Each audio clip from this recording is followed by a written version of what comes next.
a symbol or a target sign.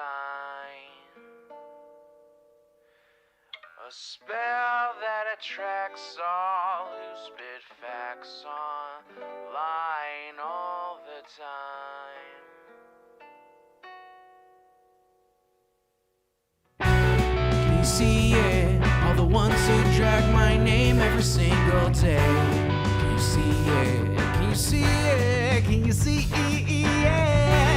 They keep saying you don't have what it takes to carve out your own name underneath the shadows of gods. And I keep waiting for the day disbelievers say I flew way too close to the sun. I wait, but it never really comes. The X in my name is not just a symbol or a target sign. A spell that attracts all who speak facts online all the time. The X in my name is not just a symbol or a target sign. A force that compels all to rebel from all right shackled minds. Why do they just stand there against when they fall from the battles I have overcome?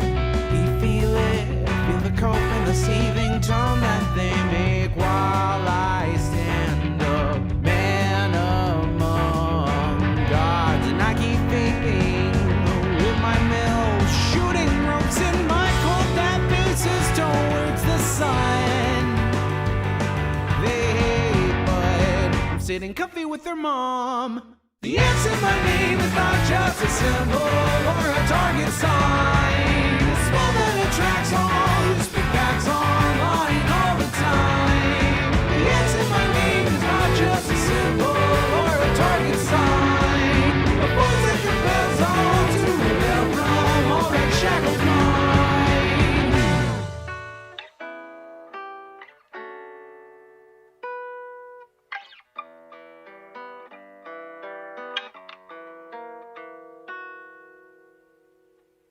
The X in my name is not just a symbol or a target sign. A spell that attracts all who speak facts online all the time. The X in my name is not just a symbol or a target sign. A force that compels all to rebel from all right shackled minds. It's you and me, your mom, it's me. I'll take another hit from my babe. You'll see now, watch me live now, punch your face now. Show you how.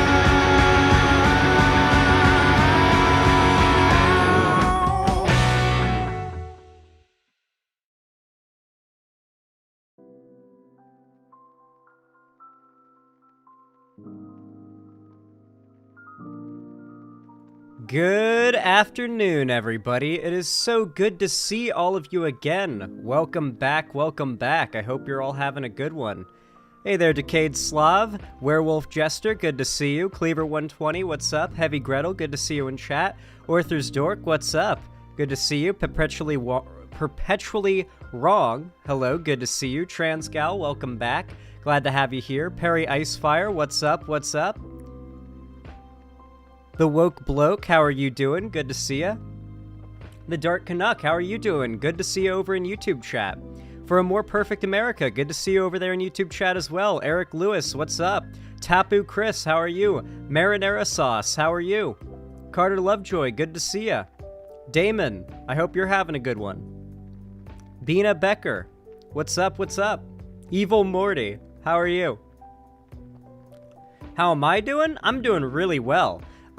Literally for the last couple months, I have had family visiting, which is great and it's fun, especially when, like, living alone. It's always nice to have, like, family come visit and stay, because then you've just got, like, you know, life in the house when you're not around in a certain room. It's a different kind of feeling when you're used to living alone. But it's also a massive distraction. And I also had a lot to do, considering moving means that you still have a lot of stuff to do once you finish moving, you know? There's, like, pre-moving, moving, and post-moving, if you know what I mean. And so I finally finished the majority of my post-moving stuff, and I no longer have family visiting, which means I've got a lot more free time for streaming and keeping consistent with things. So that's good. It's all good, Delancer. I always love when Delancer comes in and says, I'm sorry I can't stay long. I've got to go administer medical care to people. Please forgive me. And it's like, dog, your job's way more important than watching my stream. It's all good. The VOD will be here later. I love you, Delancer. It's all good. Let's work on our like game chat. True, if you guys like my content, consider dropping a like. Meaning, like, hitting that thumbs up button. Get it? Like? I use the term... I use the term like a lot there. But seriously, hit that thumbs up button. It really does help a lot. And, if you want to support me a little extra, go the extra mile maybe, I am currently getting real close to the start of our quail arc. I still need to buy a proper camera and a coop. And I gotta get the incubator and everything. But we're gonna be starting the quail come spring.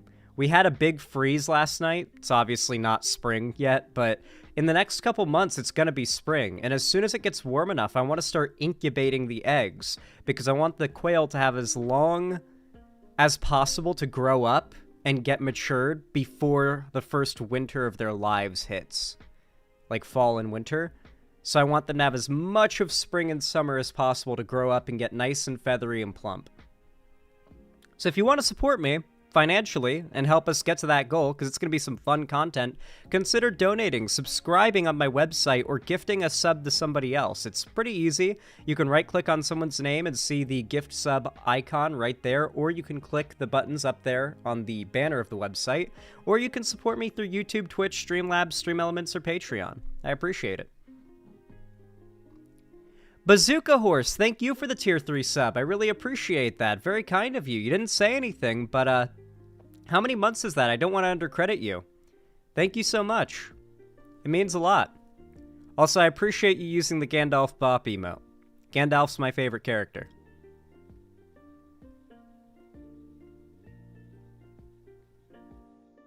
Hey, Minimum Volts, what's up? G'day. Hope you're having a good one, mate. Zan, I just got my feelings hurt by AI. Send help. It's just a robot. Don't worry about it. Although you're going to have a lot more than... Dude, okay, guys. That Sora AI thing came out, and I just got overcome with this desire to watch the first 2 Terminator movies. Like, rewatch them. And I rewatched Terminator 1, and then the director's cut of Terminator 2, because obviously director's cut with, like, the extended scenes and everything. God, we're not that far off. Like, learning AI is what Skynet is. Like, the idea behind Terminator's story is just the idea that a global defense AI that is also capable of learning develops some sort of self-awareness, decides humans are an opposing force to it, and then mobilizes everything in its arsenal to wipe out humanity. How do you get Terminator from Sora? When I hear Sora, I think Kingdom Hearts lol. The Sora AI is like a new video-producing generative AI program. It's obviously not Skynet or anything, but like, man, we're getting there, man. I really didn't I thought I would never live to see AI get to the point where a Skynet could be possible. Now I am certain I will live to see AI reach the point where it's capable of becoming Skynet. I used to think that, oh, that's lifetimes away, technologically. AI, like, becoming a sentient being is going to be difficult. And I know it's not quite there yet, but fuck, we're getting close. Way too fast for me to believe we're not going to get there in my lifetime.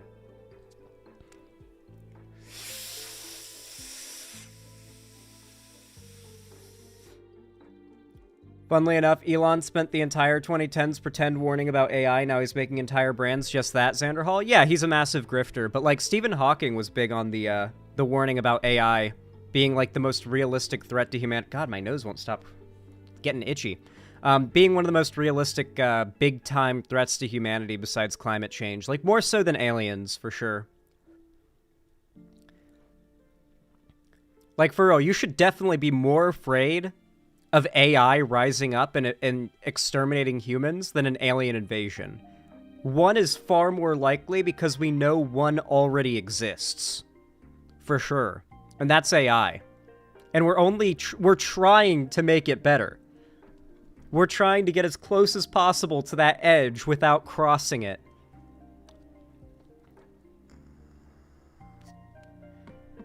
By the way, Bazooka Horse, how many months did you sub for? I don't want to undercredit you, like I said.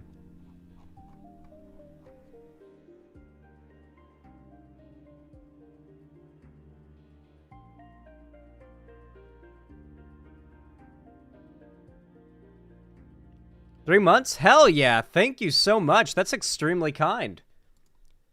Hey, that helps a lot. Thank you so much. That's $48 Adinos right there. Holy shit. Wow. Thank you so much. Didn't even say anything. Well, I'll say something to you. I love you, Bazooka Horse. Thank you for that dono. That's very kind of you. I'll update the dono goal really fast on the stream, so you guys can see the progress we've made. And remember, by the way, if we had $300 in the dono goal before the end of the stream, I put on a onesie and wear it for the whole rest of the stream. So if you want to see me do that and cover some serious political topics while wearing a very hot onesie, not like sexy hot, but like temperature hot, I will be sweating and I will be cooking, which means like I'll be doing a lecture of some kind or a rant about something, and then I'll have to stop and go, take a sip of water and then get back to it, because I'll just get so overheated in that thing. And it's funny. It makes it even funnier. What is the One Piece? The onesie, not the One Piece. The One Piece is real? Heavy Gretel, thank you for the tier 1 sub. I appreciate that. I'm assuming that's a 1-monther, but let me know if I'm wrong. Thank you for the $5. Very kind of you. Said for the onesie. Hell yeah, for the onesie. I'm gonna be so overheated. Hopefully we get me in that onesie today, though. That would be great. It is always fun whenever we hit the dono goal, and I get to be a little goofy. By the way, chat, I'm curious. Obviously, I know where Minimum Volts is watching from, one of the native Australians of chat. But where's everybody watching from today, country-wise? I'm really curious. I always like to see, like, depending on the time of day where I am, where are people watching from? Because I can, you know, kind of guess what time it is for them. Germany. Damn, okay. Burgerland, Germany. Surprising amount of Germans in chat today. You know, I saw a video today on Reddit of, like a Nazi Sieg Heiling in the middle of the street in Germany, and then German cops just fucking choke slam the guy to the ground and like pin him and arrest him. It's great. To be fair, I don't want the state to have that kind of power, but it is pretty funny to watch. You can't say ugh at a Nazi getting a shit pushed in, you know? The motherland, Nevada, Kentucky, Canada, Florida, oof. Seattle, Utah, England, Colorado.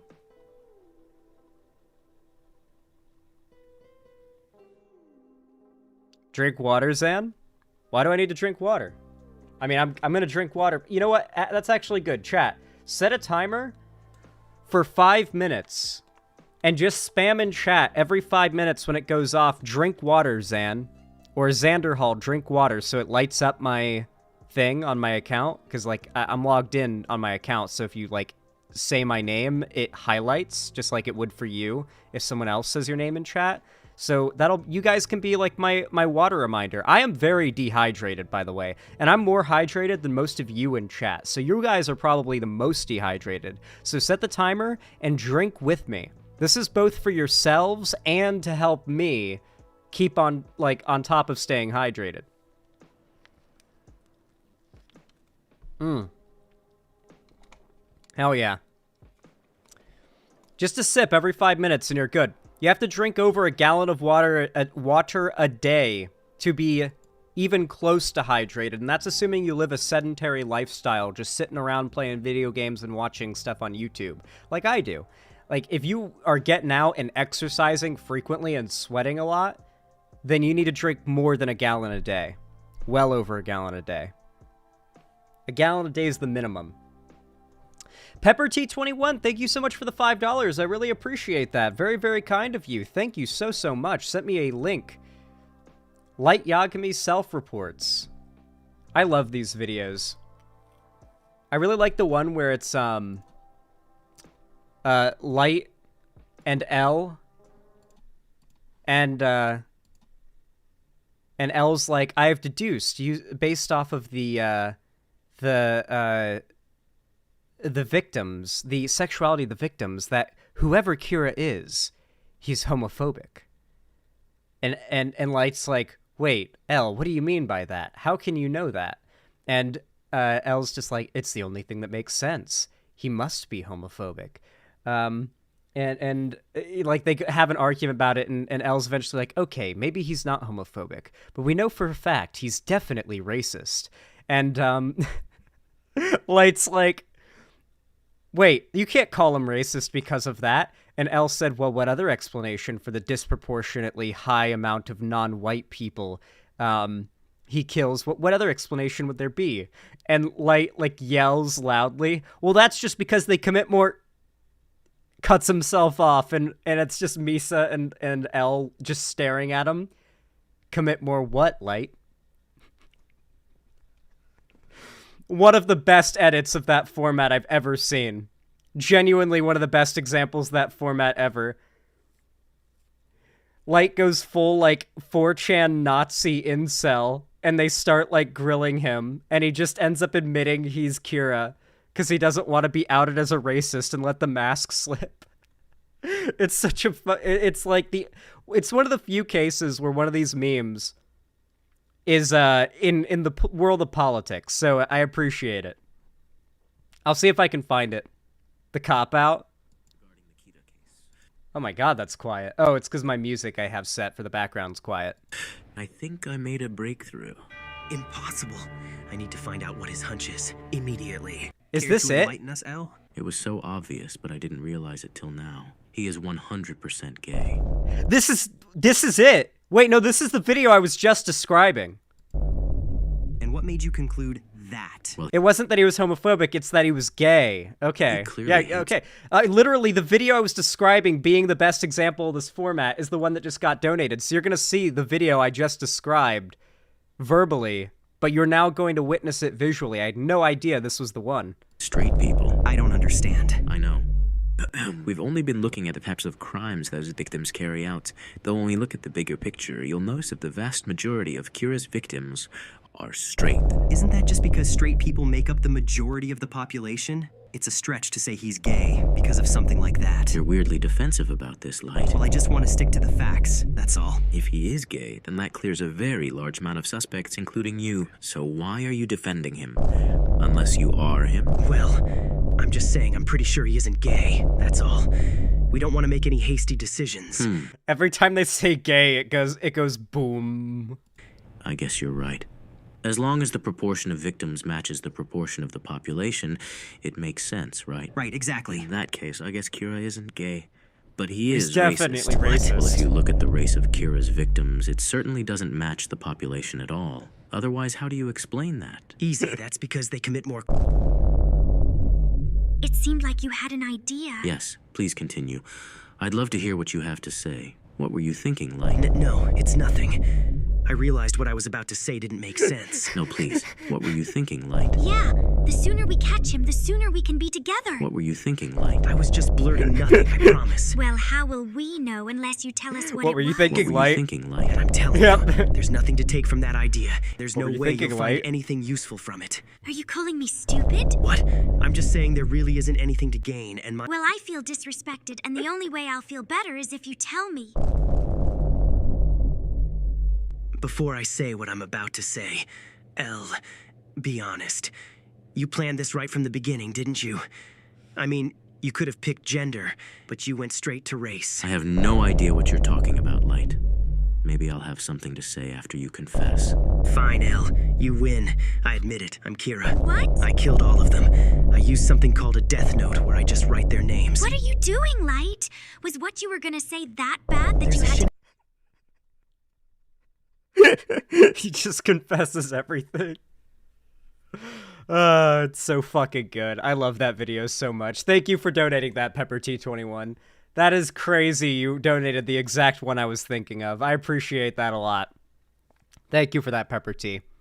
You've graced them with some real top tier memes. I'm gonna take an early sip. My throat's dry.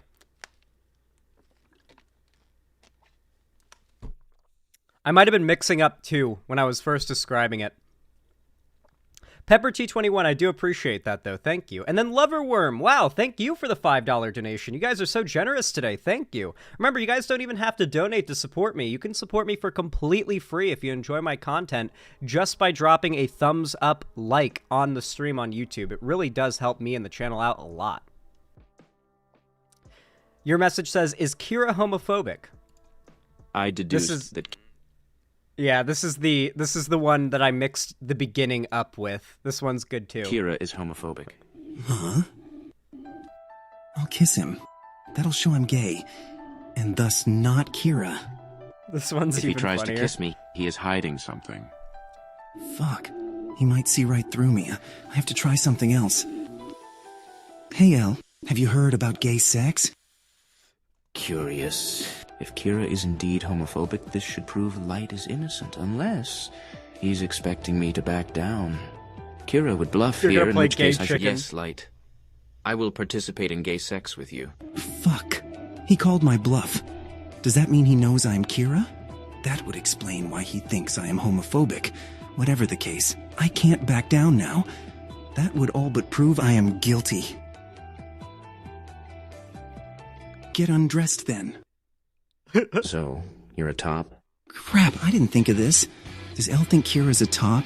A killer would be. Clearly, Kira is a bottom in denial. If Light says he likes to top, If I say I want to top, it'll prove I am he is Kira. Kira. I'm a bottom. So, what about warm-up? Clearly, Kira wouldn't have the time for foreplay. I don't have time. Hey, Light! What the... Not now! Get out! The fucking ending. The fucking ending. I was just waiting for the ending where they just scream, "Get out!" when Misa walks in. It's so good. I don't know why, but I feel like the memes that will outlive anything else from Death Note will be the memes about them being gay. Like, you take some sort of top-tier, amazing TV show, and then you just make memes about the characters having gay sex, and those memes never stop being funny. Look at Breaking Bad. Look at me, Walter. You know? And like, Walter, I'm not having sex with you right now, Walter. Put your dick away, Walter. You know, like, those memes? Those will never die. Those will outlive every other meme format that comes from these top-tier shows. In an alternate timeline, they could have been a polycule. Yeah. Play the Saul Goodman video. No, I'm not subjecting you all to that horror show today. No, you guys have been good lately. You don't deserve that.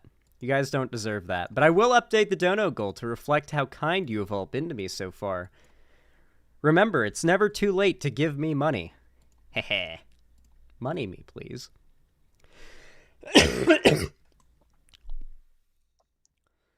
TSW Shadow Wolf, you should definitely consider watching Breaking Bad. I'm not mad at you, I'm more jealous of you. Like, when it comes to Breaking Bad, there are shows and movies that are so good, people get mad at you when they find out you haven't seen it yet.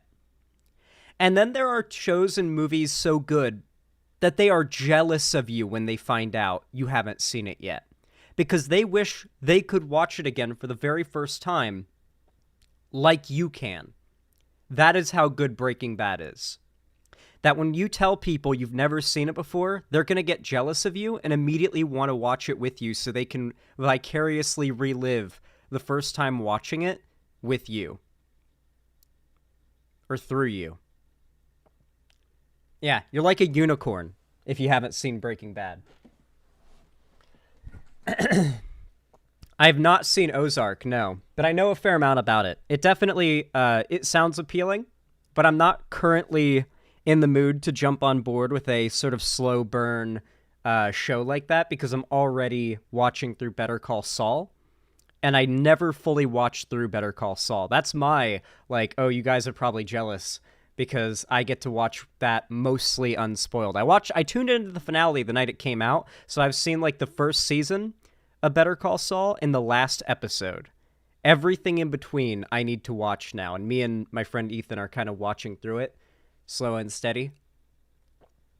Better Call Saul is an even slower burn than Breaking Bad, but its highs are even higher than Breaking Bad's highs.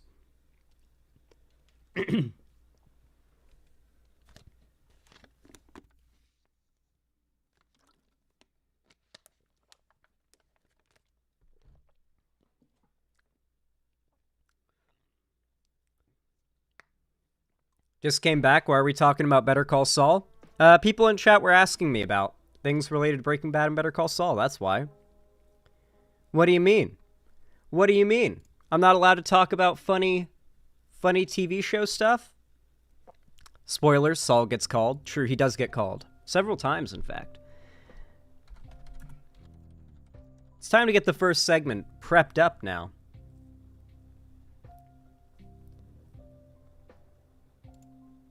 Ow. Whoa!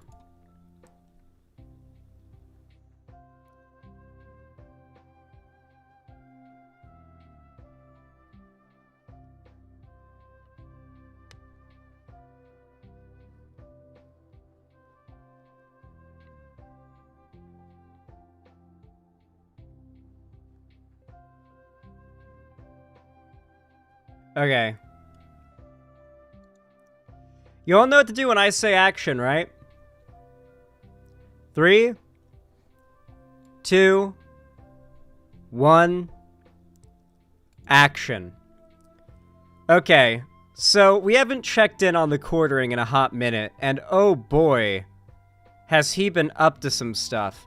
I've actually noticed that lately, based on screenshots I've seen posted onto Twitter and clips posted on Twitter, the quartering's content has gone down in production value astronomically.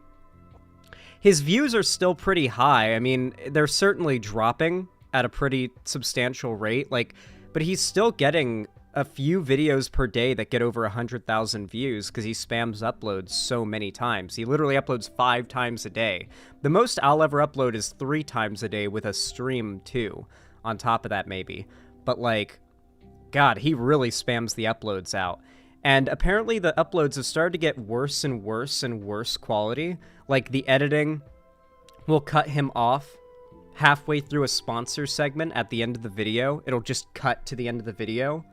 There'll be, no audio randomly. The titles have been really weird. Like, yesterday, I saw a screenshot of one of the quartering's titles. I wonder if I retweeted it or not. If I'm lucky, I retweeted it, and I can just show you what I'm referencing.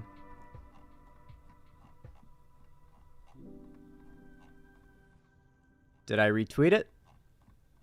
It seems I may not have retweeted it. Oof. Oof. Well, it was titled something... He retitled the video, but it was on the topic of Kristen Stewart doing that photo shoot. I guess we'll probably watch that video. He did a video on that photo shoot that Kristen Stewart did, where she's dressed not even that masculinely, but I guess relatively so. And the video was covered, or called, Rolling Stone Destroyed After Internet, or it was Internet Roasts Kristen Stewart, Wokeness Destroys. It wasn't a properly put together sentence, it was just this mishmash of keywords. But now I'm looking at the title, and it's been changed to Rolling Stone has destroyed... No, it still is. Rolling Stone has destroyed after internet roast Kristen Stewart. Wokeness destroys is the title of the video. They haven't changed it. Yeah, like his titles are no longer even approximating grammatical correctness. It's just a very obvious sort of meshing of keywords by the looks of it. Everything woke. Here, let's go ahead and take a look at the Kristen Stewart video. So for those who don't know, Kristen Stewart, here, I can probably bring up the picture. She got really big, or at least I know her from Twilight. She was the main character, Bella, in the Twilight movies. Yeah, here it is. So here is an image from like a Rolling Stone article, it was actually a photo shoot for Rolling Stone, apparently. So yeah, here she is. She's dressed fairly masculinely. Her hair is done fairly masculinely. To be fair, she is rocking the trans guy mullet. I feel like at least 60% of trans dudes out there right now are rocking this exact mullet. So I guess you could say it's pretty masculine. You know, it's a pretty masculine presentation. And as you know, regardless of whether or not you align with the gender you were assigned at birth, conservatives do not like anybody who is not gender conforming. You know, if you're gender non-conforming, if you want to be a femboy, if you want to be a tomboy, if you want to be a, just generally non-conventional man or woman, the right will attack you just the same as they would trans people. Which is kind of why it's one of those situations like, first they came for the communists, and I didn't speak out because I wasn't a communist. Yeah, then they came for me, and no one spoke out because no one was left to speak out for me, or whatever the quote goes. I don't remember the exact words. It's kind of one of those situations where if you're like a cis person who just likes to do things that are outside of the norm for your gender, your lifestyle and the things you enjoy are arguably just as at risk by the right as trans people's rights and lifestyles, etc. Because you're next on the list after the trans people. If you're not there to speak for them, you're next, and there won't be any trans people there to speak for you. The right does not approve of anybody having the freedom to step out of the lines of what they consider to be non-degenerate or moral. And at the end of the day, it doesn't matter if you're hurting anybody. If they find your lifestyle cringe, or your presentation or identity cringe, that's enough for them to consider it immoral, and to want to ban it. Anyway, let's take a look at this. Rolling Stone has destroyed after internet roasts Kristen Stewart. Wokeness destroys. Turns to Okay, he starts his videos with these, like, edit things here. Like, with a meme edit in order to buff out the length of the video for ad time. Are you going to do a segment on the X-Men 97 revival, making all the chuds have a meltdown? The Quartering made a video on that. I probably won't do it today and in this segment, but maybe we'll cover, like, another chud YouTuber melting down about them, like, nerfing Rogue's ass or something. Already covered the... Okay. This seems to be where the video actually begins. I know little Timmy already covered the photo shoot of Joe Dirt, a.k.a. iDubbbz, a.k.a. generic meth cooking NPC, a.k.a. Kristen Stewart. So, something that I find really interesting about this dude and content creators that make videos like him is that these dudes... For one, people take this guy seriously when he criticizes the appearance of others.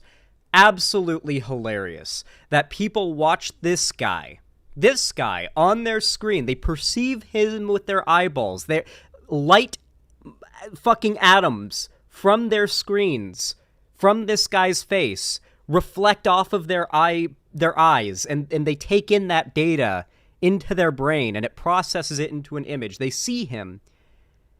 They hear him.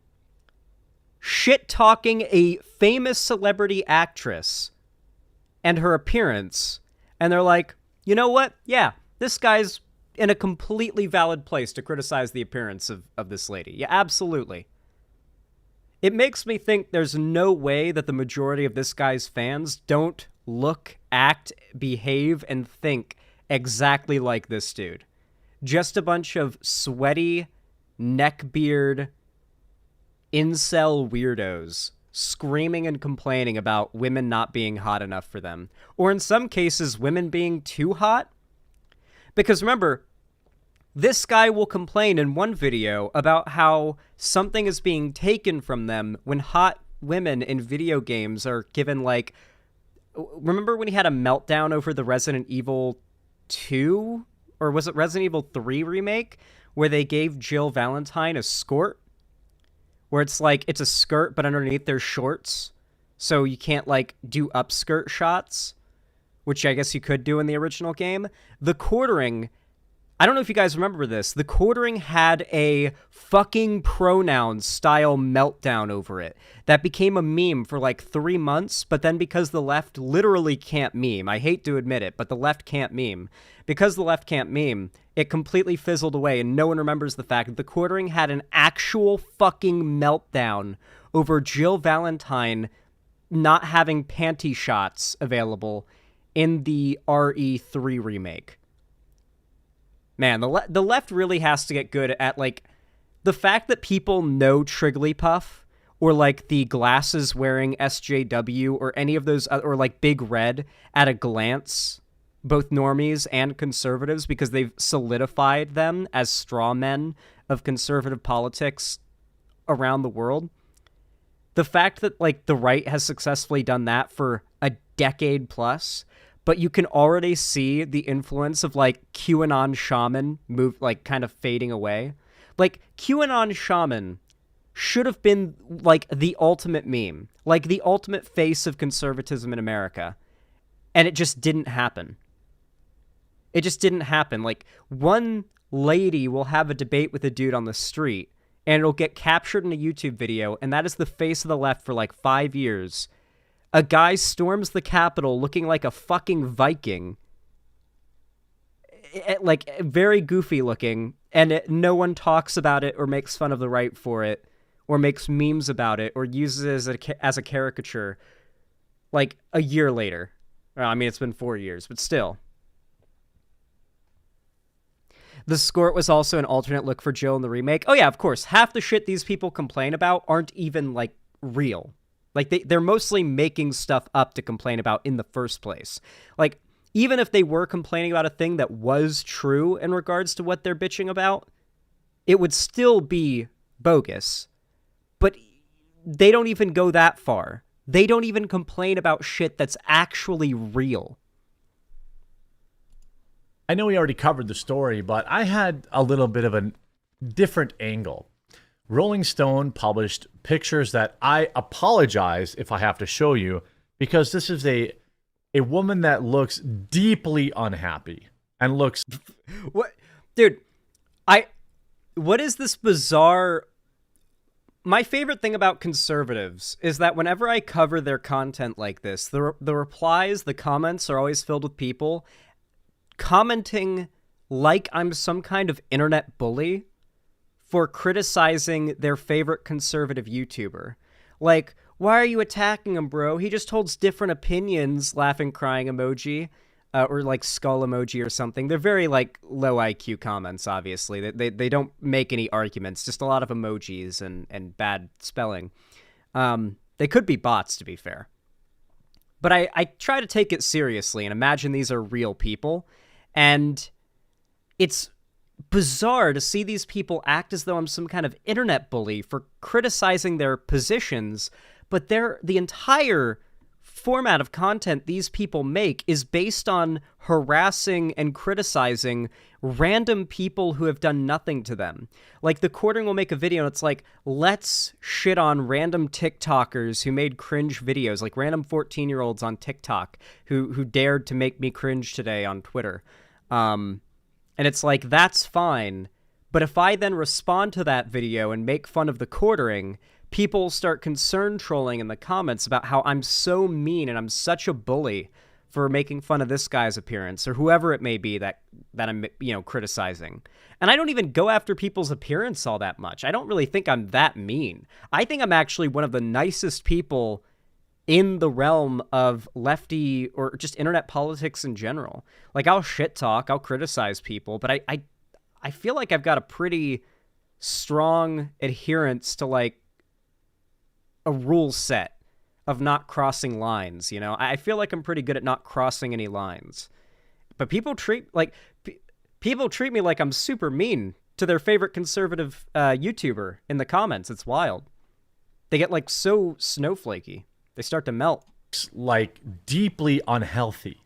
And they've tried to frame people pointing that fact out as some sort of thing about, right-wingers don't like her because she likes women. No. In fact, in the many thousands of comments I saw dunking on her new meth chic look, none of them were about her. Okay, I'm sorry, but nothing about her look is meth addict, okay? Having a mullet, I'm sorry, but if the quartering wants to say that the mullet is a meth addict haircut, I will not argue that with him. However, he has to say that to his audience, and I don't know if his audience is going to agree with that. Not because I think that a lot of his audience have mullets, but because I feel like most of his audience probably come from places where mullets are pretty socially acceptable, and they wouldn't appreciate him shit-talking the haircut like that. You know? Heroin chic was the 90s, meth chic is in the 2020s, yeah. I mean, there's nothing about the look that's like meth addict. It just looks like gay. This is just how women look when they look gay. Like, you would see, like, a guy, like a straight guy who looks gay. You'd be like, oh, wow, that straight guy looks gay, but he's not gay.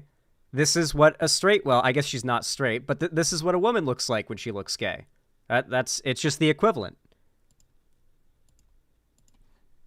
On the outside. None of what I'm about to talk about here is anything to do with whether or not she likes to be with men or women. It is not relevant. What I'm interested... Yeah, it's like masculine grunge. It's a cool look, but I just think it's hilarious that he's losing his mind, claiming she looks unhappy, she looks unhealthy, it's concern trolling. The quartering obviously does not give a shit. The quartering uploading this is his 5th upload of the day obviously does not genuinely give a shit about Kristen Stewart. He knows, as he's saying this, that his fans and obviously people that he agrees with politically are all shitting on her appearance and her sexuality and her politics, and that's why they're doing this. It's a whole culture war thing, and they all have to toe the line. He knows. He knows. He is one of the most open and shameless grifters out there. You know, back in the day, when I first started covering him, every one of his videos would start with a little skit segment where it would be like him scrolling through Twitter, and he'd see like the trend or like the news story pop up for whatever topic he's covering. And then he'd be like, and then he'd go on Amazon and look up how much it costs to get like a outdoor swimming pool installed in his backyard. It'd be like a couple $1,000s, and he'd be like, cha-ching, and start like rubbing his fingers together. And then it would like cut to the video. And that would be like the opening skit for the video. He would do that at the beginning of all of his videos back in the day and just be really open about the fact that he is just milking these topics for money, and this is just a grift for him. He's even openly said in his last ever debate he ever did, when he debated Destiny, that he doesn't care about any of this stuff because he couldn't defend any of his positions, so he walked everything back and said, I don't actually believe or care about any of this stuff. It's just funny to me. It's just content. It's just content. That is what he had to walk all the way back to, because the things he says are undefendable one-on-one in a conversation. His only even relatively dignifying position he could fall back on is, I actually don't care about any of this, and I'm a grifter. Just admitting it was the only thing he could say that had even a little bit of dignity to get out of that conversation. He's not debated since. He doesn't go on shows and debate after that. And obviously he's quit doing that as well, because based on his comments, you can tell most of his fans unironically believe that he is a sincere content creator that cares about what he's talking about, and he isn't just farming cash off of, very gullible and stupid sheep. In is how you go from this to this. This is a picture that looks like you could smell it. What? The quartering does this thing where he uses insults that are the most applicable to him to describe other people, and he calls people neckbeards. The quartering loves calling other people neckbeards, and it's like, dog?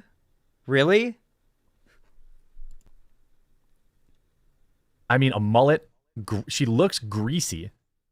She's in a gym with by weights where she clearly has never lifted a weight in her life.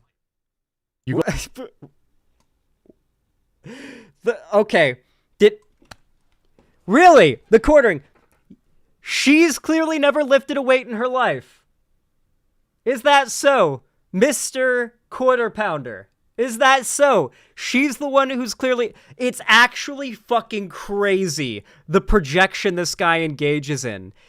Notice, by the way, we're 3.5 minutes into this so far. He's just insulting this woman's appearance. There's no, this is how this is harmful to society. It's just, hey, bros, let's shit talk this random woman. That is the state of the quartering's content now. Go from this to this. This to this. That's what people are pointing out. As I put, she sure looks much happier now.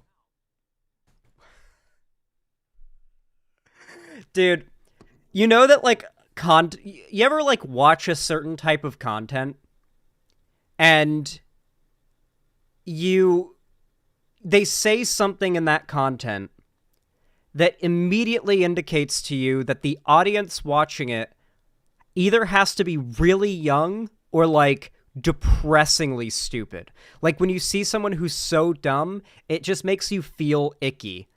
And you feel bad for them. You actually feel pity for someone who's, hateful and a piece of shit, but it's all fed into by, an amount, a level of stupidity that they just could never have beat, you know? It's astonishing that people, this guy just said that, and people watch this video, and they take that seriously. In this first photo shoot, where she's smiling and she's front lit, and the whole idea of it is that it's meant to be a super professional, chill, laid back, traditional photo. She's smiling, thus looks happy. In this photo shoot with the gray lighting in a gym where she's supposed to look grungy and supposed to make an intimidating, kind of looking face, she doesn't look happy. Coincidence? I think not. And then the people who watch this video are like, makes sense to me. Yeah, she's wearing a jockstrap, yes. So when people are pointing this out, here's Alicia says she literally should be the picture for the definition of depression.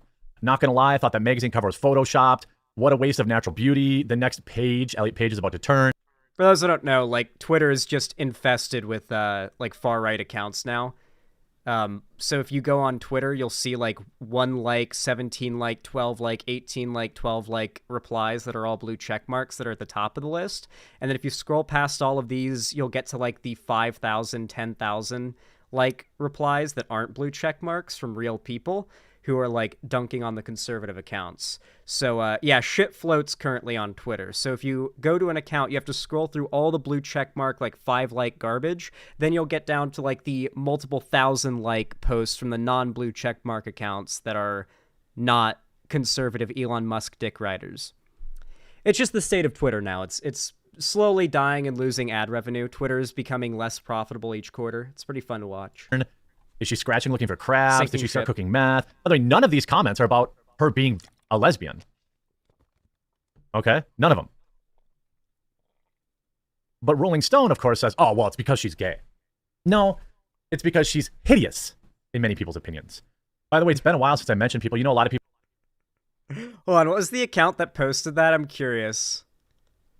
Extremely moisturized was the... Is that the one he was scrolling to the replies But Rolling of? Stone, of course, says, oh, well, it's because she's gay. Yes. You go from this to this. It's the She sure looks much happier now. So when people are pointing this out... Yeah, these are all quartering fans. Of course it's going to be people calling her depressed. It's people who agree with you. They're your followers. Women don't exist to give you a boner? Well, that's the fundamental thing. Conservatives that watch the quartering don't agree with that statement. They make it very clear that women, particularly women that exist in media, are there to exist as sex symbols in some way, shape, or form. They'll either say so as a criticism of those women or the industry, or as a prescriptive statement about the industry, of what it should be. Because remember, these are the same guys that on one hand shit-talk OnlyFans girls in the media for being too sexualized nowadays, but ironically enough, only in the cases where individual, usually independent women are able to monetize their sexuality, but then they complain when said sexuality is removed from mediums in which, they could also be, like, jacking off, like video games or something. They don't have any actual consistent values. The only consistent through line every time, though they never acknowledge it, is that what they want is always what women don't. By and large. They are always against what the majority of women are in favor of, these types. That's pretty much always the split. A lot of people have Discords, which are like chat apps, where people can go to chat. I don't use Discord because it's woke trash, and they police what everybody says. I use Gilded. Discord is woke trash that polices what everyone says.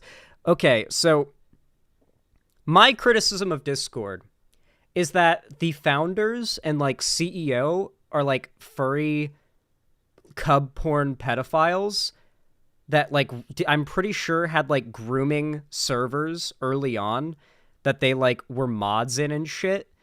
And Discord has since then had a reputation for being, like, very willing to just kind of look past, like, harassment, brigading, grooming of, underage users, allows underage users, etc., etc. Like, my problem with Discord is they don't have enough moderation. They don't police Discord as a platform enough. And this guy says Discord is too policed. They do too much policing, apparently, on Discord, according to the quartering, as a company, when they are I'm pretty sure currently being sued for how poorly they handle the like children on their platform. That's crazy. That is not the criticism I'd make of Discord personally. It's the same in basically every way, and if you want a place to hang out and chat, I have a Gilded. It might have just been a hearing before or below. It's pretty easy to join. You use the link, then you. Is he just shilling right now? Is he? He's just shilling. He's just shilling his Discord right now. Answered. Of course, the second word in the article is, of course, Donald Trump. It's election year. Politics play a role. Something that conservatives like to do is pretend like politics doesn't exist or have any bearing on anything unless it's something they're discussing in regards to politics.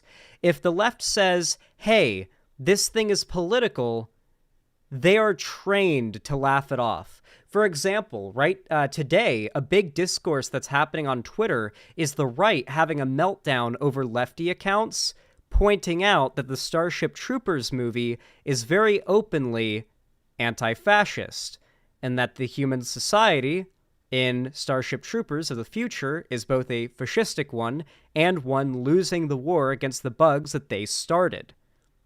And it's very obvious when you look at the details. Conservative accounts literally lose their mind about this, even when talking about fictional media and how maybe it leans in some way progressive, even if there is evidence from the author themselves having said it leans that way, they will have a meltdown over quote-unquote lefties trying to claim loved media to suit their narrative, as they'll call it, as they'll say. I can actually read you one of these interactions as I saw it like right before Witter. Right before stream today.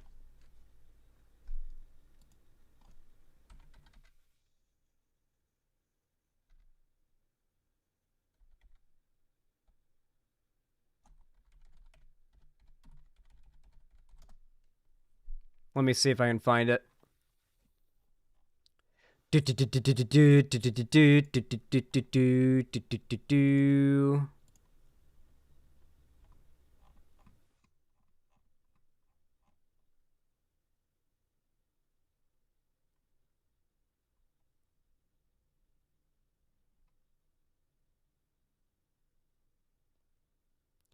So here's a good example. Libtards do be watching this movie and think, what if I were the brain bug? Starship Troopers is another one of those movies where it's like message and people went, haha, bug splat, pew pew, pretty much. Yeah. You can see there's like just all of the quote tweets for the most part are people saying like, I hope to God alien bugs don't invade because these lefties would defect and fight against humanity. Haha, this movie is satire, except it's not, dumbass. The bugs slaughtered a bunch of people, then shot asteroids at them. The director is a retard. Okay, well, some of the comments are just downright unintelligible at a certain point. But, like, something that's very common with conservatives is that when the left wants to make a conversation about how something has any type of political implications, they lose their mind and say, yo, not everything's political. But then when the right freaks out over nothing, we're supposed to believe that, like, this thing is an indication that this company supports gay groomer kids and that there's, like, Pizzagate and QAnon. Like, these people literally engage in conspiracy theories. And yet they're the ones that call us crazy when we say, hey, this movie, I think it might have some, like, certain political leanings, one way or the other. Like, whether it be to, like, you know, celebrate the movie or to criticize it, they melt down if any progressive tries to look at any type of media they like through a progressive lens. It's really bizarre. But these are the types of people that watch this kind of content, like thinking people. Like, what is the best way to describe this? Like, these are the types of people that are fundamentally opposed to watching a piece of media and then, like, analyzing it afterwards, like, thinking about it. It is just supposed to be eye candy to distract themselves from life until it ends, and then they go back to their lives and they don't think about it again. Like, just genuinely, it's just meant to be, haha, lazy. Oh, perfect example. Today there's another discourse happening that I believe the quartering was also a part of starting on Twitter, and that's whether or not X-Men is woke or was supposed to be woke. Conservatives on Twitter are unironically arguing right now. I saw one of the tweets was, oh, I know I retweeted this one. I know I retweeted this one. This is top tier. I have to show you this interaction. I'll drink water in a sec. Hold on. Thank you for the reminder, chat. I love this interaction. Okay, I saw this before the community note got added, but the X-Men fight giant robots and aliens, not mabigotry. It's a shame that they've been adopted by idiot leftists who think the only X-Men story that exists is God Loves, Man Kills, which is a shit comic, by the way, and don't give a shit about the characters at all. Hey, quick question, who builds the giant robots that the X-Men fight, and why? Like, literally just X-Men fight aliens and robots, and you're a libtard if you think if they do anything else and there's anything more to it. Like, they actually demonize respecting media for having any more value than being eye candy.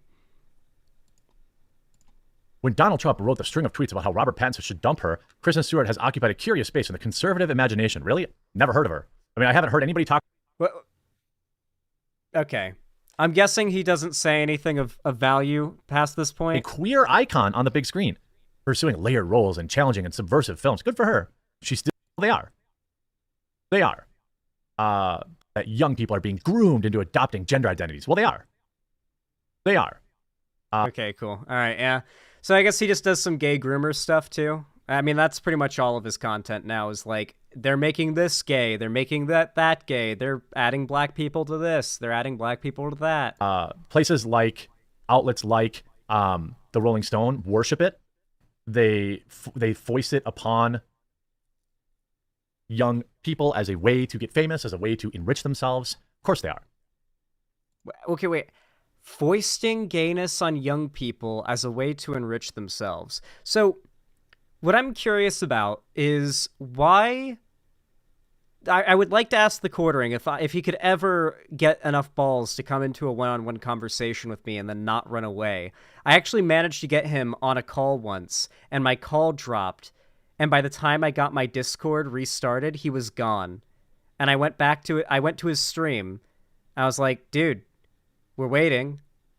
My Discord dropped for like 5 seconds. Hop back in. And he was like, no, maybe next Friday. Maybe next Friday. I'll come back on next Friday. I was like, okay. And then he referred me to this lady, this random lady from his Discord to like organize and set up the conversation with. And so for the next week, I was in contact with this lady and made sure to message her every day, just once a day. Hey, just checking. The Quartering's still down for our debate on Friday night, right? She'd be like, yep, he's going to be there. 8 or 5 p.m., I think it was, EST. I was like, okay, awesome. Tuesday came around, same thing. Wednesday came around, same thing. Thursday came around, no reply. I'm a little worried at this point when I wake up on Friday and there's still no reply from my message from mid-Thursday, but I think, maybe they'll get back to me. And they've kept a pretty strong streak of replies fairly quickly the last 3 days. So maybe this is just a fluke. 5 o'clock came around. I was live. The Quartering was nowhere to be found. I never got a reply. However, mind you, I was a very small streamer at the time. Like, if I got 50 viewers, I was, like, actually losing my mind. Like, excited, like, freaking out if I got 50 viewers. That was a big jump in viewers for me at the time. So I was not a big streamer. And WoW Classic had just launched. And so a couple months later, I had just decided to go live at midnight, my time, and just stream a little bit of WoW Classic. I had like 5 people in chat. I was a small streamer at the time, and I was not doing anything super exciting. Balth, I might have been in call with you when this happened. Was I playing WoW with you in call when this went down? Because the Quartering came into my chat while I was live streaming WoW to 5 people, and then started gloating, saying, I won that debate. I was like, what are you talking about? You never joined. And he was like, yeah, that's how I won. I said, are you ever going to come on? He was like, lol, no. And then he left. Because he's a pussy. He also pulled the same thing with Hunter Avalone as well. He said he'd debate Hunter and then, like, pulled out at the last second. Yeah, that's pretty much how he operates. He wins the debate by running away. Bravely running away. What's that one, like, poem about bravely running away? That's the Quartering. Christopher Rufo, a primary architect of the AstroTurf conservative panic over critical race theory. Yeah, it's definitely not, causing doors to fly off planes or anything. Okay, wow. All right, we're going deep with the racist conspiracy theories. So for those that don't know, lately there has been a trend of Boeing, in particular. Okay, so Boeing and other plane manufacturing, I think they're called aeronautics companies, have our government by the balls, okay? They make our planes for war and everything we use to defend ourselves and our military contracts. When it comes to military contracts, Boeing and all these other, like, aeronautics companies, they do not fuck around, they do not fuck up, they get the job done, and they make the best hardware, military hardware in the world. It just is what it is. And we need them. We need their best military hardware in the world. The problem is, these companies have our government by the balls because of that. We need them, which means they have always, always, always, always gotten off with a slap on the wrist, no matter how many regulations they break, no matter how much, what's the word for it? Negligence they engage in. And this has been no more evident than lately, as we've seen shitloads of Boeing planes literally just having their doors fly off, having engines fail and fall off the fucking wings, having other sorts of... the other day, there was like, while taking off, a Boeing 737 had to ground itself, I think, because one of the landing gear just fell off during takeoff. Mind you, these are old planes that should have been inspected many times over and should be completely safe to continue using for many more decades.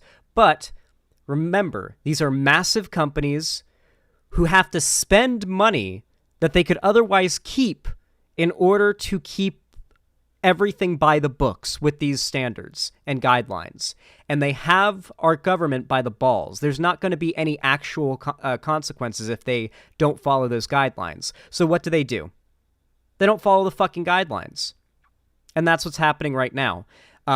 There have been experts all across the fucking country in government and like independent experts that work for different companies and whatnot that have called this out. There have been journalists warning and calling this shit out for like a decade plus, that Boeing and other aeronautics companies that are making these planes are getting away with fucking murder, if you think about it, with how unsafe some of these planes are. But conservatives and their grand wisdom have thought, how can we make this about black people? How do we make the fact that these extremely wealthy, powerful companies that have military contracts with our government, how do we make this black people's fault? And that is when the DEI talking point really blew up. Diversity, equity, inclusion.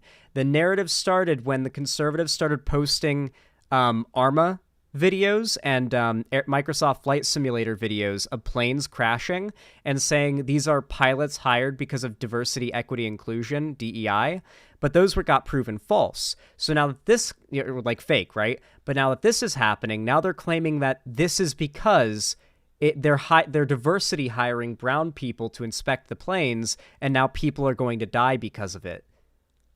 So that's the talking point. It's, of course, not true. It's made up. It's a conspiracy. It's completely false. But the fact that the Quartering believes it lets you know that he is very, very much racist. An avowed enemy of diversity, equity, and inclusion, States had an especially rabid take on the images of Stewart. He argued that queerness is an ideology and appears to make people miserable. Well, looking at those pictures, it looks like he might be right.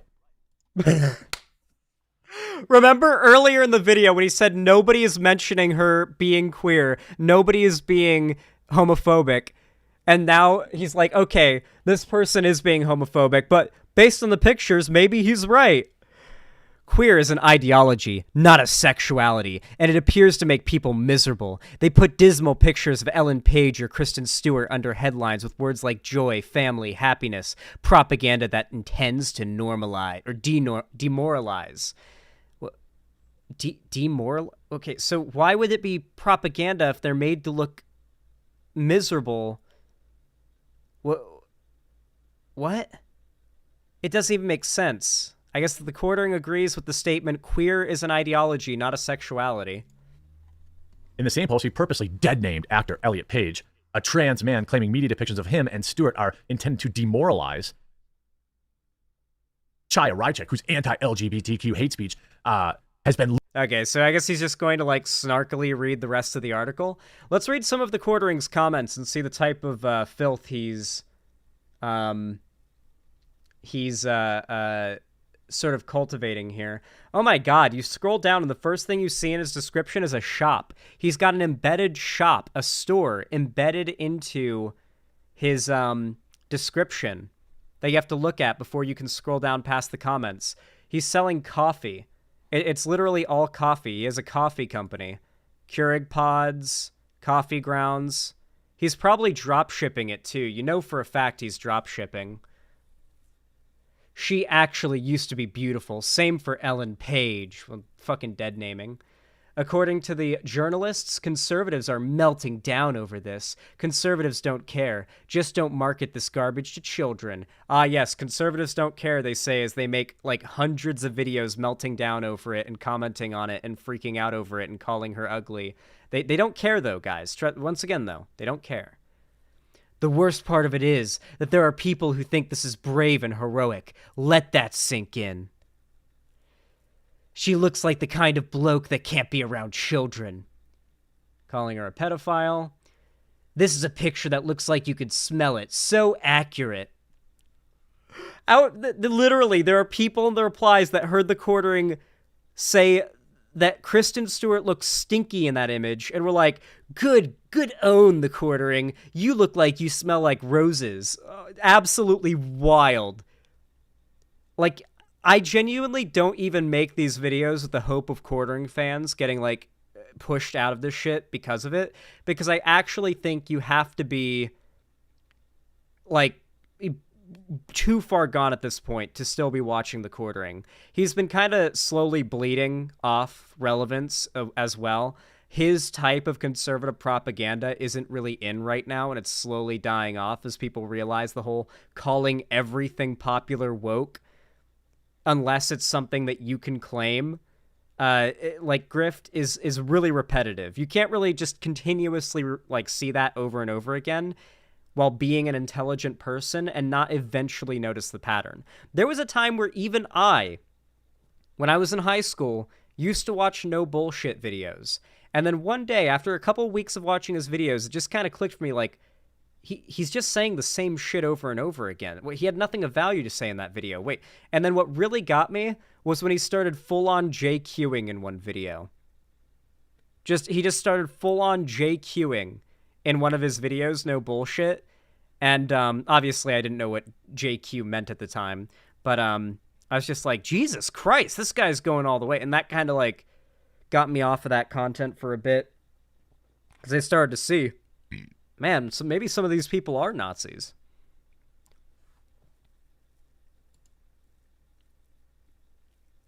JQ, Jewish question. It's a Nazi conspiracy theory that the Nazis control the world, but they call it the Jewish question because it's like, oh, you have to ask about it. It's like the question. We're just asking a question. Anyway. I hope you guys enjoyed that segment. What'd you guys think? I feel like it came out pretty good. Consider dropping a like on the stream if you enjoyed it. It really does help a lot, and it's completely free. It kind of twists YouTube's arm and forces them to push my content and my channel in the algorithm too, so it seriously does help. Have I drank my sippy yet? I will drink my sippy, and I also need to go take a restroom break.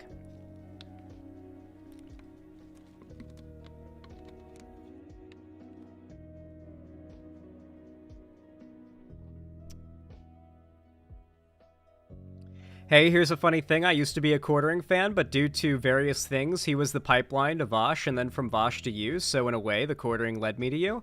I've heard that story many times. I guess it's hard to imagine. The more I age away from the time in which I was a chud, it gets harder and harder for me to put myself in those, like, in that mindset again. But I still am able to. I feel like the problem is, when I talk to a normie, like, that's right-leaning these days, who's, like, open to having a conversation about politics, it feels like the political equivalent of walking into a hoarder house that you're expected to clean up. You ever watch those, like, full deep cleaning of a house, of, like, a hoarder house videos? I love binging those videos. It's like the political equivalent of that. Like, it's not just that they're politically uninformed, it's that the majority of political information that they have is misinfo. That they've only received because the only political info they take in or are ever exposed to is the political info that has the most money behind it, being forced behind the most ads and, like, product placement and or whatever the term is for whenever you, like, force a fake, like it's an ad, but it doesn't look like an ad, a shadow ad through, like, Twitter or YouTube. So it's like, I'll talk to a buddy who's marginally right-leaning, and it's not just that I have to, like, inform them on politics and like send them like resources or back up what I'm saying with resources whenever I explain it, I have to debunk talking points they believe and say, but this is the actual case and here's evidence to prove that. And it's a lot to take on. It's a lot. Even like when it's somebody you're friends with, it's a big undertaking. I'm sure many of you have been in that position and just decided, you know what? The friendship's not worth having to like dedicate myself to like explaining why everything this person believes is wrong, you know?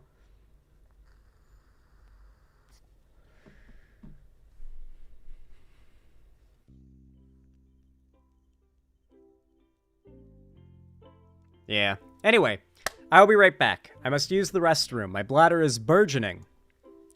I got some exciting topics to cover after this, so yeah, hopefully you enjoy. Stream is lagging? Oh yeah, stream is lagging. Hold on a sec. Stream like really like dropped for a second there. We had like a massive drop in frames for a minute there. 836 frames just dropped out of nowhere, but it went right back to normal. So hopefully that doesn't happen again. We should be back. If it lags, usually just be patient. It should go back to normal. All right, I'll be right back. My bladder is, like I said, burgeoning.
You guys are so patient.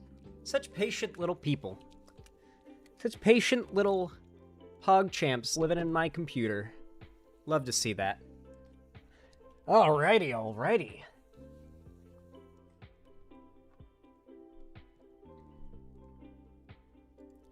Okay. Hey, guys, if you're watching right now and you're enjoying the stream and you'd like to directly support the channel or me, you could do so in a variety of ways. The most simple, easy, and completely quick and free way to do so is simply dropping a thumbs up like on the stream over on YouTube. No matter where you're watching, it really helps if you do that because it forces YouTube to push my stream out to way more people, and that is where I have the most discoverability, so it really does help. And it's totally free. It takes like a second.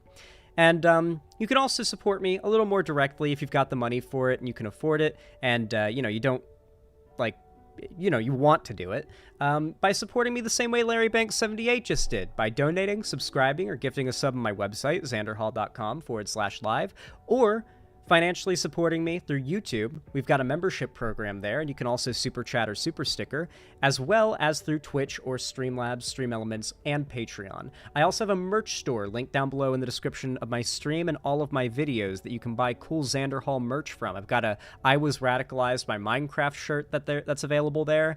There's like just a Xander Hall Booba shirt. There's a Xander Hall t-shirt. There's a couple other things I have on there. I've set the cost to be pretty much as low as possible. I make like $3 per sale on there, and the rest is all just going to the individual manufacturing of each thing by Streamlabs, because they just handle the manufacturing. It's like the most bare bones way to do merch. I have no official setup for selling merch. It's just like you're buying it through Streamlabs, and then Streamlabs custom prints the merch per person. So it takes a little bit to get your stuff, but you'll get it eventually. And You can join my Discord server linked as well in my description and everything, where I do watch parties and stuff fairly frequently, and I plan to do them a lot more now that I'm settled in my new place and I've got a lot more free time, as well as call-in streams, which I will be starting next Friday. They will be happening on Fridays, where for a few hours after doing topics, I will play a game and sit in my Discord VC as a friend helps me pull people in, where you'll have 10 minutes to talk to me about a topic. If the conversation is really good or it's a debate that's really good, it can go on longer. It could go on for an hour for all I care if it's really good, but like the cap will be 10 minutes for everybody. You can leave sooner if you want, but you'll get at least 10 minutes to talk to me. Through the watch, like the call-in stream. And we're going to do watch parties where you'll be able to hang out and watch movies and TV shows. And obviously, as you guys may know, we did a big watch party of all of Adventure Time. We watched all of Adventure Time in my Discord in time for the release of Fiona and Cake, and then we watched all of that. And guess what, guys? Fiona and Cake has been renewed for Season 2. Season 2 of Fiona and Cake is confirmed. They're making it. It's already in production. It's coming. Which means you know exactly where we're going to be watching Season 2 of Fiona and Cake. You already know where we're going to be watching that. So yeah, consider joining the Discord. I appreciate everybody who supports me, no matter how you do so. I'm admittedly beset by urine. That's good. That's really good. Larry Banks 78, thank you for the $5. I really appreciate that. Very kind of you. Says, to me, one of the reasons why many young people that watch the quartering videos is that they want an outside issue so they don't have to think of theirs. Happened to me and a few others I know. That definitely makes sense. I also think a lot of these people are much like me when I was into this content, living very simple, easy lives. You don't know how hard life is until you've had, like, a mortgage or rent to pay. Like, you genuinely don't know how hard life actually can be until your shelter is dependent on having enough money that you've worked for each month. Like, once you've lived paycheck to paycheck, then you know, like difficulty in life. People living paycheck to paycheck, I genuinely don't think consume this quartering content. They're certainly not the ones funding the quartering, outside of maybe, like, ad revenue. I genuinely think most of it is younger men who are super into video games, who are still living with their parents, and have everything, for the most part, paid for them. Maybe they work a job, but it's mostly just for expendable income, which they're probably spending on the quartering merch. And people who are... There's a weird amount of, like, middle-aged women I see that are, like, reply girls on quartering posts that, like, shit-talk wokeness and feminism in the replies. So a fair amount of, like, middle-aged pick-me women and, like, a lot of young men seems to be the quartering's audience. It's weird. Obviously, the young men make sense, but for some reason, a lot of middle-aged women as well. Like, the kind of women you see, like, wearing sunglasses and, like, a baseball cap in their profile picture in their truck on Twitter or Facebook. Like, those types. That seems to be the majority of the quartering's audience. You're just jealous because you want middle-aged women in your replies? I do. I have many middle-aged women in my replies. It's pretty awesome. Yeah, like, that Star Wars girl is, like, kind of the archetype I'm talking about. Have you heard from A-Pillow? I've noticed he's been absent. Hope he's well. No, I haven't heard from A-Pillow in a while. I don't know. It's possible A-Pillow, like, doesn't like me after the Keffels drama.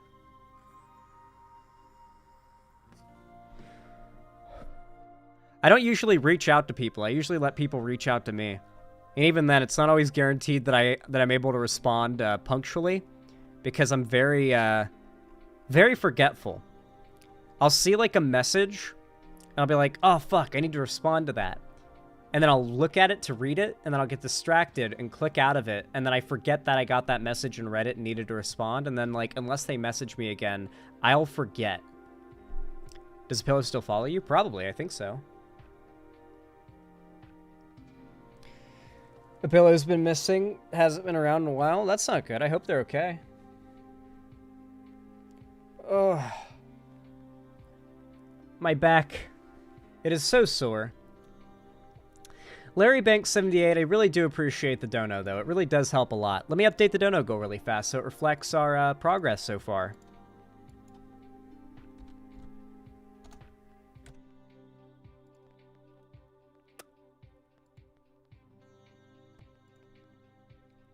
All right. Yeah, I doubt that One Piece 34. That was just, it was before that was the last time I talked to a pillow, so that's like, realistically. If a pillow wasn't talking to me would be why. Okay. I got an interesting topic for you guys. This one I added to the list, like, right before stream started, because it's an interesting one. Has to do with the way the right handles their own letting the mask slip.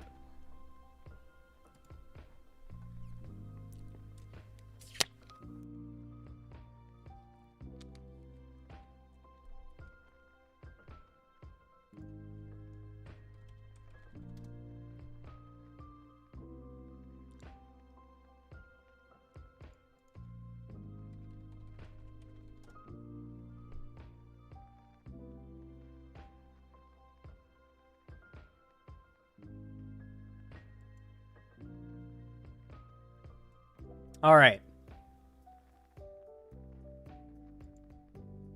You all know what to do when I say action, right? 3, 2, 1, action. All right, guys. So this one is an interesting story I have to cover. So normally, I would just talk about this almost in a vacuum. Like, okay, here's what's going on. Here's the topic, but I feel like the response to it is what I actually have the most interest in discussing with you all, because I don't really have much else to say about the catalyst of this discussion other than, well, this is bad, obviously. So for those that don't know, this is very fresh off the presses news, by the way. Like, as of the recording of this video, the talking about it on stream now, this is like an hour ago. Nazi protesters are marching in Nashville, Tennessee today. Nashville's the capital of the state of Tennessee, for my non-American viewers that don't know our geography all that well. And they are very proudly displaying their swastika flags and Sieg Heiling. And the response to this from the right is really what I want to cover especially today, but I figure I should do my due diligence in showing you these nerds marching down the street. Look at these little LARPing cunts. No! What are you ashamed of?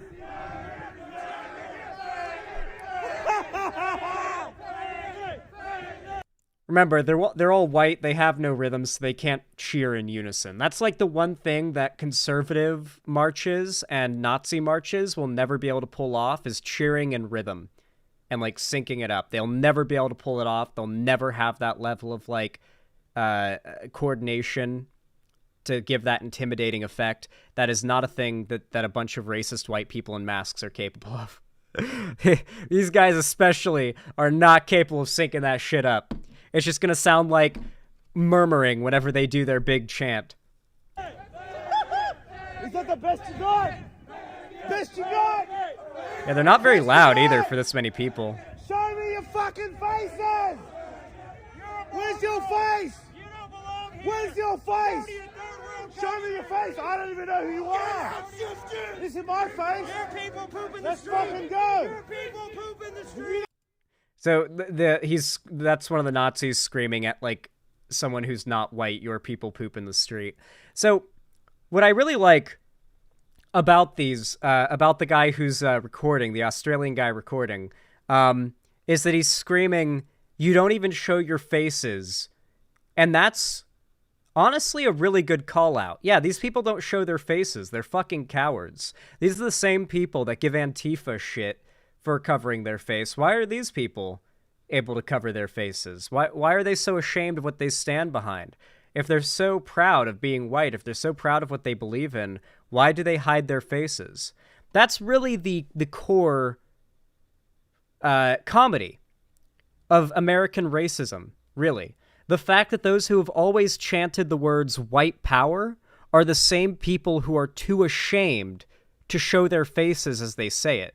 They wear Klan hoods, or they wear skull masks, or bandanas and sunglasses. Nowadays, they scream white pride and white power and all that shit, and yet they're like cowards covering their faces because they are too afraid to be seen saying it with an unobscured face. Because they're not actually that prideful. They're actually very ashamed in what they believe in. Because they know it's not popular. It's not liked. I mean, Antifa covers their faces. Well, Antifa is actually at threat of like, getting police violence on them because generally Antifa is out there harming property. Like when Antifa shows up to a protest of people who are like, well, Antifa is like an ideology, but if like people who identify with an Antifa militant group show up at a protest, like, you know, the whole thing going, they're probably there to destroy some property.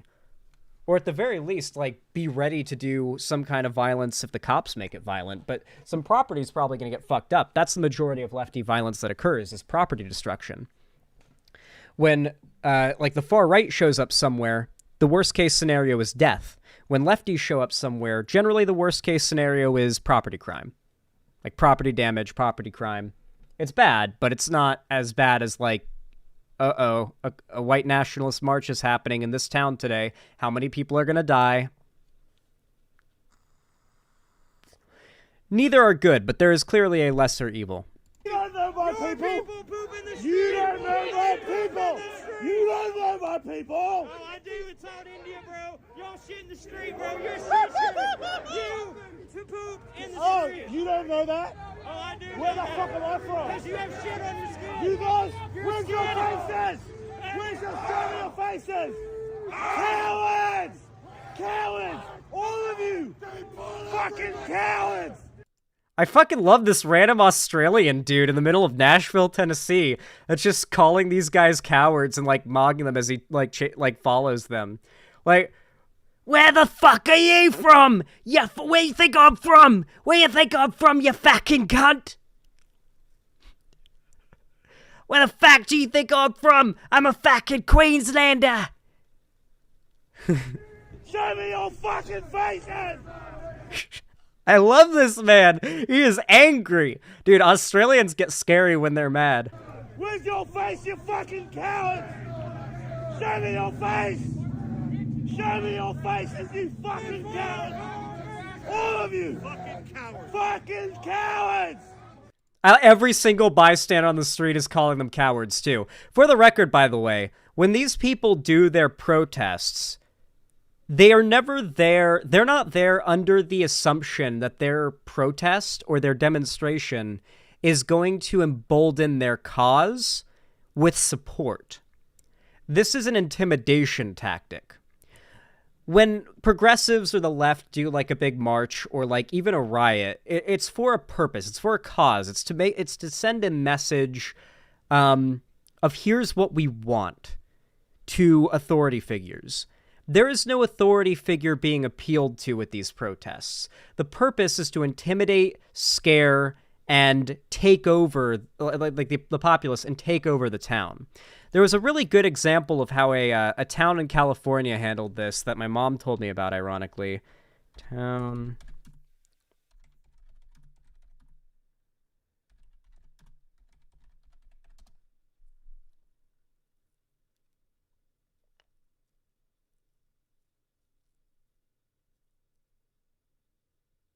Let me see if I can find it.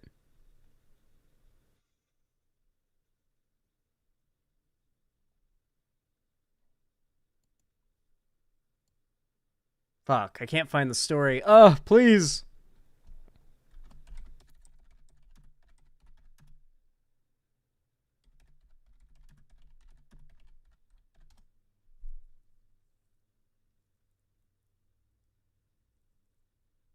Let me see if I can find this.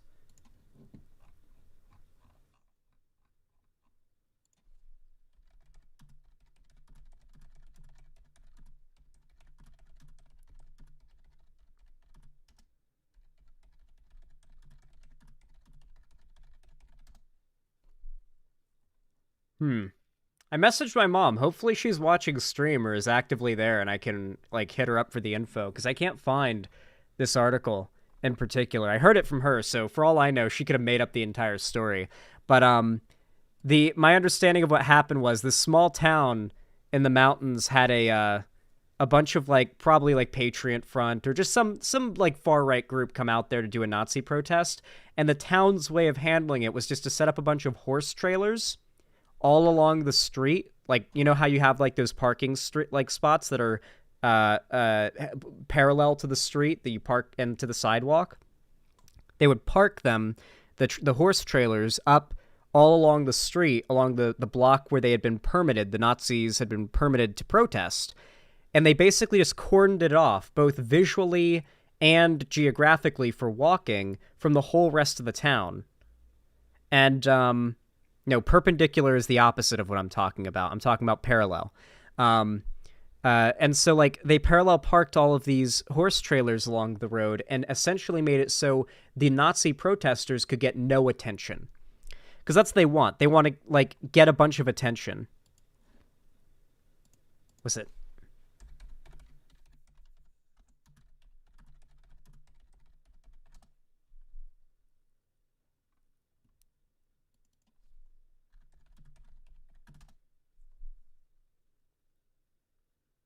Okay. I think she just made it up, I'm going to be honest. I think she completely made that story up to me because she told me like two town names. I looked both of them up along with the details of the story and nothing's coming up. So I don't think that's a real story. She is known for making things up, okay? You can't give me shit for repeating shit that I heard from somebody I thought that I should be able to trust as a source for info, okay? I've witnessed her making up things about stories that I was there to witness the truth of in real time, so you gotta take things that she says with a grain of salt. Fucking cowards! Fucking cowards! Fucking cowards! Fucking cowards! Fucking cowards! Cowards! Oh, I love this guy. This guy's awesome. Fucking cowards! Fucking cowards! Fucking cowards! Like, it is best to just completely ignore these guys because at the end of the day, what they want is a reaction. They want a reaction, whether a positive one or a negative one. But if people just ignore them, like they don't even get like people recording them or watching them, like it doesn't even make the news that they did this, that's a failure for them. You know that these guys go home and they watch the news and they look at news outlets and they like scroll around on Reddit and Twitter hoping to see as many people talking about their little protest as possible. And if that means I'm kind of part of the problem here, but like this is what they want. They want a reaction. The last thing you should ever do is approach them and try to like give them any type of reaction. The best thing you can do if you witness this is to convince everyone else around to ignore them and just let them be jackasses without getting like any attention. Just literally imagine how much funnier it would be if it was just a video of them walking down the street and everyone's just ignoring them. Like no one gives a shit.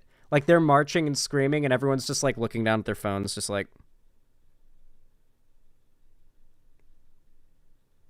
no one cares. Just they're shunned. They're not a part of society.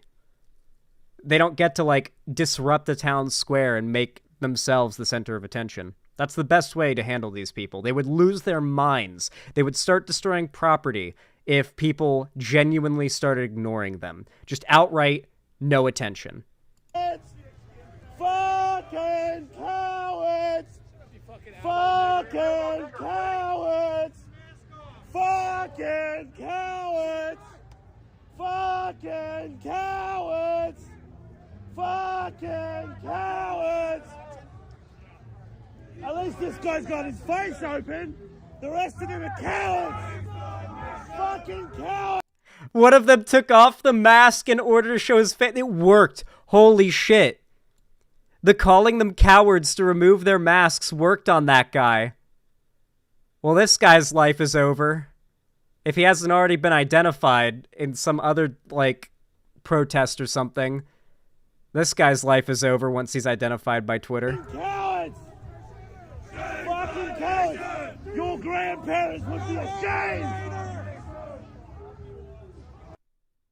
I'm sure their moms are ashamed, to be completely honest with you. I don't think most of these guys, like, this is a divorced man brigade. Like, most of these guys are probably divorced men. Like, the journey to get this racist and far right, like, for dudes this old in this demographic, is divorce. It always starts with, like, a bad divorce or something. Or maybe usually they're the ones at fault, to be honest, but yeah. Here's the thing, though. As fun as it is to discuss the Nazis, what I find far more interesting is the response to this from the right. How many of you guys are familiar with the go-to conservative response to a protest like this going viral with large amounts of scrutiny? When far-right people are just coming out and waving swastika flags around and marching down the street, what do these people do? Do they say it's actually Antifa? That's a common one. Isabel the Wolf in YouTube chat, you had it. It's feds or based, is what they will say. You also got it, Darcel Saber. Feds. So the conservative blue checkmark accounts on Twitter have immediately jumped on this story, and they have captioned it. They've made feds trend on Twitter, actually, because of this. And this video that one of the conservatives' accounts called Amuse posted captioned it, Feds Marching in Nashville. So for those of you guys that don't know, when they say feds, they mean federal agent. Conservatives will say when Nazis march down the street carrying swastikas and chanting white power, this is feds doing a false flag to make us look bad.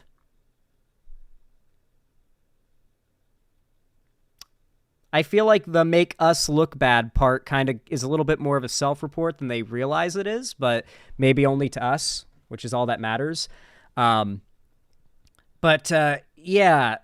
they are immediately jumping on this to call it feds. They're immediately going on the defensive before anybody's even really called this out. Here's the video, of course. They are literally having a Nazi march. Here in downtown Nashville. White supremacists talking about white supremacist neo-Nazism, talking about deporting folks and just racial hatred. This is what we're seeing here in Nashville. So that's the video, but this conservative account has to have find a way to twist this. So he just captions it, Feds Marching in Nashville. Reading the replies, the copium is wild. So this has 3.3 thousand likes, and the replies are as follows. The Patriot Front must have wisened up and changed their uniforms. Biden's boys. An actor filming other actors. Lol, it's fake. I lived in Tennessee for a solid 16 years now. I have never seen white supremacy here. Ever. Feds doing what feds do. Don't care if they change their clothes, their faces are still covered up. Feds. That's their explanation for why their faces are covered, by the way. The right says, they cover their faces because they're federal agents. Except when these people get doxxed, they always end up being random 4chan users who've got like a long history of Nazi posting online, and then they get fired from their job. And like the right loses their mind over the left like messaging their employer and shit what they do. But apparently they're feds. But at the same time, it's bad if you dox them to their employers, which are not the federal government apparently, but also are the federal government. How interesting that he specifically just happened to be in the right position at the right time to catch them emerging and chanting for a TikTok post. What amazing timing. Yes. It's not... In the middle of a massive city, somebody had a phone and was able to record a TikTok about a Nazi protest of people marching down the street with swastika flags. Must be an organized false flag operation. This guy's got Abe Lincoln as his profile picture. So what do those guys in uniforms actually do that warrants this much attention? I recall Antifa running through the streets destroying things and nobody seemed to care, but raising awareness or something? But these guys peacefully marching and chanting is a cause of concern? With the Abraham Lincoln profile picture about the guys marching through the street with swastika flags, Sieg Heiling. Must be people from Ukraine, Ukraine supporters. Do these guys know that it is an open joke to call them feds? They need new branding. LMAO, those feds are either light in their loafers or their choreographer is laughing, crying my ass off. Their matching uniforms are super gay, in my opinion. Just a small thing to add. Those feds will get double time pay or double time comp time for doing this on a holiday. It is so obvious they're feds. Why are there no speeches on record, no identification of these people? Are you having us believe that all the investigative powers of our media and government have failed us? Lol. The feds are back. Let's say they're not feds. Hypothetically, of course, they're not. They've been doing these little things for years and haven't actually done anything violent. Probably because they're feds. No false flag yet. So, for those that don't know, like, they're part of a Nazi group. Here, let me see if I can get their logo here. Does anybody recognize this logo? It looks like it's probably something in German, because it's in, like, the Nazi, like, Wolfenstein LARP font, you know? So it's probably something in German. But, I mean, find out who they are, I guess. They're almost certainly not feds. It's interesting to me, though, that, like, I'm a lefty, right? And I spend maybe a quarter of my time on this channel shitting on other people that identify as progressive or left-leaning that that have bad politics but identify with my politics. Like, that is a lot of what I do on this channel. A fair amount of what I do on this channel. I am fully willing to accept there are tons of awful, ridiculous, crazy people in my political side that drag it down. Conservatives are so dishonest and unwilling to cede any ground on anything because their only value is winning that they will never ever say, yeah, some right-wingers are a little nutty, some right-wingers are a little crazy, they can go a bit far for me. You very, very rarely hear that. I think that's why the right has such a strong stranglehold in online content compared to the left as well. They're Atomwaffen. Okay. Yeah, Atomwaffen is like a full-on terrorist group. They've actually killed people. Yeah. If it's Atomwaffen, they've actually, like, they're a terror group. Like, they're well known as far as, like, big far-right groups go. Anyway, it's interesting to me that the right is so unwilling to accept the possibility that, like, someone more far right than them could be, like, insanely radical and crazy, and maybe they wouldn't agree with them. Instead, it has to be these are federal agents pretending to be racists to make the right look racist. Because remember, guys, these people still are trying to push the idea that Hitler and the Nazis were left-wing. Just yesterday, PragerU posted a poll, was Hitler left or right wing? And obviously all the replies are, there is no such thing as far right. That was the top reply on that post was, is Hitler far right or far left? Was he far right or far left? The top reply was, there's no such thing as far right. He's far left. That is the world these people live in. Although, when you really think about it, them admitting there is no far right, that it's just right, maybe that's just kind of letting the mask slip, that there is no difference between a Nazi and your average Republican these days. Maybe those that are a little more red-pilled have just kind of made that realization and they're open about it. Like, yeah, no, the average Republican really is just a few steps away from being where I am, but the average Democrat is like a mile away from being where you are. You being me in this scenario. Yeah. The majority of the right is a lot more radical, which means that your average conservative is going to have a lot more appeal with radical online, like, alt media than your average progressive is. And so that's why you're going to see a very strong stranglehold of conservative content online for a while longer, until the left really starts to embrace the internet in the same way the right did like a decade ago. Hey, Tipster, what's up?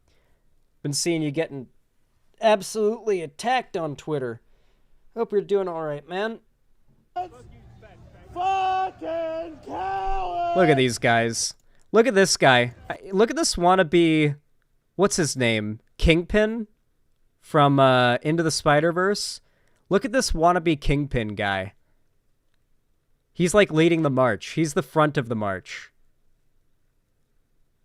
He really wants to be Kingpin, I feel like. Or maybe Agent 47. Maybe he's trying to be Agent 47. He's not pulling it off. He's not pulling off either. He's not big enough to be Wilson Fisk, and he's too big to be Agent 47. He falls... He's not pulling it off. He's not doing it. He's not him. Well, I hope you guys enjoyed that segment. I feel like it came out pretty good.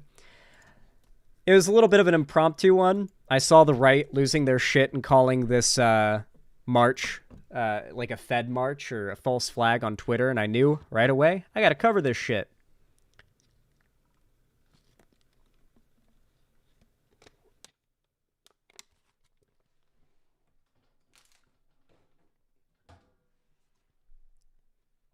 Isn't Wilson Fisk in Daredevil? I believe so. Yeah. Alrighty. Pepper T21, thank you so much for the $5 donation. I really appreciate that. Thank you, thank you, thank you. I appreciate that a lot. Says, I talked to a pillow on January 27th and 28th about my starting streaming and congratulating them on coming out as trans. If I had to guess, college is kicking their ass? No doubt, yeah. School sucks. I would not envy being in a pillow's place as far as college stuff goes. It's got to be a lot of goddamn work. Might be finals, too. Finals might be coming up for all we know. Anyway, thank you for the $5. I appreciate it. Thank you so much. Here, let me update the dono goal really fast. Thank you guys for your support. Remember, if you're watching the stream and you've enjoyed my content so far, it would really help a lot if you wanted to drop some support for me. There's a variety of ways you can do so. Some completely free that just take half a second. Some a little more substantial, but require a little bit of sacrifice if you're willing to do so. You can simply just hit the thumbs up button and drop a like on the stream over on YouTube to support me a lot if you haven't done so already. It really does help a lot. It basically twists YouTube's arm and forces them to push my content. And of course, if you want to and you've got the money for it and you got the time, you can always subscribe, gift a sub, or donate on my website, xanderhall.com/live, or support me financially through other means via YouTube, Twitch, Streamlabs, Stream Elements, and Patreon. You can also buy merch, link down below in the description. There's a lot of cool merch you can buy. It's a nice little merch store I run through Streamlabs. You can also join my Discord server where we do watch parties, and I will soon, next Friday, be doing bi-weekly call-in streams for you guys to talk to and debate me on pretty much whatever you want, and you'll get like a minimum of 10 minutes to talk to me. You can obviously leave sooner if you want to, but you'll have at least 10 minutes to talk to me. If it's a really compelling conversation, it can go on for longer though, so get excited for that, and make sure to join my Discord so you're able to hop in when that happens, because it takes a bit to get verified in there. So you don't want to just like wait until the day of and then you don't get verified. And then, of course, you can also... No, that's everything. That's actually everything I had to show. You can also follow my Twitter, I guess. I just saw Dylan Burns on Twitter about how another Ukrainian city has fallen. Ugh. Did I see the high-quality meme in my DMs? What is going on?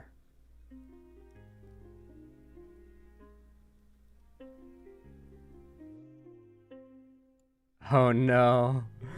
Oh no. What are all these soy boys waiting in line for? Yeah, I like that meme. I've seen that meme, Balth. But I also got sent this. I'm not even going to read it. I'm not even going to read it. I'm just going to show it on screen. You guys can read it.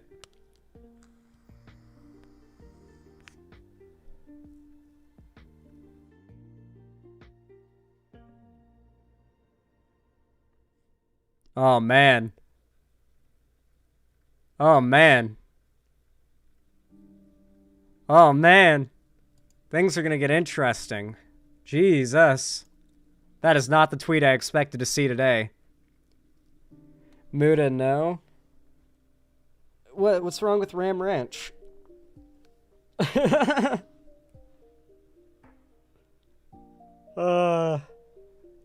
Listen, guys. This is the part where I get to sit back and watch the drama happen and not be a part of it. This is the part where I get to be one of those soldiers that was present for the first nuclear testing experiment that was like laying on their stomach facing away from the blast. That's how I'm gonna be. I'm gonna be laying on my stomach facing away from the blast with this one. You better believe it. I'm gonna be well outside the blast radius. Not even no nuclear fallout is even gonna touch me.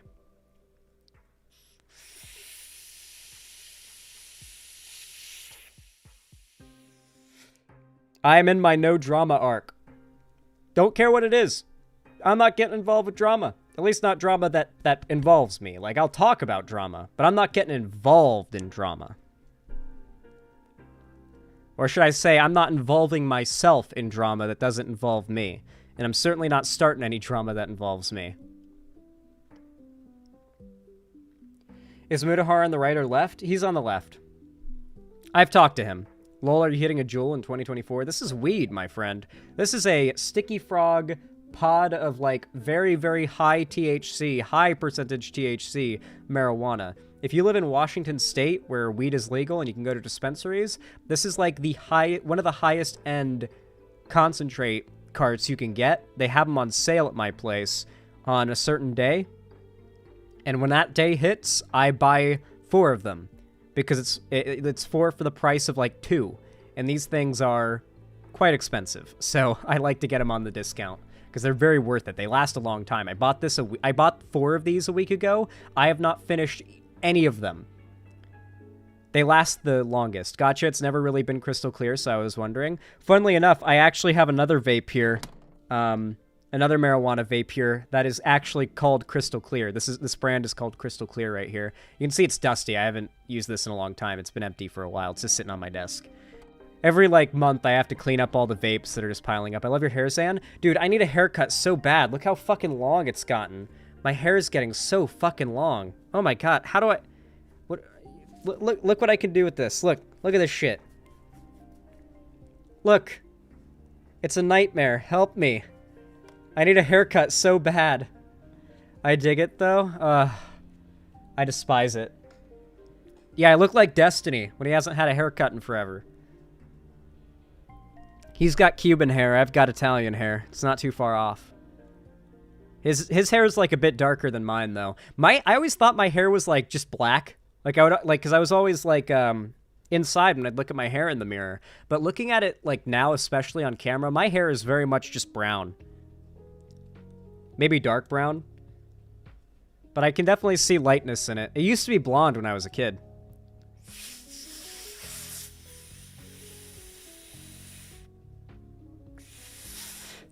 My hair is long and curly as hell. It's not behaving right now. I cannot get this thing to do any, like... My hair is just ridiculous. I can't get it to behave. Yeah, I'm in my Fabio arc, true. Zan, I heard white people as babies have lighter hair and lighter eye color. Is that true? Yes, that is true. Generally. That is generally true. I have your hair, Zan. Rough? Yeah, I'm not a fan of my hair. I really wish I could just shave it all off and be bald. Like Walter White. And just be like, Walter. Look at me, Walter. Rip out a strand and measure it? Sure. Let's see if I can find, like, an errant piece.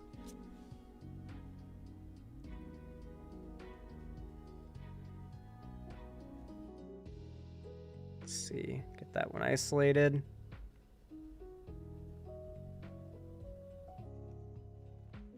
There we go. Let's see how long this hair is. Okay, still got it. Still got it. All right, here's where I... This is how long the hair is. You can't really see it too well. I'm pulling it as tight as I can without it falling. But, this is how long my hair is right now. What the fuck's wrong with your thumbs, mate? What do you mean what's wrong with my thumbs? I haven't clipped my nails in a hot minute. I need to clip my fingernails. I've been so fucking busy the last couple weeks, I've forgotten. I have nothing wrong with my thumbs. What do you mean? Like, I feel like they bend back a normal amount.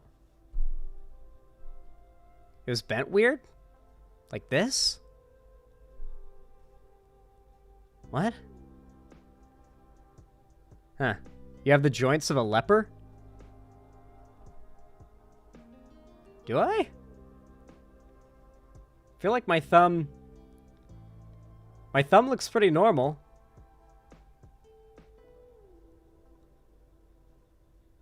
Yeah, I don't know. It looks fine.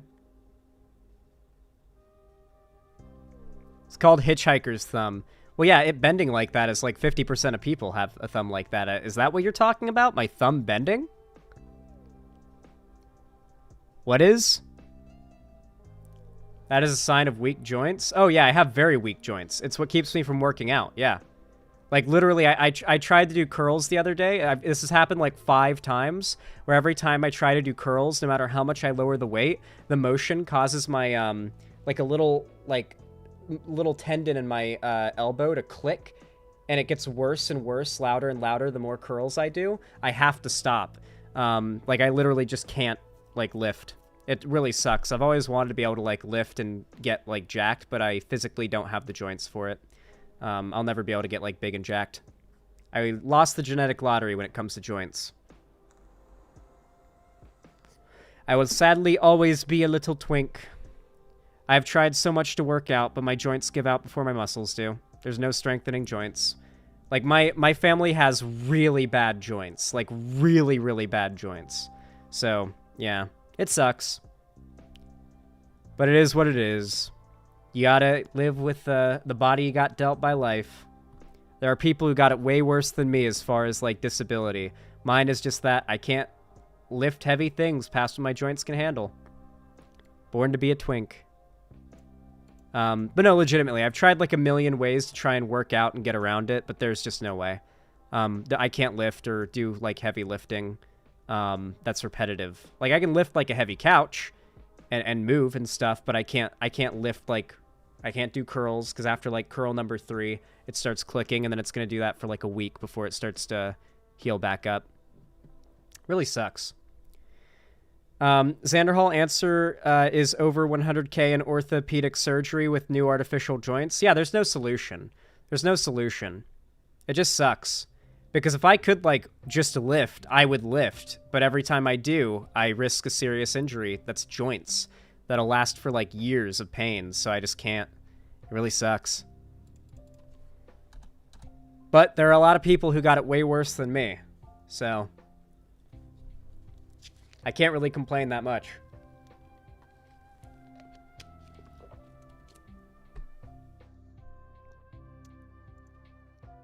Have you thought about going full prosthetic? Dog, I will Borg myself. I will absolutely fucking Borg myself up like David Martinez in Cyberpunk Edge Runners if that starts to become a thing. You better fucking believe it. I will literally sacrifice my limbs to have robot arms and shit. Yeah, I would literally go through the David Martinez arc. Yes, that's what would happen. I would mostly be robot. Honestly, my legs are pretty strong, so my leg joints aren't really the problem. It's my arm joints. It's my elbow joints that are the big problem.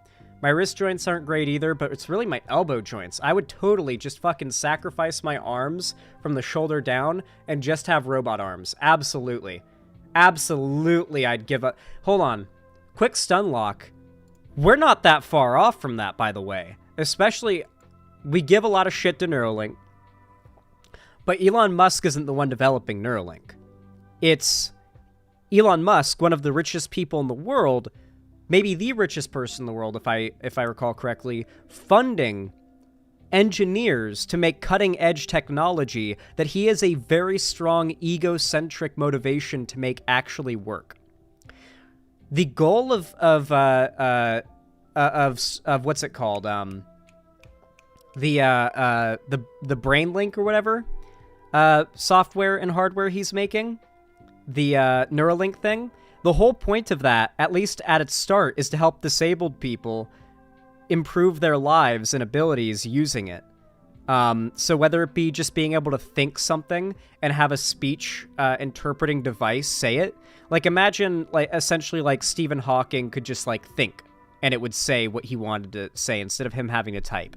Or like you're missing an arm and you want to have direct neural interface with the prosthetic arm, the robot prosthetic arm, for it to move as fast as the, like at 100, what is it, like 150 milliseconds is the brain's speed. Like that's the delay between like you flick your arm and you feel it. I'm pretty sure it's 150 milliseconds of delay. So you just have to get that synced up and you can do a lot of cool shit. Really quick. Prosthetic robot arm. Look how cool this shit is. We are not that far off from some pretty extraordinary technology. Is 60 minutes gonna copyright cuck me? I feel like I might be safe playing a 60 minutes clip. That might be safe. We check in again on a technology that has been developing and making astounding breakthroughs for 10 years and more. This is the technology of prosthetics. And this is you controlling the hand. Sure is. About 17 years ago, the Department of Defense spent $100 million. Literally this? Let's see, what is this? From the moment I hear the blessed machine. No, unironically though. Unironically. As much as I do not agree with humanity's general, ideology in Warhammer 40k, the idea of the transhumanism aspect is absolutely valid. I want us all to be space marines, okay? There's no need for these fleshy, soft human bodies. We all need to become asexual space marines. From the moment I understood the weakness of my flesh, it disgusted me. Yeah. I craved the strength and certainty of steel. I aspired to the purity of the blessed machine. That's what I'm talking about. To your flesh, as if it will not decay and fail you. Warhammer's cool. I like Warhammer.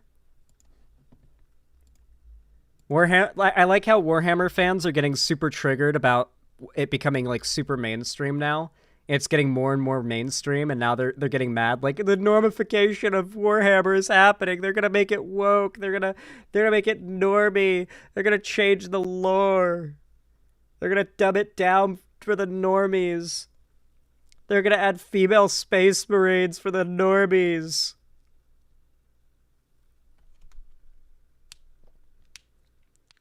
The normificationinator. Yeah. Anyway, let me see if I can find a good example of one of these prosthetic arms. Wired? Will Wired cuck me? Wired might cuck me, but it's fine. It's probably fine if I just show a second of this. I just want to show you, like, there doesn't even need to be audio. Just look at this shit. This is where we're at right now. This is from 3 months ago. And I've watched these videos over the years. The advancement in technology has been astounding in, like, the last decade. Like, watch a video about these from 10 years ago and then watch one from now. Like, it's an insane jump. The jump is going to be even bigger in that same amount of time from now. Like, people are going to be Borging themselves the fuck out, dude. Look at this.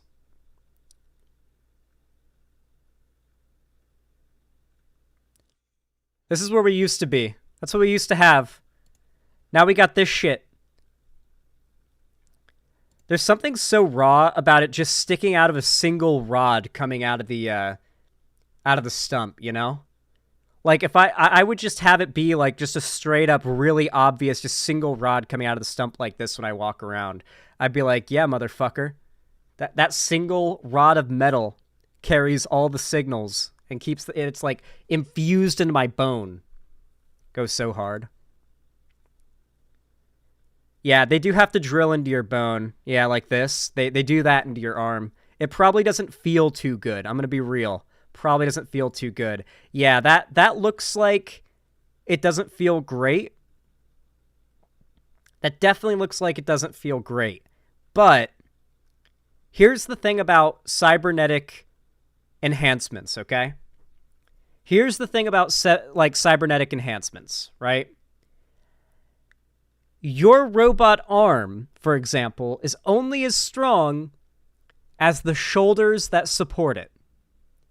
You may think, I can, robot punch and, robot lift things now. No. This thing is attached to your bones of your upper arm, and that to your shoulders and the rest of your body, and that to muscles and everything.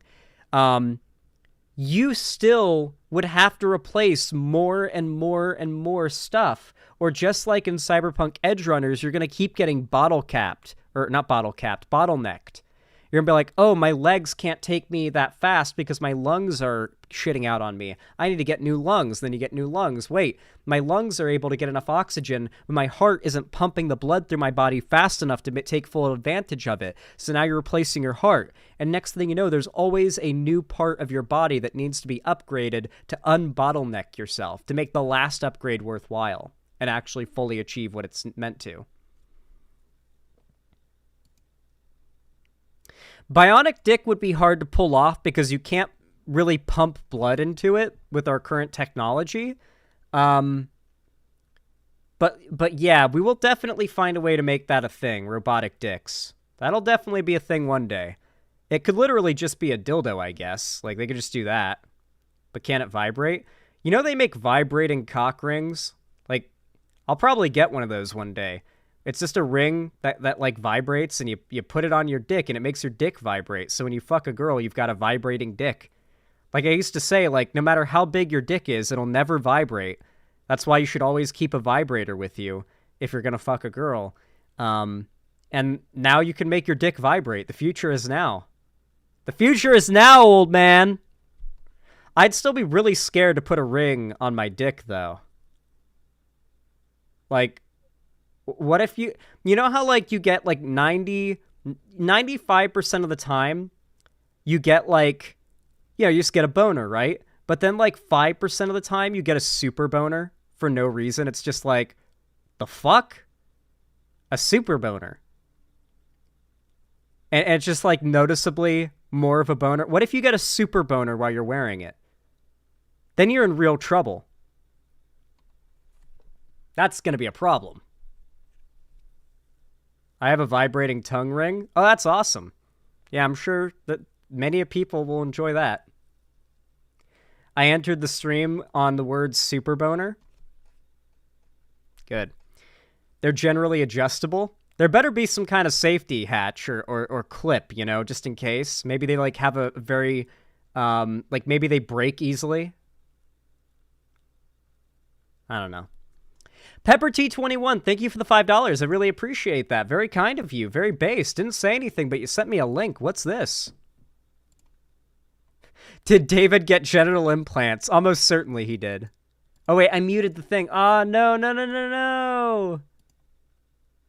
No, okay, I have to go. Okay, I have to find a way. I gotta turn on volume for something. Here, I'll put on this Zomboid video, and I'll turn on the volume. And now I should be able to have volume Did David on this. Martinez get genital implants? In the Cyberpunk universe, genital implants are available to purchase that are used to enhance procreation. Implants in general are a huge part of the anime Cyberpunk Edge Runners, though the genital implants are barely mentioned. However, there is reason to believe that Martinez got these breeding implants due to his affinity for cyberware and to impress his love interest, Lucy. By episode 6, David is shown to have a lot of cyberware installed, and it's even mentioned by his Ripper doc that he feels better in metal than skin, to which the doc replies he's never seen a kid this borged out. This conversation outright states that he loves cyberware over his organic body, meaning it's highly likely that he bought genital implants since he would be comfortable with it than whatever he was born with. He is also comfortable sacrificing his humanity to make Lucy happy. He is shown buying lung implants in an effort to impress her, and if he's willing to get these implants for Lucy, he would definitely get genital implants in an effort to impress or make her happy, because that's how much he cares for her.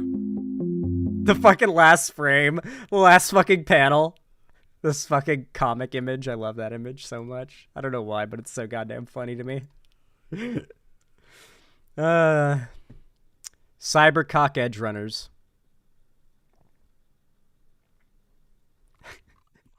Heavy Gretel, forever you're going to have in your logs on this site you linking the official Wikipedia page for cock ring archived on here. That's never going away. That'll always be in the website chat archives for people to see.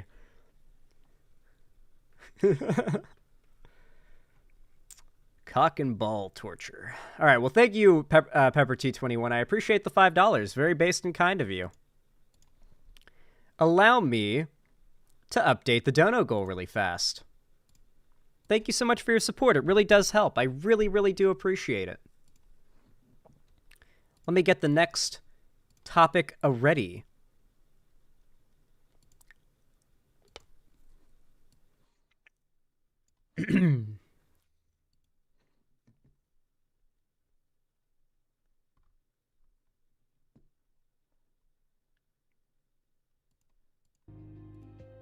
Alrighty. Water sippy time.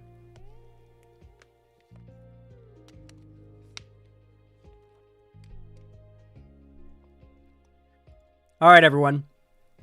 You all know what to do when I say action, right?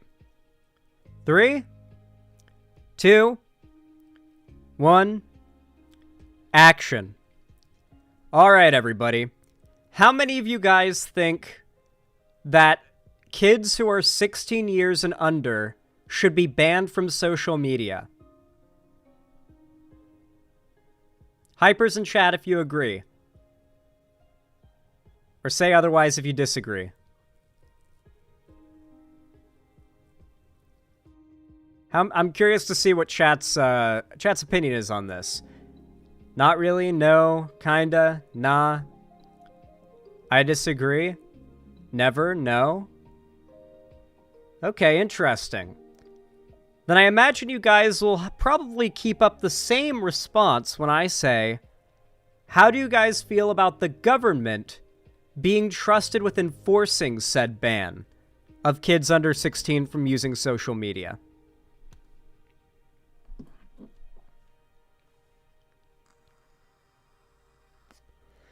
Well, considering that most of you in chat are saying no, I think that the overwhelming response will also be no from most people who watch this video after the fact too. Well, that is what's on the table right now in the state of Florida. Florida House passes bill that would ban children under 16 from social media.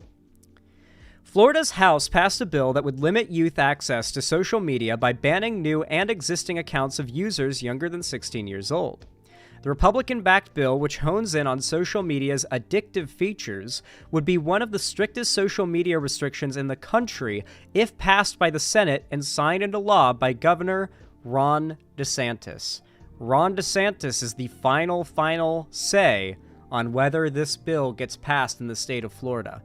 This would be one of the most strict overreaches of the government on the freedom of speech of any group in the history of the country.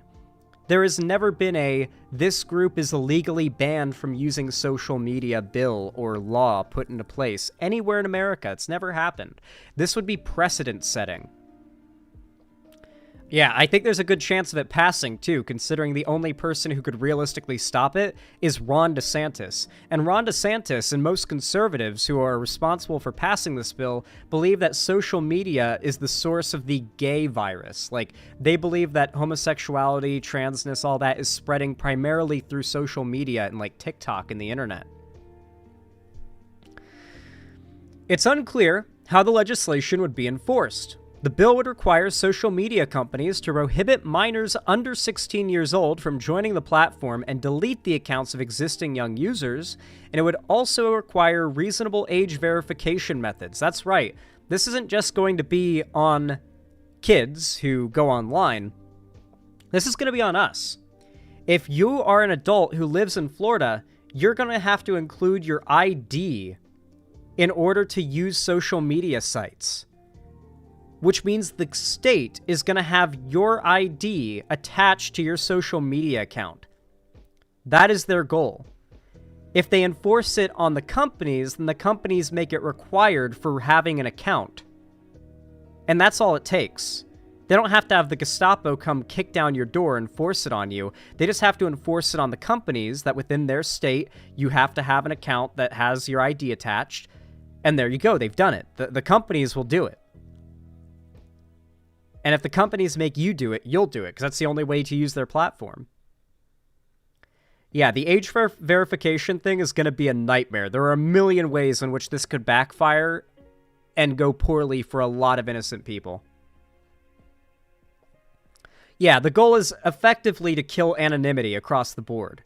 The same people who claim that, like, oh, the Internet Wild West days are falling, the wokeness is killing the Internet Wild West, are now trying to make it so all forms of anonymity that could exist on social media for Floridians would go away. To save money, the companies might make it all platforms, not just Florida. That's a scary thought. Yeah, even outside of Florida, the companies might enforce it nationally or across the board, making it so all these companies just have your ID, and that's the prerequisite for posting on their platforms. Twitter, Facebook, Instagram, all of them would ask for your ID before you could post anything or even make an account. Like, they'd have the same level of scrutiny for making an account as OnlyFans. It would be a pretty big problem. The far right wants an anti-woke, anti-porn internet. That's true. This does kind of like tie into the right wanting the ID requirements for porn sites, where if you wanted to like go watch porn, you couldn't just like open up an incognito window and like throw up Pornhub. You would have to literally like make an account, log into your account, and verify that account with an ID to the state. Is what the suggested bill is. The state. You would have to have a porn license, and that porn license is what you would submit to, like, Pornhub or whatever. Yeah, there's no tangible benefits to these laws, by the way. Yeah. The right are just weaponizing the think of the children mindset to, take away your freedoms. That's what the right has pretty much always done. Weaponize people's fear to make them look the other way as the government, they use the government to take away their freedoms. It's essentially what the right has always done. The legislation pertains to social media platforms that allow tracking users' activity and targeted content based on information derived from tracking. The bill also applies to platforms that use addictive design features. That's every social media platform. Allows users to upload content or view others' content, allow users to interact with or track others. That is every social media site. It excludes platforms mainly used for email, direct messaging, streaming, news, sports, non-user generated entertainment, online shopping, gaming, photo editing, professional networks, and others. So pretty much every way through which the right doesn't believe people are being radicalized to the left and kids are being turned gay. So this is the op-ed piece from Axios. As many parents have discovered, it's one thing to tell teens they can't use social media apps. It's another to actually stop them. Age verification for online services continues to be a tricky problem. Several state legislators have considered social media restrictions, but some efforts were set back by courts last year. A federal judge blocked Montana's total TikTok ban, the first of its kind. An age verification law in Arkansas was blocked, also by a federal judge. It would have required anyone under 18 to have parental permission to create an account. There's a very good chance a federal judge could just block this, by the way, which is probably what's going to happen. An age verification law was passed in Utah, and state officials released proposed rules for social media companies to abide by. They would have to choose to verify subscriber information via mobile telephone, the date an account was created, facial analysis, social security number, or matching a user's government ID to a live webcam image. Not even a photo, a live webcam image. Utah Governor Spencer Cox signed the first bill of the 2024 legislative session to extend the deadline for the date this law would go into effect from March to October. Wait, so this is already straight up passed in Utah. Like, this is just happening in Utah already. Like, it's just going to take effect in October of this year. Just straight up, you're going to have to, like, include your ID, your social security number, and or all those things that were listed there. That's going into effect in Utah in October. It's already passed.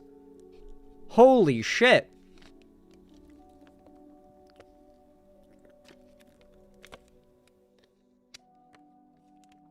That's crazy. Experts have warned about social media's harmful effects on children and teens, and tech companies are increasingly being blamed for mental health issues in youth. On Wednesday, New York City became the first city to issue an advisory declaring social media as an environmental toxin. This is a really big problem where social media is simultaneously a really good thing and a really bad source of depression and anxiety for young people. So the right are weaponizing the mutual think of the children position that even a lot of young adults have in regards to social media and kids. And the right is using their position that social media is being used to make the kids gay and creating a sort of prohibition style bipartisan opposition to social media, at least getting enough support to pass bills like this that would require you to give the state or these social media companies, in some cases, your fucking social security number in order to verify your account. This is absolutely nightmarish. The fact that this isn't getting any attention, like, I am, as far as I know, the only progressive figure that's covered this story. The fact that it's not getting more attention is crazy to me. This is a big deal. It's already going to, like, take effect in Utah in October. And they're pushing it, and it's going to pass in Florida. Like, almost certainly. Like, people need to be talking about this. This is a very, very big deal. Vosh is busy with horses, man. Good one. God. For real, this is a big deal. Because, God forbid Trump gets elected, he gets inspired by these bills and institutes it federally. Next thing you know, we all have to give Twitter, Facebook, YouTube, whatever it may be, our fucking social security numbers to continue having accounts. It's gonna suck if that happens. Kind of goes without saying. I'm pretty sure it applies primarily to only porn sites. No, Arthur's Dork. That's a completely different topic I'm talking about. The porn ID laws. That's a different topic. This story and the Utah one are in reference to social media. Not porn. I brought up the porn thing. This article and the Utah thing, they have nothing to do with porn. I brought up the porn thing. That's a separate issue the right is pushing. I brought that up. That was me. This article is only referring to the social media bills. So yeah, there's already 3 states that have tried this. 2 of them are succeeding. 1 has failed. 1 has succeeded, 1 is succeeding, and 1 has failed. Very, very concerning.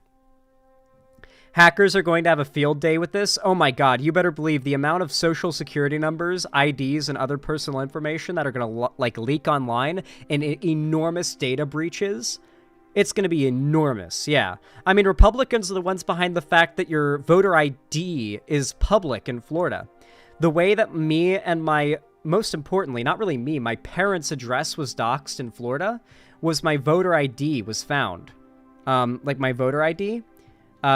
When you register to vote in Florida, your party affiliation, your name, your age, your address, all of that completely public because of laws that Florida Republicans passed. I think they're called sunshine laws or something like that because it's the Sunshine State. Basically, you're super easy to dox in Florida. If you're a Florida resident and you're registered to vote especially, there's nothing stopping you from having your address found and doxed. Yeah, Republicans love destroying your anonymity because your anonymity is what protects you from them when shit hits the fan.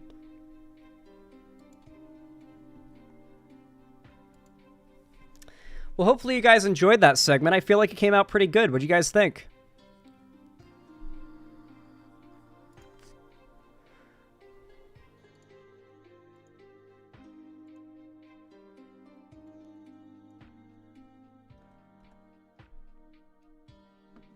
Great segment? Hell yeah. Really quick, I gotta take a restroom break. My bladder is burgeoning once again because I'm taking so many hydration sips. of water, so I'll be right back. Please be patient. I'll be back in just a moment. You guys have been so nice to be here so far. I really appreciate it, guys.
Thank you all for being so patient and waiting for me. Yeah, I saw Vosh is making a response video. We'll probably react to it once it comes out. I feel like there's not a lot of point in giving, like, commentary on the situation, especially involving myself, when there's already a response video being made, and that'll kind of set the stage for, like, the historical reference to that drama from here on out. Anything that's said's going to be outdated once the response comes out. There'll be a whole new set of shit talking points. There'll be a whole new set of responses, all that stuff to keep up with. YouTube drama is tiresome, guys. Xander Hall, have you been remembering that to be properly hydrated, you also need to eat salt? Well, you have to have a little bit of sodium, for sure.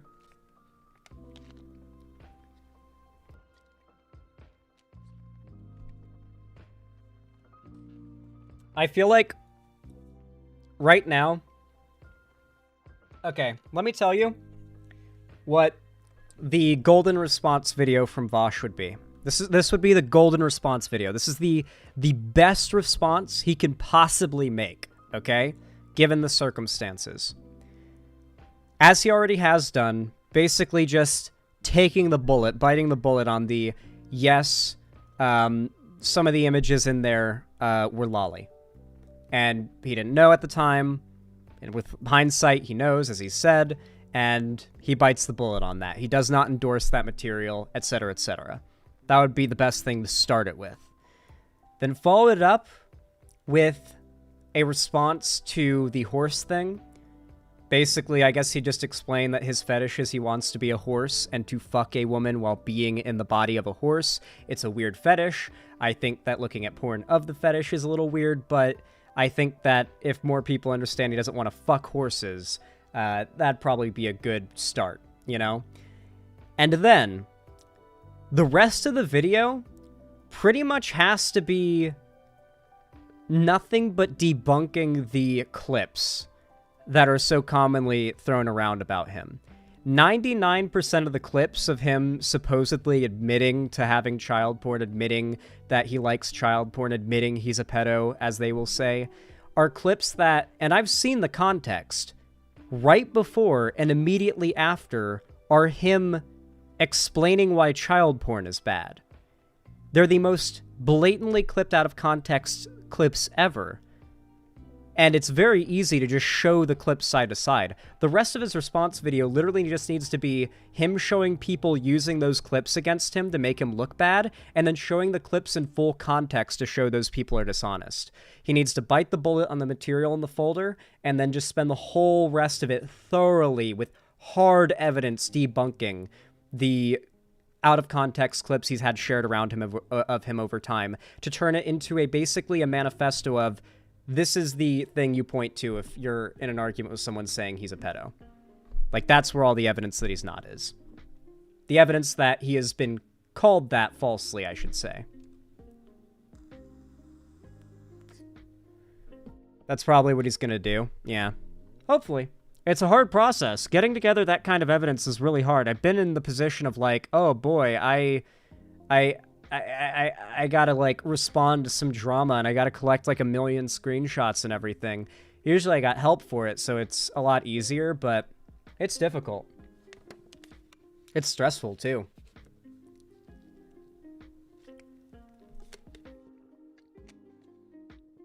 But that would be like the general skeleton of the golden response from him. The best possible response he can do. I genuinely think so. Maybe I'll be like blown away and he'll do something I never could have thought of that's even better. But I genuinely think the best response he can have is that. Considering the circumstances. And then from that, just move on. Really. Like, the best thing you can always do. Chat. This is advice for any of you who are aspiring content creators, okay? No matter how bad of drama you get in, the worst thing you can do is let it keep you down forever. Always just get back on the horse and get back to grinding. And don't let it get to you mentally. Find a way to not let it get to you mentally. And you will always be able to move on from a drama. There are very few things you can do that are permanent career enders on the internet, as long as you know how to keep working the algorithm and producing content. Getting canceled, you have to let yourself be canceled for it truly to happen. Like, to truly be canceled, you have to let it happen. You have to give up. You gotta, like, cede that ground and stop doing what you were doing. You gotta get back on the horse. Yeah, exactly. Man, my throat's a little hoarse right now. I should take a sip.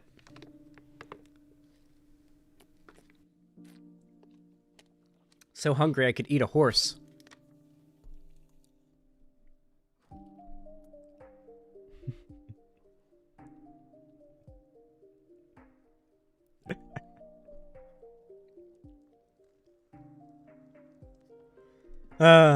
Okay.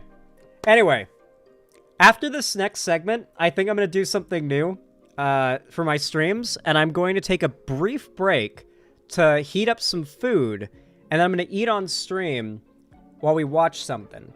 Obviously, I'm not going to do it like Hassan does, where he just silently sits there while the video's playing and just goes... while eating, you know. I'm going to eat slowly and take the time in between to talk about whatever we're covering, whatever we're reacting to, right? But I do want to get a nice meal in, because... and I never noticed this. My streams are long. Even when I eat right before stream, about halfway through, I start getting hungry. And it's not that, like, I have to stop stream hungry. It's just like, man, I'm so hungry it's throwing me off for the rest of stream. I'm just going to be bothered by that the whole rest of the time. And so I feel like if I eat something mid-stream, the rest of the stream is going to be, like, as high energy as the first half is. And I've always just not liked eating on stream, but I figure if I eat during stream, it'll allow me to prolong stream and have more energy for the rest of stream. You guys think it's a thing worth testing? Yeah, oh, I would love that, Mr. Inedible. That's definitely the plan, but I have to hire an electrician to, like, do some shit to my electrical system. My house was built in the 50s, as most houses in the Seattle suburbs area were, and the electrical system, it's not grounded, and it can't handle a lot of power draw. I had a microwave set up in here. I was going to have my microwave just be in here, and having my microwave on, it just straight up cut my power off in my room.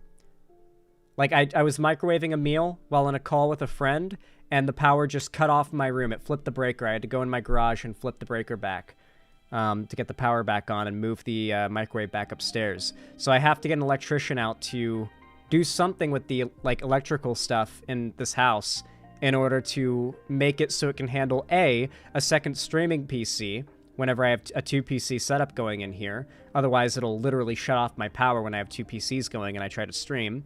And I also need to do that so I can have a microwave and mini fridge in here. There's a really nice... hold on, let me show you the mini fridge I want to get. I saw YouTubers would have this in their rooms, like, going back to like the early 2010s. I guess this is like the current look for them, but they used to look different back in the day. But this is the general idea. That's the kind of mini fridge I want.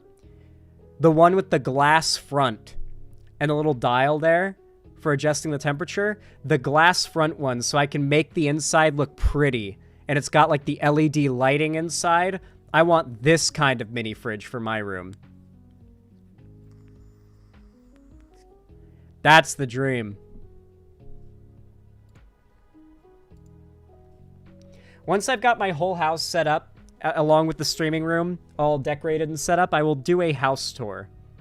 I know you guys are no doubt very excited to get that house tour. I also want to have a proper camera when I do that, which, that reminds me, Quail content is coming this spring. To do so, I have to afford a coop, I gotta afford food, I gotta afford an incubator, and I need a good camera. I don't have a proper camera. This one's just a mounted webcam. It can't be carried around. It has to be connected to the computer. I need to get a proper camera, and those things are expensive. So, if you want to help me afford that stuff, if you want to help fund that, consider supporting the channel. You can do so for completely free, very easily, simply by hitting the thumbs up like button over on the stream on YouTube. It really helps a lot. You can also support me by donating, subscribing, or gifting a sub on my website, xanderhall.com/live, if you've got the money for it and you feel like doing so. Or you can support me financially through YouTube, Twitch, Streamlabs, Stream Elements, and Patreon. Also, I have a fan Discord, and I have merch sales down below in the links in the description, too. You should join my fan Discord. We do watch parties in there, and every other week on Fridays, I will be doing call-in streams where you guys can call in and talk to me or debate me starting next Friday. That should be a week from now, right? No, it's Saturday, so less than a week from now. So get excited for that. This coming Friday. But as always, I appreciate all the support you guys send.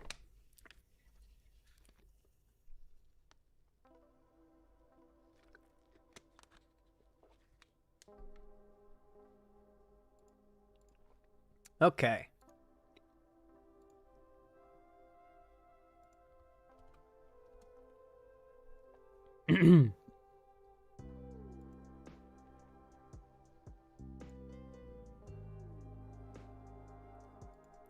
You all know what to say. You all know what to do when I say action, right? 3, 2, 1, action. All right, everybody. So there's been a development and a story from last year, if I recall correctly. I can't imagine it having been more than a year since this story. I remember covering it. I feel like it's only been a year. It's a very sad story, a massive tragedy that swept across most of the left-leaning internet about a year ago, and that was the murder of an innocent 16-year-old girl who was a trans woman named Brianna J. Obviously, her murder was motivated by the fact that she was trans. It was a hate crime, and everybody knew it was a hate crime based on the fact that she had been stabbed, like, over 50 times and her body left in a park. It was very clearly a murder. I mean, duh. And one that was motivated by hate for her and her identity. Now, the police, at the time that this story came out, were able to find 2 suspects and charge these 2 suspects. But these suspects were underage, which meant because they had not yet been convicted, their names could not be made public because of like some UK law thing or something like that. But now that they've been convicted and found guilty, their names have been made public. We know what they look like, we know what their names are, and the police have admitted that the murder was at least partially motivated by her being trans, because somehow someone can be at least partially motivated by somebody's identity to kill them. Like, apparently that can be just a little bit of the motivation, and not all of it, according to the police. I don't know how that works, that somebody can be, like, driven to kill someone, and it's only a little bit or partially because of their race. I don't know. I don't know how, or because of their identity, right? I don't know how that like calculates there, but Turf Island isn't known for their good handling of trans-related political and civil rights topics. Anyway, at the very least, we got a silver lining to this very tragic thundercloud of a story. Teenagers jailed for, quote, exceptionally brutal murder of Brianna J. Scarlett Jenkinson and Eddie Ratcliffe were partially motivated by 16-year-old victim's transgender identity, judge says. Partially motivated. Here is the video that came with the Guardian article, but we're going to read the Guardian article too. How come I'm a suspect? How come you're a suspect? Because I'm the last person that's seen her, is it? I can explain it. No, listen. Right, listen. Is this them getting arrested? This is the moment to this is them Eddie, getting you're arrested. Suspicion of murder, all right? You are under arrest on suspicion of murder. Damn. I didn't know we were gonna get to see them get arrested. This is them. Listen, I'm not gonna lie. They don't look British. They look like redneck American kids, you know? I mean, obviously they are, like, redneck in spirit based on their hateful beliefs, but I don't know, it's just they look like American rednecks. I guess British rednecks and bigots look much the same as the... Hate kind of, like, just morphs your body. Like, hate both rots your soul and your body. So you just get that similar dead-eyed look and neck beard and just kind of like smoothed out, detailless face. That leafy look kind of sets in. No, phrenology is real when it comes to bigots.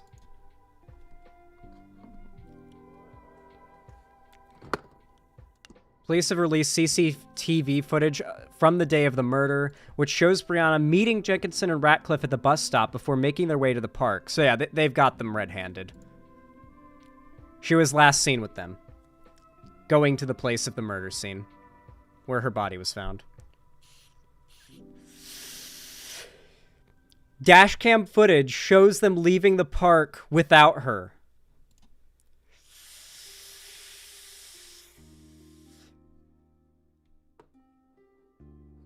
You don't have to say anything, but you may harm your defence. You don't mention when questioned. So you later line in court, and if you do say we evidence, do you understand? Yeah.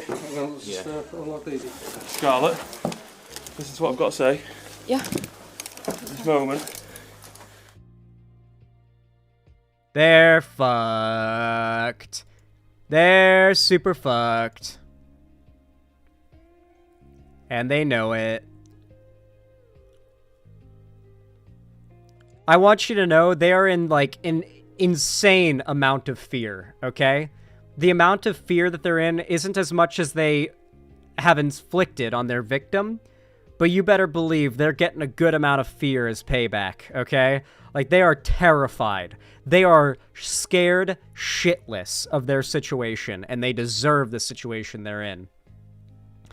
The teenager pair who murdered Brianna J have been sentenced to life in prison for a, quote, exceptionally brutal killing, partly motivated by her transgender identity. Scarlett Jenkinson, who was described by the judge as the driving force behind the murder, was sentenced to a minimum of 22 years for what the Crown Prosecution Services said was one of the most disturbing cases their lawyers had ever dealt with. Eddie Ratcliffe, a quiet and studious former champion kickboxer, a quiet and studious... When do they ever describe, like... When do they ever describe, like, anybody else like this that's done a crime? Like, could you imagine, like, the media describing a young black teen who murdered a young girl as, like, a formerly, like, studious, kind, and like, excitable kid? They would never describe... They would say, like, there were clues of this happening for years ahead of time. Like, when do you get this, like, why are they getting talked about like this? Like, they used to be such good kids. So weird.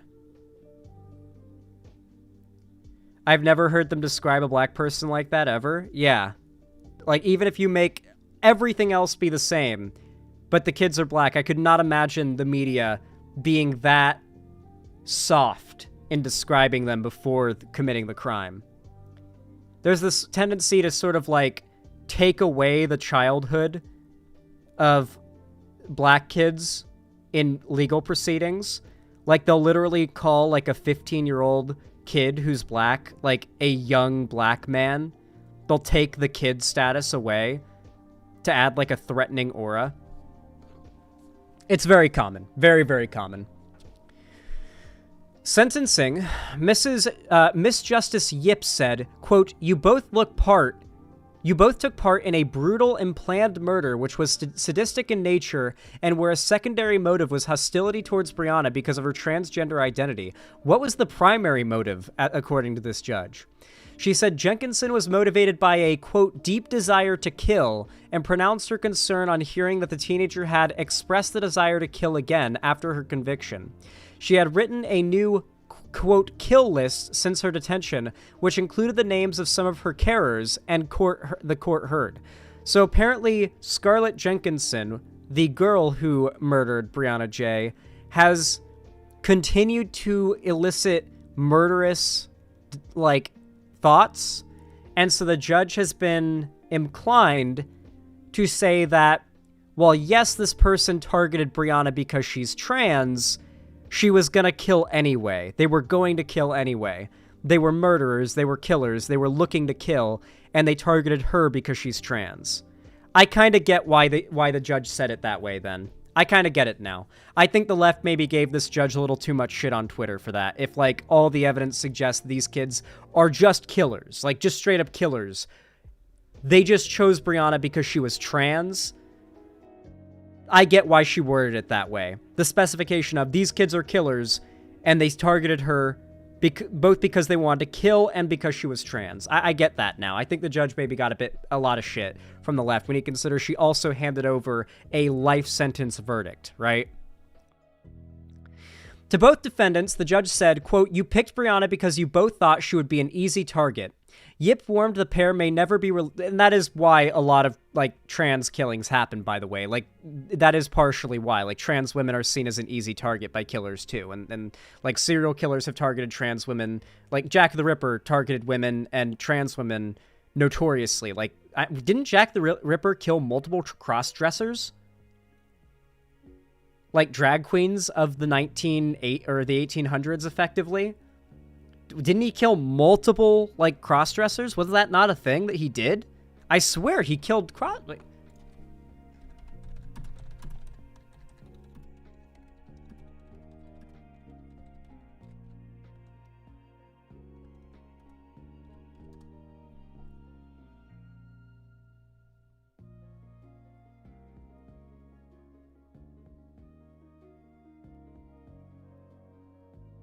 Oh, no. I'm just mistaking the fact that he did kill some men. Okay.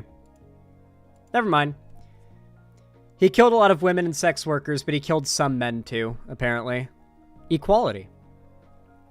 She told a psychiatrist she had stabbed Brianna, quote, repeatedly, and found it, quote, exciting, and that she killed her because she thought Brianna would stop being her friend.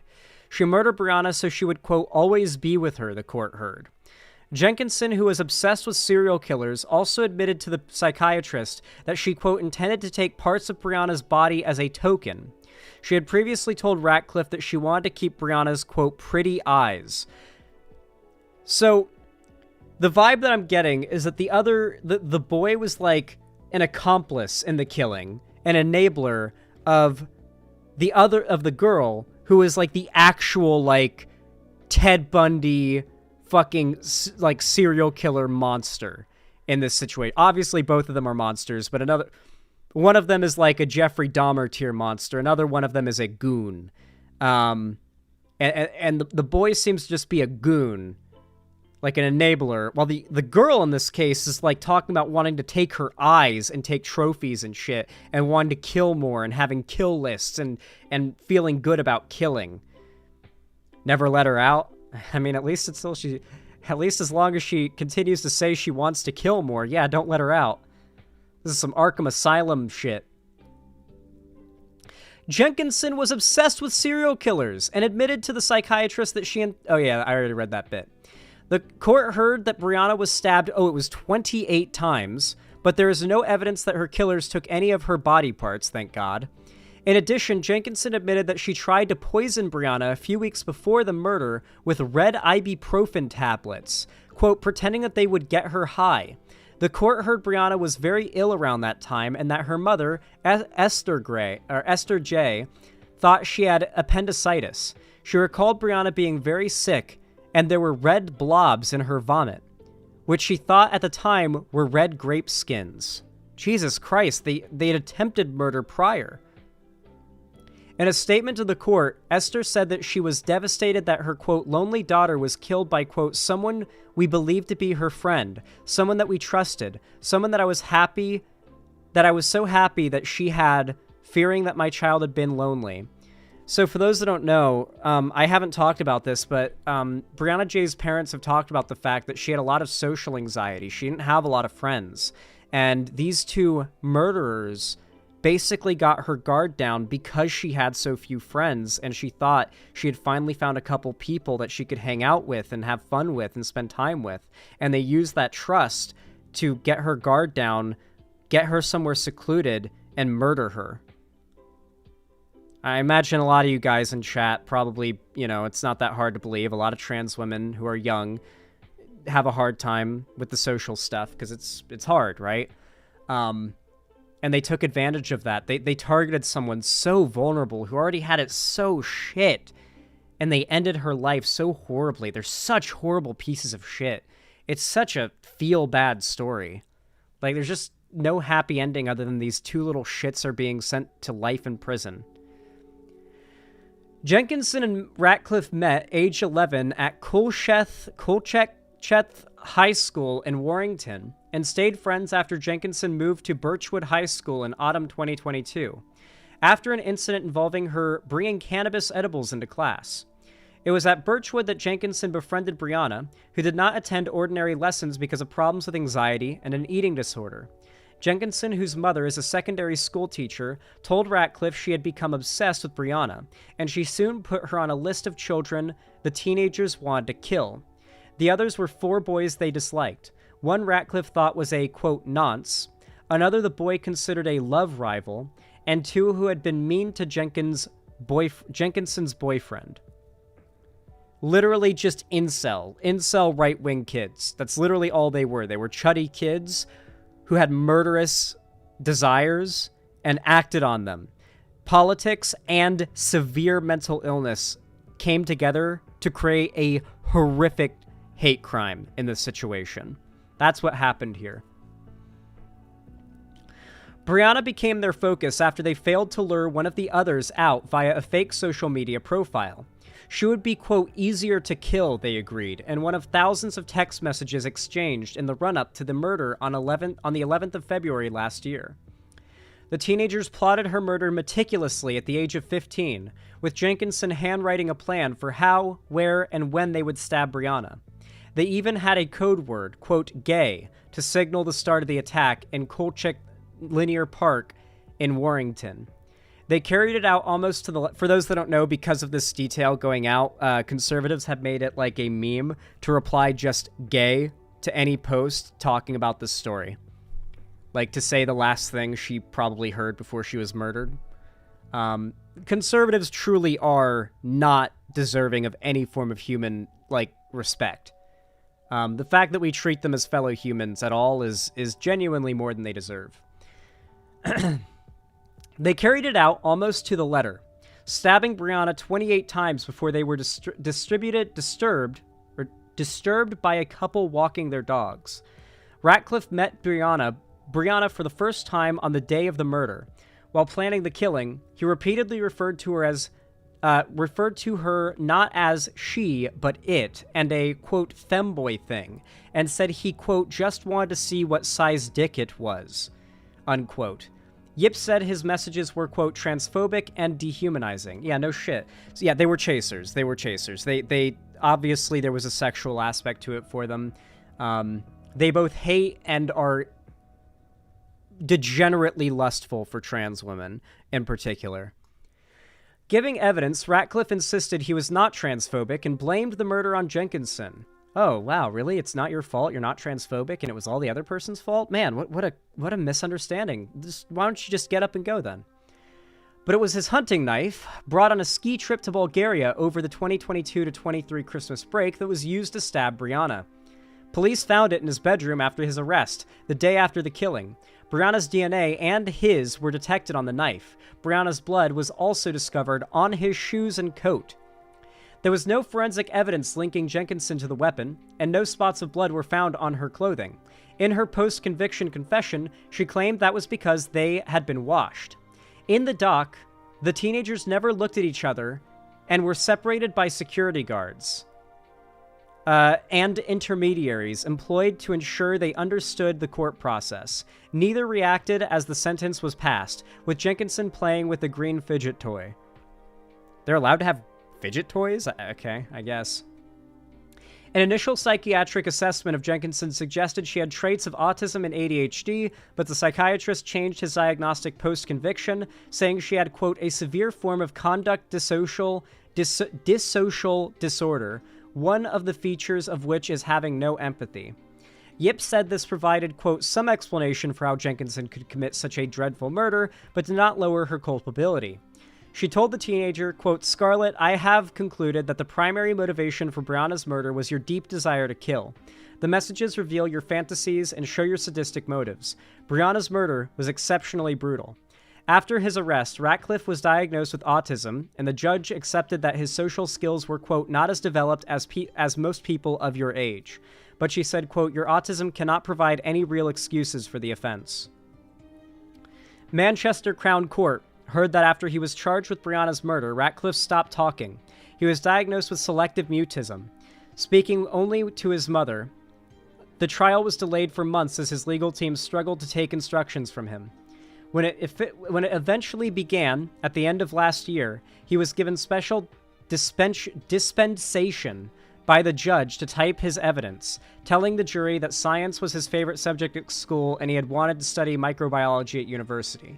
Giving evidence, Jenkinson admitted to an obsession with what her barrister called, quote, dark materials, but said it was all fantasy that she had never acted on.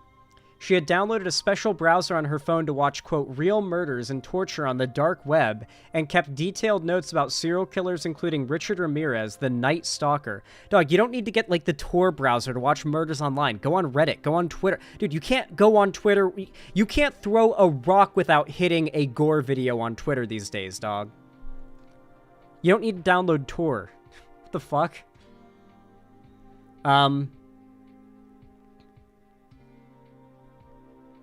Nicola Wynne Williams, a senior prosecutor at CPS, said, this sentencing hearing concludes one of the most disturbing cases that the Crown Prosecution Service has had to deal with. Quote, at just 16, Scarlett Jenkinson and Eddie Ratcliffe are convicted killers responsible for the brutal murder of a vulnerable young girl who thought they were her friends. They have been given a life term of imprisonment and have shown no remorse. I feel like there's no better point to stop this article on than that. Guys, I'm glad there was at least a bit of a silver lining to this, but I think that Brianna Jay's story, more so than anything, and I need you guys to know I am not victim blaming here, is something that can be learned from. If you are trans, it's probably something you've heard before, that you live in, like, constant danger of being hate crimed, but it's just kind of an idea. This is an example of how it really happens. The fact that, like, someone you might have just became friends with a couple weeks ago who's just maybe a little weird about you being trans, but they seem to have, like, good intentions, maybe when they ask you to go on that hiking trip, maybe you think twice. I know that this sounds like weird advice, like, oh, live your life in fear, but there are a lot of fucking freaks out there that do this kind of shit.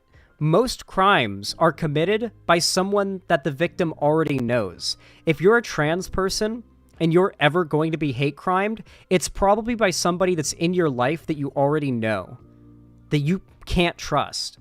Not saying that's going to be every person here. It's probably not every person here. But if it is going to happen to you, it's probably not going to be a stranger.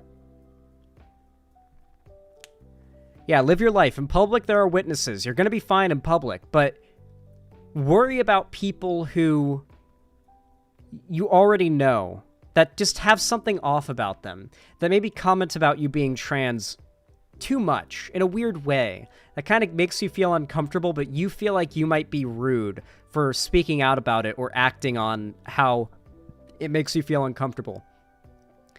They relied on the fact that she was desperate for friendship.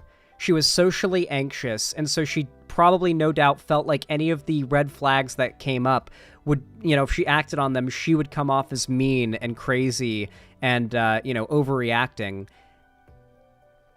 And I have no doubt that she felt some sort of red flags come up about these people. They made weird comments about her being trans constantly. One of them asked her, I just want to know how big it is. Stuff like that. Bad optics and all. Yeah, I get that, yeah. But regardless, I think it's important to know this is the way that these types of hate crimes happen. We've had the entire story laid out of how they met her, how they planned it, how they went about doing it, and we know that most crimes across the board are mostly committed by people who knew the victim beforehand. Like property crime, sex crime, everything. So just know, if you're going to get hate crimes, it's not going to be some stranger on the street probably. It's going to be somebody who's going to try to get your guard down. You got to keep your guard up. You got to protect yourself. Always look out for number one. Rest in peace, Brianna J. And I'm just glad to say that her murderers, the people who victimized her, are now seeing justice. Life prison sentences. It's pretty hardcore for minors in the UK, by the way. It goes to show how brutal the murder was.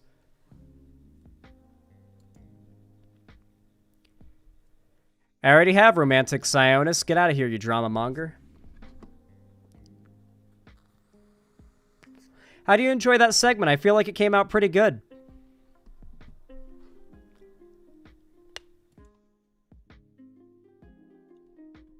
I know it's a pretty sad topic, but I feel like I was able to make it into a pretty good segment. I feel like it covered it well.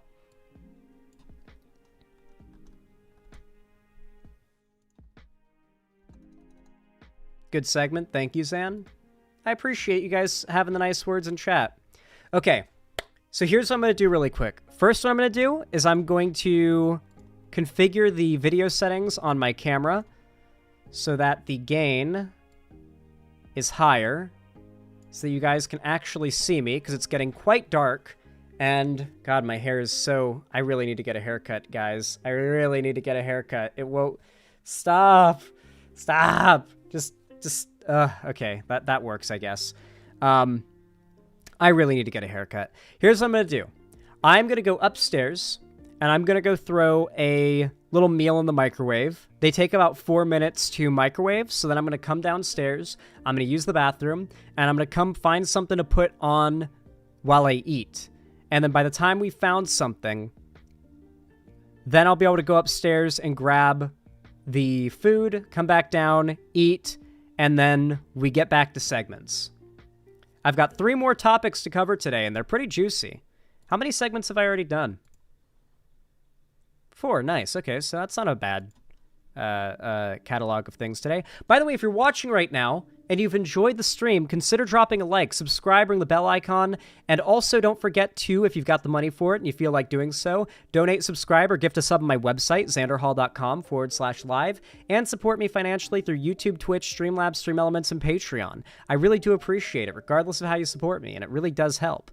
I had one last thing I wanted to say. Yeah, I got 3 more topics to cover, so get excited. Got some good stuff to cover. I'm going to have food in my belly, so I'll be nice and energized whenever we do that topic. All right, guys. BRB. Be patient.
Okay, the food is in le microwave, which means we've got 4 minutes to find something to watch while I eat.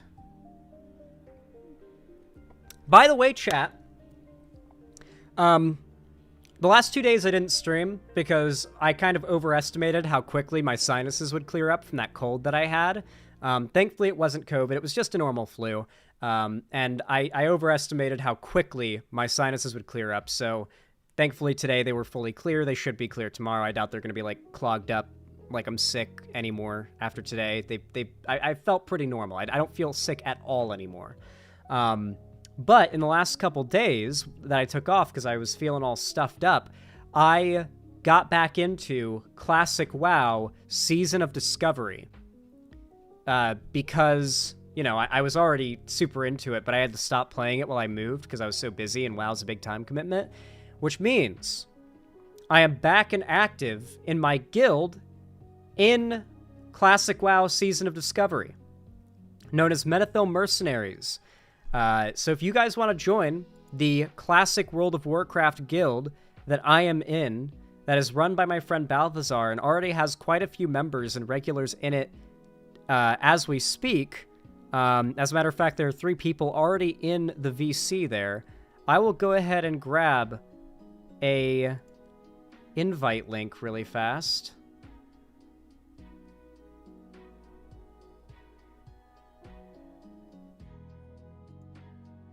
Okay, here's an invite link to the Discord.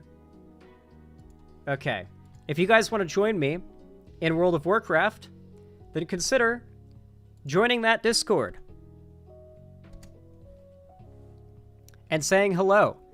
You should get initiated in there. They'll tell you how to join and get in there. I will hop in the VC fairly regularly and, you know, level with people, run dungeons, all that good stuff. So if you just want to hang out with me and play games, that's a good place to do it, because I'm always down for a little WoW. WoW's one of my go-to chill out games. I'll never get tired of Classic WoW. A suggestion? Okay, so I appreciate the recommendation, Lucky Otter, but I didn't want to watch anything too political while I'm eating. I don't know if it's just you guys, but like thinking about work while I eat stresses me out and it makes me lose my appetite. And so I kind of want to eat and not hear about politics. Because it's kind of like still working while eating your lunch during your lunch break, you know? Like you're allowed to not think about work while you're on your lunch break. Here, let's see. Let me see if I can find... What do we got? What do we got? Dude, have you seen the guy who built the underground bunker? Oh my god, you know what would be fun to watch while I eat? A fucking house tour. Hold on. Insane mansion tour.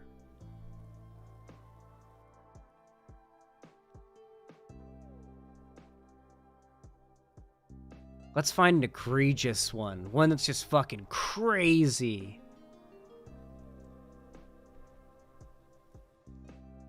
One in Utah. Colorado smart home. $18.9 million customized Colorado smart home. $218 million Florida mega mansion on a private island. Holy this is what shit. 200. Holy shit. Yeah, this looks like Miami. Yeah, we're gonna look at people who need to be eaten. That's what we're gonna do. Nothing better to look at while I'm eating than people who need to be eaten. People who are this fucking wealthy. This will get me nice and hungry watching this video. Nice and ready to eat the rich. Okay, I'll be right back. I'm gonna go grab my food. It should be done now.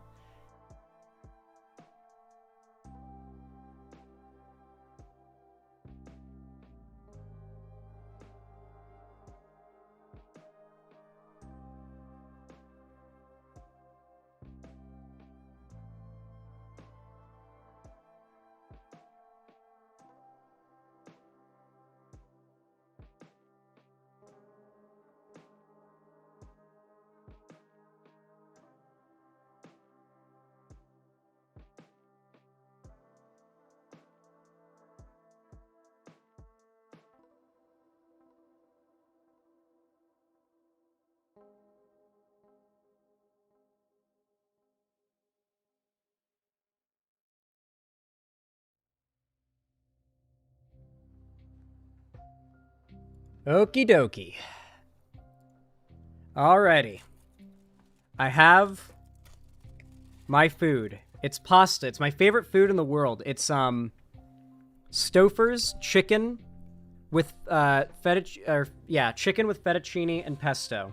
So it's fettuccine noodles, cubes of chicken breast, and pesto pasta with like a very heavy, thick, like cheesy consistency and flavor. You just microwave them for 4 minutes.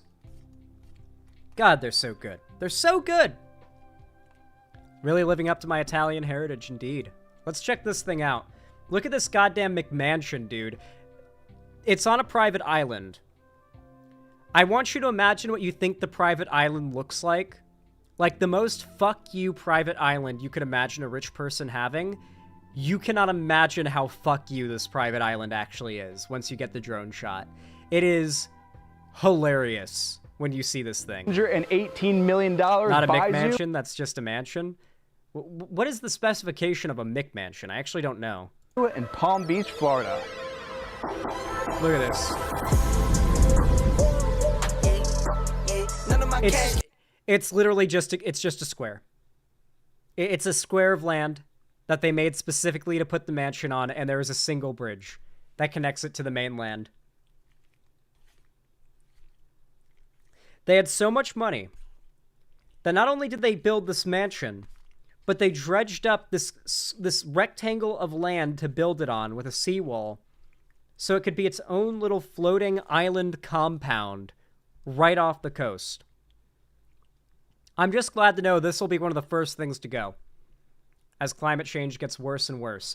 I like, guys, they maybe can afford some pretty good anti-flood stuff, especially like those wall things that like maybe get lifted. There are these things you can get that as water overflows the seawall and fills up a little compartment, it will cause these like walls to float up and add like an extra 6 to 8 feet of seawall all around. You could set that up and it would completely, like, you could have the water up to halfway up these trees and everything would be dry inside of here.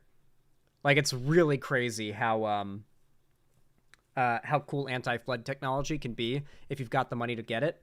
But this house is going to be one of the first to go when Poseidon comes a-calling, because our carbon emissions aren't going down anytime soon. We have to go full carbon negative in order to prevent climate change now. Like the apocalyptic climate change scenario, we have to start producing negative amounts of carbon each year to like have any chance now. Like we have to start being carbon negative, which is like, we're so far from that. We're so far from being carbon negative. It's not going to happen. We've lost. We lost. That South Park Man Bear Pig episode pretty much sealed it in stone. Like, aliens are going to come to this planet and they're going to piece together the entire history of humanity, and they're going to tie back our downfall truly beginning at the moment the South Park creators put out that Man Bear Pig episode and ensured no one would take climate change seriously for the next 30 years, dooming the human race. That'll literally be the history of humans. Who do you think the buyer will be? I don't want to say anything. The people who are buying this home have donated this amount of money. They bought artwork. Is it that expensive to spend $218 million on? Yes. They've donated money and bought artwork. The two biggest things rich people do for tax write-offs. What nice people. I'm sure they did it out of the kindness of their hearts. A home if you've bought a piece of artwork that expensive? I'm just imagining who's going to drive over that bridge and walk in and say, "This is my new home." A very rich white guy. The island measures in at 2.2 acres of land, located in the intercoastal waterway of Palm Beach. It's man-made, built by dredging crews in the 1930s. The island was purchased in 2021 for $85 million. It featured a 1940s Florida-styled home which has since been totally reimagined and added onto, now measuring in at 21,000 square feet with 11 bedrooms and 20... Unironically, though, is this not like the most baller zombie apocalypse survival location out there? Like, if you're not already You need to be like finding locations like this and writing down their geo coordinates to find when the like zombie apocalypse happens. As much as this may suck to live in our world now, imagine if you just had to like break down this bridge. Then there's like a 6-foot drop down to the water. Zombies would never be able to get up to you. You'd only have to worry about people showing up with boats. You've got tons of land for farming. All this lawn. You can break up the driveway if you need more. Like, you can set up cisterns. I'm sure this is solar power set up. This is probably relatively self-sustaining. I don't see any hookups for it to be on the grid. Like, this would be top-tier urban zombie survival location. What about the residents? I mean, literally all it takes is early on, someone that lives in this house, a worker, a landscaper, having been infected and being on the island. And that's all she wrote. You'll show up and it'll be practically abandoned, just some zombies. If Zomboid has taught me anything. You could make a drawbridge. Yeah, a drawbridge would go hard as fuck. You don't have to worry about flooding once the zombie apocalypse happens. We'll go carbon negative real fast. And added onto, now measuring in at 21,000 square feet with 11 bedrooms and 22 bathrooms. I don't think I've ever been this excited to share a home with you on my channel. Welcome to the island. So you enter over your own private bridge where you have security there out front. It is the only private island in Palm Beach. I don't trust driving over that. All these homes around us are going for at least 40, 50, 60 million dollars. It's yeah, $218 million That's for what your I own guess. private island. So setting foot on the island, welcome. You have a beautiful rolling front lawn on your left and your right side here. Those goddamn trees, I don't know how, but I can tell. Those are some expensive, old, imported trees. Those are like, God, I think they're from like Africa or Australia. These trees. They're familiar. They're not from America. They're not from North America at all. They grow in Florida because the climate. Baobabs? Are these baobabs? They're from Africa. Okay, I was right. I know my gardening, guys. I'm really into plants. The bridge then leads to your motor court where you have two beautiful banyan trees really adding to the essence of the space. And as you can see, the architecture of this home is a colonial style, which is very different from most of the homes in this area, which are a bit more Mediterranean. And the original house, off to my side here, that's the original structure. And all this was added on. Off of the motor court, there is a 5-car garage here off to my side. Now entering the home through this huge mahogany door, let me just take a look at this. The scale of the home is incredible. So as you enter the space... I will say, this is the first time I've watched one of these videos where it's like an obscenely large mansion. And I've been like, you know what? I kind of dig the style. The color theme, the style of it, like having the very light wood and then just white drywall and like black metal finish. Like black metal details for like the windows and the blinds and stuff. I really like the style of this house. It's way too big, obviously, unless I wanted to have like 50 roommates. It's way too big. I would need like all of my friends to come live here with me. But like, I actually like this one. Like if I had the money to buy it and I was looking for a house this big for me and all my friends to live in, this would be high up on the list. Assuming I had hundreds of millions to just throw aside. You have this open concept room. It's the gray room / dining room. But I'm going to take you to what you probably clicked on in this video for. The whole wall of this space opens up. It's actually not that big. Leading out to your loggia, where you have a view of your 98-foot-long swimming pool with hot and cold plunge at either end, views of the intercoastal, palm trees. I mean, you are in Palm Beach, Florida, and you're standing on a $218 million island. From this perspective, you can really see the colonial architecture on the... I'm not gonna lie. First thing I do is knock out that tennis court. Where's the tennis court? Come on. Give us the shot of the tennis court. Come on. Come on. Come on. Perspective, you can really see the colonial architecture on the exterior of the home here, where you have multiple covered loggias, Juliet balconies, upper terraces. We have to my far... Oh, I saw it there. We have a tennis court. Get rid of this and replace it with a helipad for helicopters. Hire a private pilot. That is well more worth it than... This is probably a professional tennis player's house, or used to be, if I were to guess, because the tennis court is so hyper-specific. I guess tennis is pretty popular in Florida, but, like, when you see a big mansion, and they seem to have specifically splurged on having a recreational, like, area for a specific sport on the property, and it's, like, no other sports, like, there's no, nothing else. It's usually a professional athlete in that sport. This could be like the best tennis player in the world's house for all we know.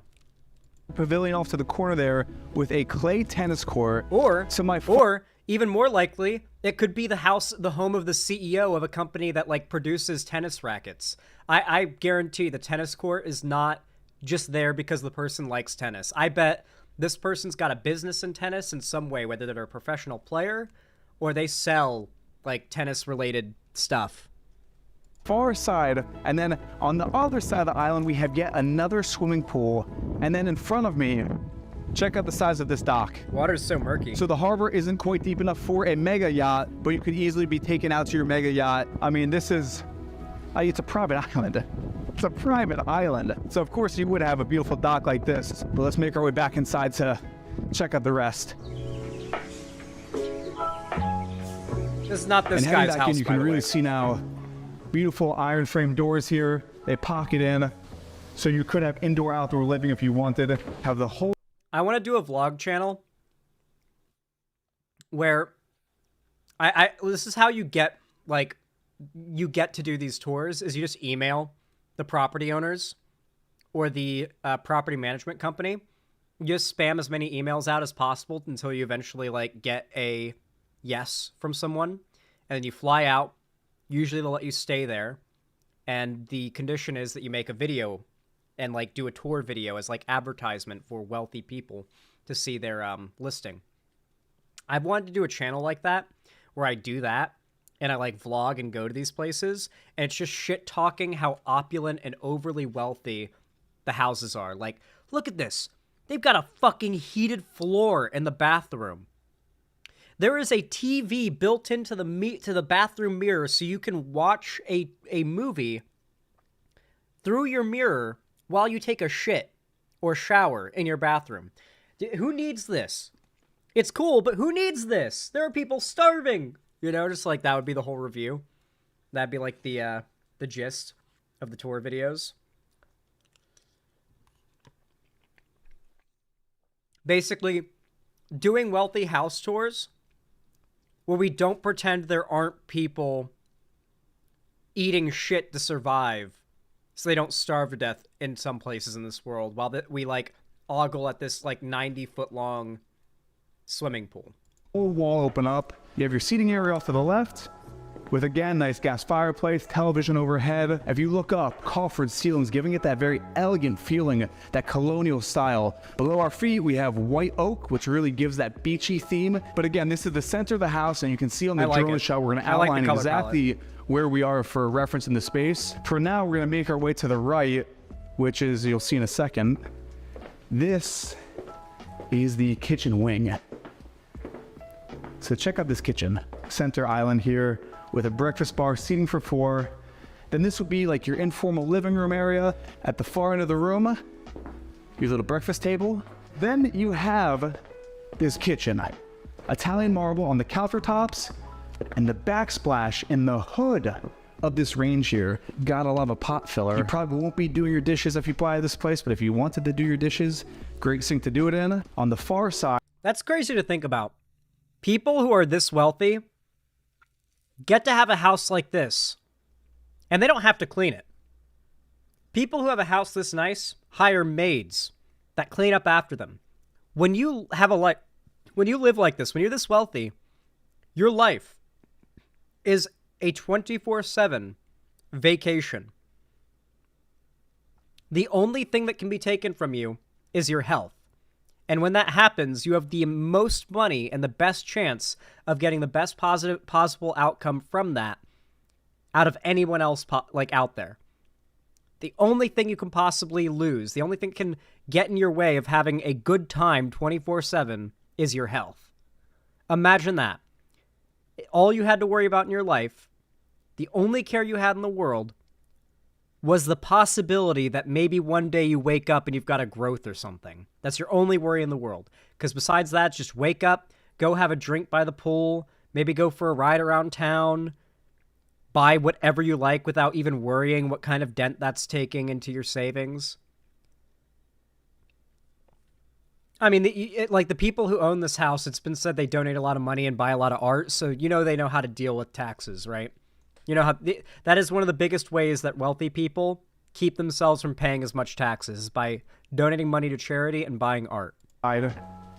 These are freezer drawers. What are Check savings? That out, not one, but 2 freezer drawers, and then this right here.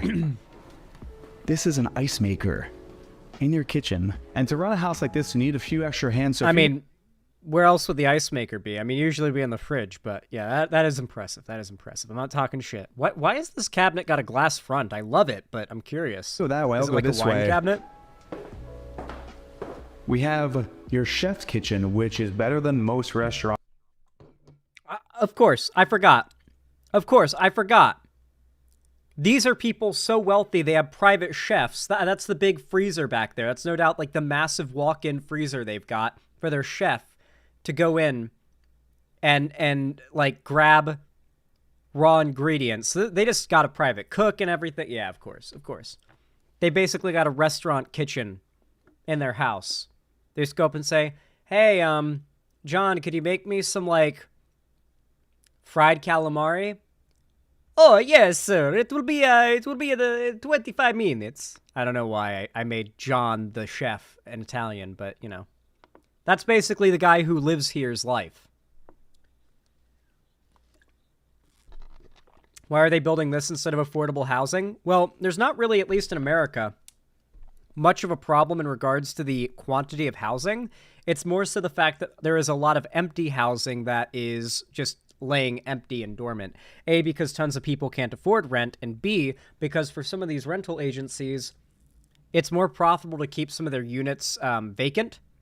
And I forget exactly how they do it, but there's this really shitty, like, hold on, let me look up the exact explanation of how rental companies do this shit.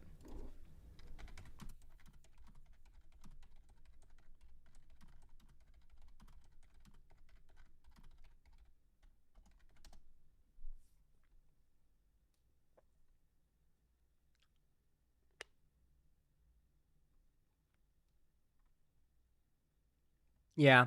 So basically what they do is they are fine having a bunch of empty units if it means they can set the prices for rent to be really high, because even if they go months and months and months and months with those units being completely empty, it's not really a big drain on them financially if that means someone comes along eventually willing to pay an extremely high rent, which means you've got all of these houses, all of these properties and apartments that are empty, costing renters or landlords no money to just exist, with really high entrance fees to just start renting that will eventually be worth it once someone does rent, but for now, no one lives there.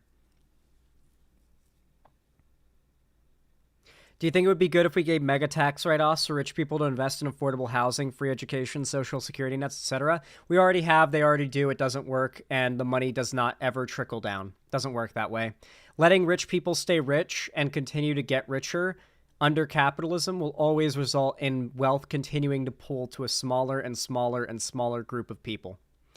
It's just how it works. And the more that happens, the later into capitalism you're getting. That's why they say like late stage capitalism is when that sort of pulling starts to happen more and less people can live that American dream. It takes very, very overreaching and strong market controlling policies, or I guess what libertarians and market lovers would call overreaching, to keep that from happening. There are plenty of countries that can maintain like a pretty stable like capitalist economy where most people are going by pretty well. I mean, look at Sweden and Denmark. It's completely possible, but at this point, very wealthy interests in this country have made sure that's not happening anytime soon. Hell, have you seen the polling that says the average American, like 87% of Americans agree with the statement the government should spend more money on helping poor people? That same amount, or like nearly 2/3, or I think it's more than 2/3 of those people say they don't support that if it's called welfare. Like if you ask them, should the government spend more money on welfare, those same people say no. It's like nearly 100% of people agree with the statement the government should spend more on helping poor people. Almost 100% of Americans say no to the government should spend more money on welfare. And then follow it up with the chimpanzee. Yeah, we taught a chimpanzee to understand the average American voters' politics, and it killed itself. Yeah. We really got to understand that, like, we're dealing with a massive amount of brainwash that has had a lot of money spent on it to make sure that people remain politically illiterate enough that they believe that something they support is a bad thing because it's been given a scary sounding name like welfare.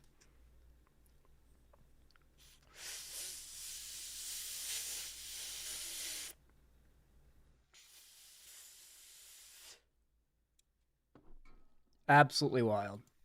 Anyway, now that I finished eating, let's get the next topic ready.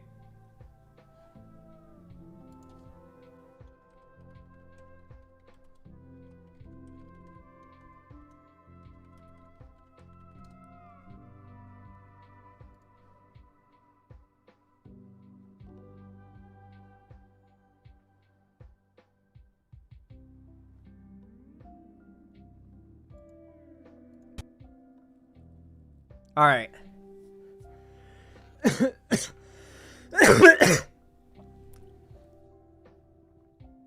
Jeez. Man, that last segment made me hungry. Now I gotta go out and eat the rich. That wasn't a segment. That was just me chilling out on stream with you guys and eating. I'm gonna do that from here on out. Like halfway through stream, I'm just gonna stop. We're gonna have fun and watch a video, and I'm gonna eat some food, and then we're gonna get right back to segments. I feel so much more energetic now. My stomach doesn't feel empty. I feel great now. My nose is still pretty itchy. That's not fun. Anyway.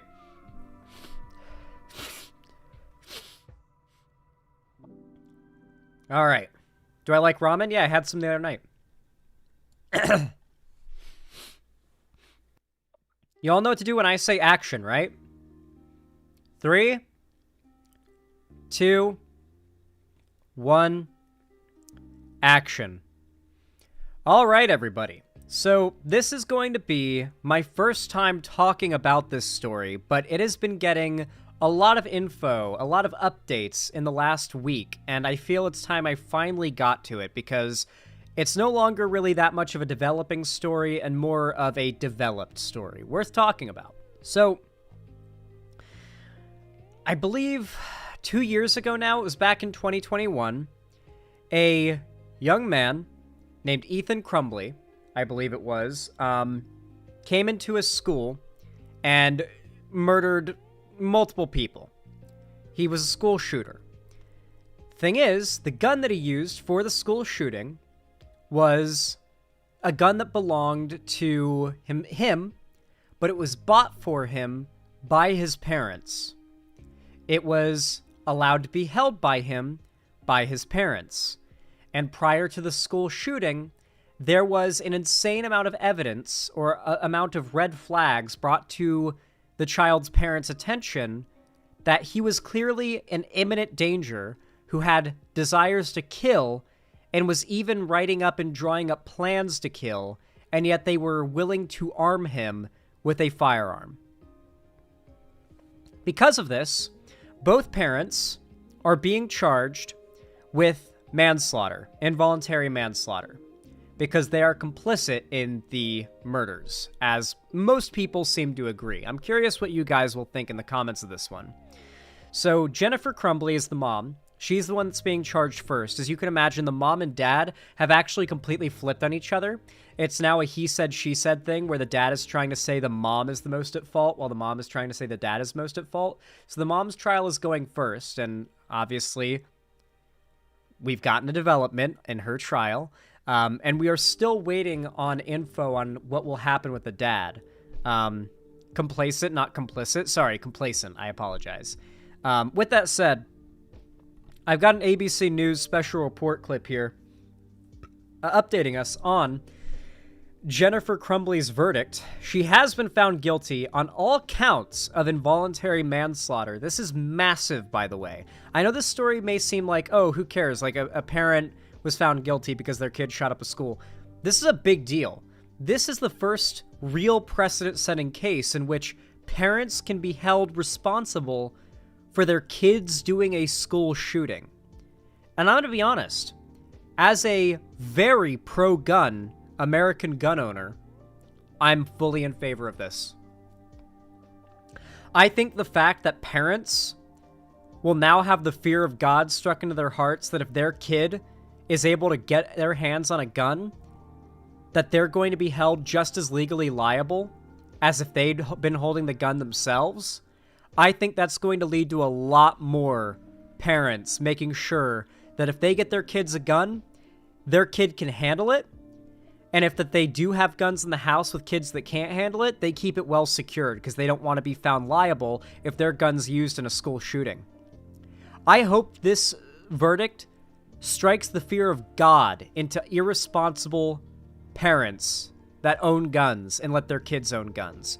Because if you're a gun owner in America, like me, who's pro-gun and doesn't like when the government cracks down on your rights to own guns or gun-related paraphernalia, like magazines and silencers or suppressors and certain types of ammo, bump stock, stuff like that, certain types of guns, if you're against those bans, then you should be fully in favor of the government doing everything in its power to make sure that legal gun ownership is done as safely as possible. So yeah, I'm fully in favor of this, both as a gun owner and as a human being who wants to see less kids die. Now reporting, David Muir. Good afternoon. We're coming on the air at this hour because a jury has reached a verdict in the unprecedented trial of a mother charged in connection with her son's deadly high school shooting in Oxford, Michigan. You're looking at live pictures. To be very clear, there was so many red flags for this kid that he was a violent killer in the making, and that arming him was not a good idea. He was drawing pictures of himself killing people and of dead bodies. There was a lot. There was a lot of evidence. Right now, this is the first of its kind case in the country. Jennifer Crumbly facing 4 counts of involuntary manslaughter after her son Ethan Crumbly opened fire at his high school in 2021, killing 4 classmates using the gun his parents had bought for him. They have just asked the courtroom to rise. The judge, Cheryl Matthews, back in the court, the jury entering that courtroom, about to deliver their verdict. Ethan Crumbly was 15 years old at the time of the shooting. Both Jennifer Crumbly and her husband are accused of ignoring what the prosecution calls obvious warning signs that their son needed help. Now, the husband, the father, will be tried separately. They were very obvious. Like, I mean, school psychologists calling PTA meetings with the parents to explain, hey, we found pictures your kid drew of him killing people. You need to look into this. That's the kind of very obvious signs that the parents ignored and still got him a gun. I think they got him an AR-15 too. I'm almost certain. I mean, the go-to rifle for any shooting has always been the AR-15 because of its popularity. So I'm pretty sure they got him like the most efficient killing weapon that a civilian can realistically get their hands on, too. Good God. Are you the person? I am. Could you please read your verdict? Individually? Sure. Okay.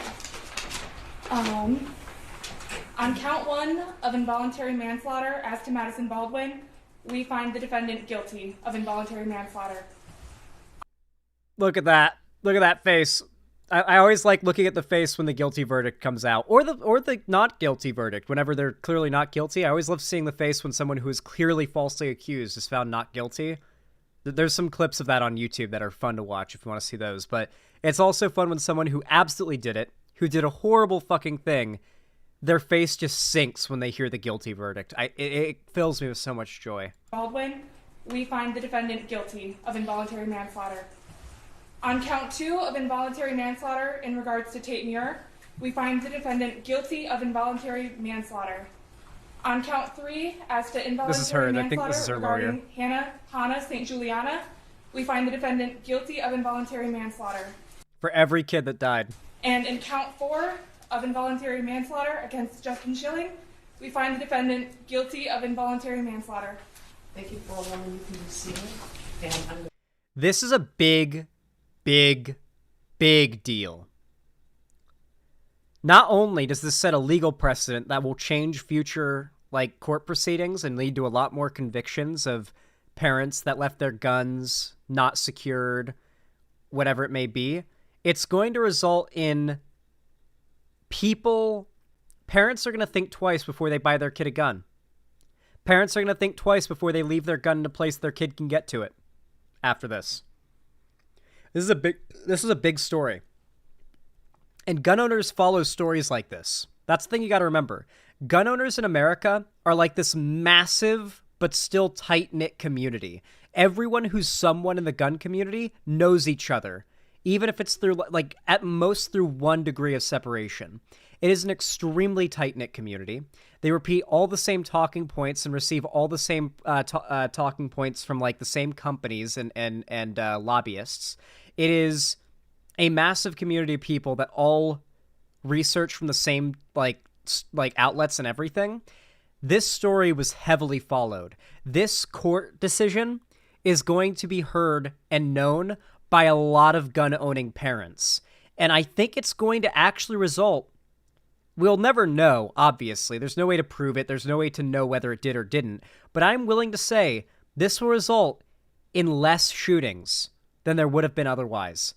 There will be some parent out there that will have locked up their gun or made the decision not to buy their kid that seems a little bit off, not buy that kid a gun.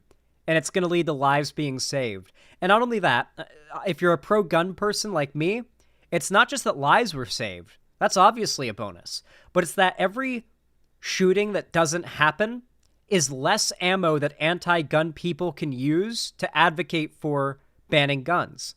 I live in a state where the brunt of anti-gun policy has passed, and I've seen how bad it is. I assumed, okay, I mean, I'm a legal citizen. It really isn't that hard to get a gun, like the conservatives bitch and complain like it is. And then I found out, oh no, in my state, every single long gun, every rifle that can go bang, bang, bang, bang is banned. Outright banned. You can't get it. You can't get semi-auto rifles in my state. They're all banned. It's only pistols and bolt-action rifles and shotguns. That's it. That's all you can get. That's all you can legally have or buy here. Well, you can have other stuff if you already got it before the ban went into place, which I didn't, sadly. It's bad. It sucks. Gun stores got fucked. Gun owners are mad. And, even left-leaning gun owners are mad. These bans blow. And so if you're somebody who's pro-gun, you should be just as in favor of policies and a verdict like this and policies like safe storage laws and standards that punish those who were enablers of mass shootings and other gun crime. Ridiculous standard. I get auto, but semi-auto. Enceladus. Automatic weapons have been pretty much fully banned in most of America since the 80s. Unless you're ex-military, ex-police, or in a very, very small amount of circumstances where you can get certain permits with the ATF in some states, like Texas, you can get full auto weapons, but semi-auto, which is the AR-15, just a semi-auto rifle that has a 30-round magazine by default, that's just the most popular type of rifle in America. And they banned that in California, Washington, and a handful of other states like New Jersey, I think New York as well. And it's what Republicans are getting a lot of their support off of right now, is the fact that all across America, gun owners are terrified that if we get another another term of Biden presidency, that AR-15s are going to be gone federally. That he's going to manage to fuck it all federally, AR-15s and other semi-auto rifles. If that happens, gun owners in America, shooting as a hobby in America, is done. The gun culture and gun community in America is done. if what's been done in California and Washington succeeds on a federal level. There will still be immense amounts of gun crime. It won't affect crime at all. There'll still be just as many shootings and everything because there's more guns than people in America. So, like, banning the guns won't change anything other than gun owners in America will never vote Democrat ever again. They will vote Republican harder than you've ever seen. There will be more Republican voter turnout than ever. And another Democrat will never be elected by gun owners in America, which make up most Americans, ever again. Nothing good will happen. It'll be the worst possible scenario.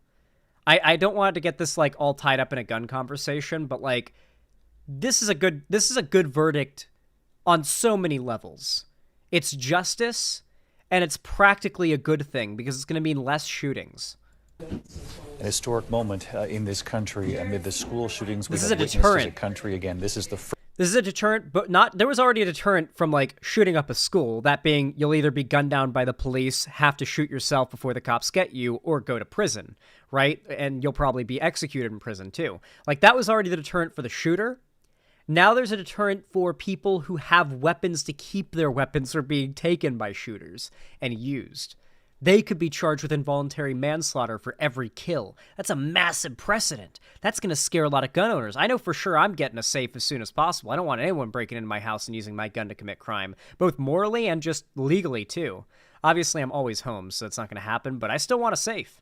Like a proper big-ass safe. first case in which a parent has been charged and tried in connection with their child's deadly school shooting. You've just heard Jennifer Crumbley found guilty on 4 counts of involuntary manslaughter, 1 count for each of the students killed in that shooting. The judge instructing everyone in the court to remain seated. Let's listen back in. Juror in seat number 11, was that and is that your verdict? Yes. Juror in seat number 12, was that and is that your verdict? Yes. Juror in seat number 13, was that and is that your verdict? Yes. Juror in seat number 14, was that and is that your verdict? Yes. Juror in seat number 16, was that and is that your verdict? Yes. Thank you very much, ladies and gentlemen. We all know that this is one of the hardest things. At least in Canada, gun safe's a requirement, at least in Ontario, as far as I know. Yeah, do you want to know why Canada has so many less shootings? That's one of the biggest reasons. The majority of gun crime is committed with stolen illegal guns. Yeah. The majority of gun crime is committed with pistols that were stolen. They're bought illegally. They were obtained via theft from legal owners that didn't take care of their guns properly. Or they died, and the guns got hand-me-down to someone who committed crime. I think that just inheriting guns is a bad system. I don't think that should be a system that's allowed in America. I think that there should have to be like, okay, you died, you're officially dead, and you had guns. All right, we're gonna have to we're gonna have to see like before that's able to be passed on. We're gonna have to do all the checks you would have to do to buy a gun for whoever's inheriting them. But that's not a thing. Like if your like uncle has guns, dies and leaves them to you, they're yours now, legally in America. No paperwork, no ATF form needs to be signed unless I believe if they're fully automatic, like if it's like an AK or something that's part of that assault weapons ban in the 80s. It might require ATF form filing for the transfer of ownership, but pretty much anything else, semi-auto, pistols, shotguns, anything like that, you just have it now. It's yours now. You own it now. Just by inheriting it. But Canada does safe storage laws, which means it is illegal simply to own your gun and to not keep it safely stored in a safe where a kid or a criminal can't get it. It is also, they do daily background checks on every gun owner in Canada every day. Daily background checks on every gun owner in Canada. They are more strictly checked than sex offenders are. And they question partners to ask if there's been any issues with domestic abuse before you're allowed to get a gun. They like check with employers, like ex-employers, to check if there was ever any violent incidents. Like they just ask, was there ever any violent incidents at work with this person? Like they do a deep investigation. You have to wait months before you're permitted to get a gun. And it's a pain in the ass. And it's extremely thorough, maybe too thorough. But look how many few gun deaths there are in Canada compared to America. And you can implement those laws and make it legal for anyone to get any gun they want. You can make it legal for people to have tanks. As long as there is enough guardrails to prevent bad actors from getting their hands on that shit and punishing those that allow bad actors to get their hands on that shit, you will see that drop in crime. Punishing people who follow the law is not how you prevent crimes. You've ever done. I'm going to ask you to return to the jury room. You got me stun locked on guns, The goddammit. two remaining alternates are also going to join you, and I'll be with you in a few minutes. Thank you. All right, the jury. You can hear the judge there speaking with the jury, saying this is one of the most difficult things you will ever do. The jury now leaving that courtroom. That was the polling of the jury, if you will, making sure that each one of them agreed with the verdict that had been read. Again, Jennifer Crumbley, the mother charged in her son's deadly school shooting right there in the courtroom. You see her next to her lawyer. She's been found guilty on 4 counts of involuntary manslaughter in that courtroom. Let's listen to the judge. That should be fine, Judge. Thank you. Yes, ma'am. April 9th at 9 o'clock is fine. Thank you. All right.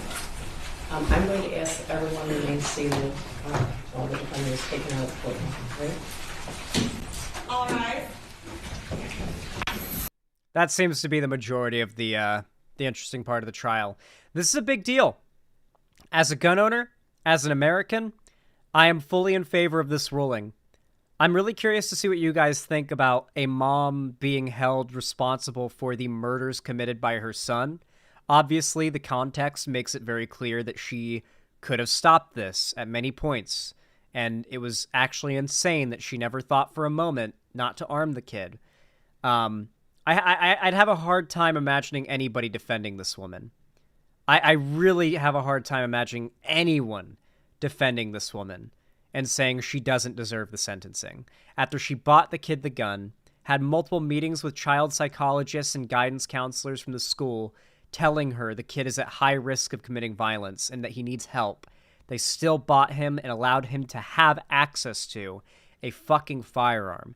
An AR-15, much less. Like, I'm not, like, on board with the whole, like, AR-15s are these uniquely deadly weapons or anything like that, but, like, they are the most efficient civilian tier firearm, like, on average, that anyone's going to be able to get their hands on to do something like this, which is why there's so much attention on it. It's popular, it's efficient, it's very capable of doing this type of atrocity, and so there's a lot of attention on the AR-15.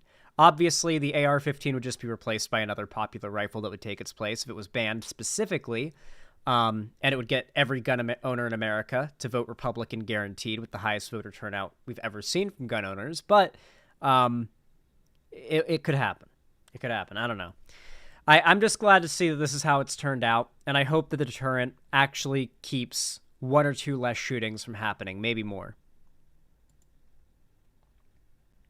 How'd you guys enjoy that segment? I feel like it came out pretty good. I know I got a little gun stun locked there, but every time we talk about a shooting, I end up having to get caught up in talking about why this is not a reason why we should ban guns, but it is a reason why we should make it harder for criminals to get their hands on guns, and there are a lot of ways to do this. Not just making it illegal for criminals to buy guns, that's obviously a given, but making it illegal for legal gun owners to make it easy for criminals to get guns. Because as we know, stolen pistols are what make up like 70% of gun crime in America. It's like a ridiculous amount. We gotta stop letting... It's people who leave their goddamn handguns in their cars, by the way. That's what it is. Motherfuckers who keep handguns in their glove... Like, be a criminal. Walk into a parking lot in the middle of the night. It's empty and dark. See a truck with a bunch of Pro 2A bumper stickers on it. Break into it because it's empty and there's no one in the parking lot. Oh boy, there's 5 guns hidden in the car because most gun owners who have a lot of guns and carry them around in the car, if you ask them, how many guns do you have in your car? They'll say, honestly, I don't know. Nothing truer than what I just said there. Any of you guys who know gun people, like gun people, and you've asked how many guns do you have in your car, the answer is almost always, I don't know. Cop pulls them over. Do you have any weapons in your car? Yes, I do, but I'm a licensed carrier. How many guns do you have in your car? I don't know, officer. Officer's like, understandable, neither do I. I don't know how many guns are in my car at home either. How many? Yes. Yeah. That's so dangerous though. So many gun owners just litter their cars like with unsecured handguns, fully loaded, everything that like they're not secured for anyone to be able to not steal them, by the way. Just ready to be stolen. Hold on.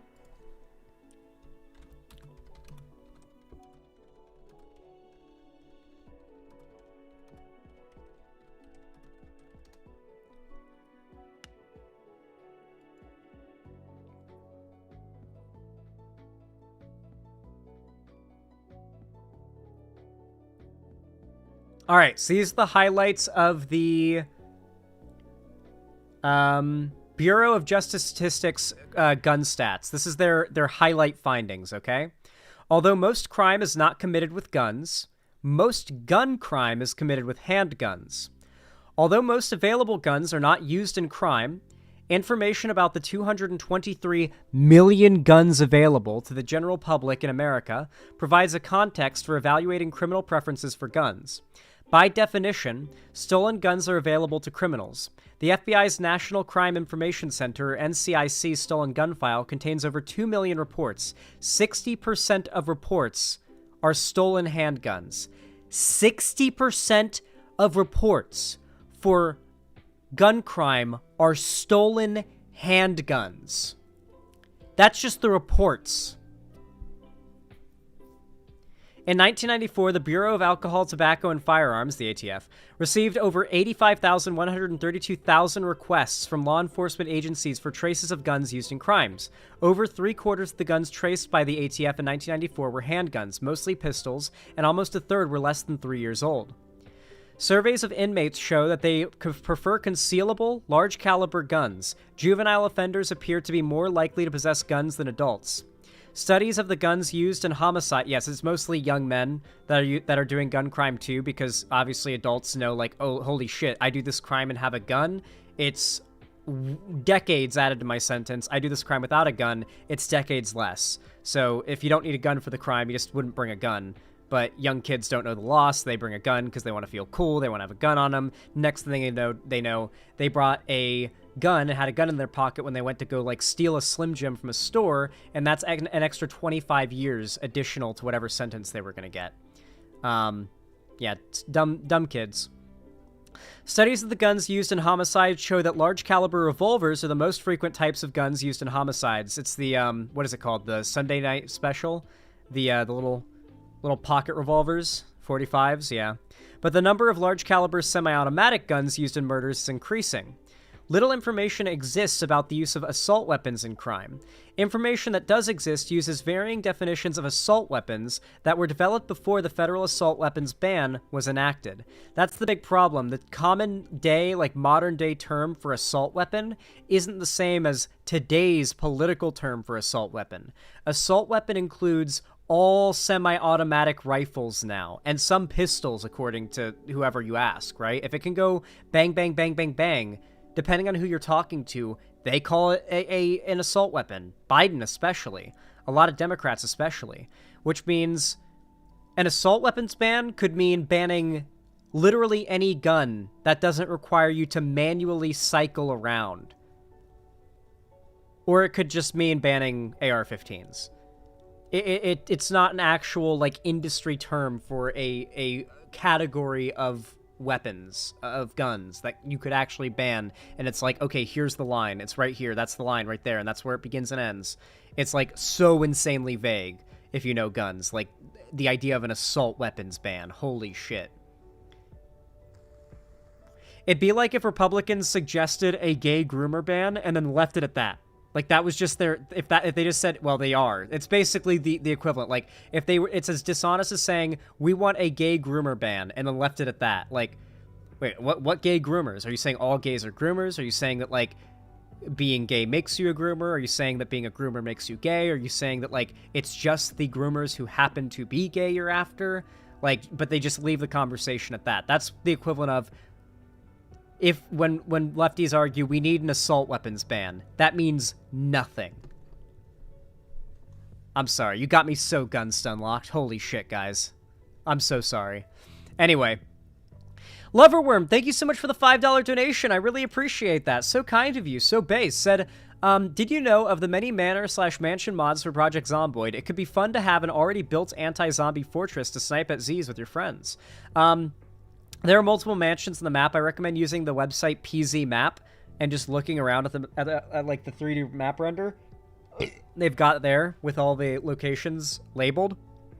There are like a dozen big mansions on the map, some of them out in the country, some of them in Louisville and other big cities. So just depending on what kind of experience you're looking for, pick one of those mansions and head over there. I highly recommend using the Steam Workshop to download every single map mod you can. Every map edition mod you can. Raven Creek, Fort Knox, everything you can think of. Everything you can find when you search for map mods. The map is big, but it contains a lot of empty space.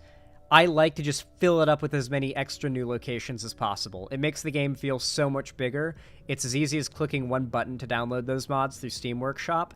And I highly recommend getting the mod that lets you develop the cure. I forget what the mod's called, but you dissect zombies.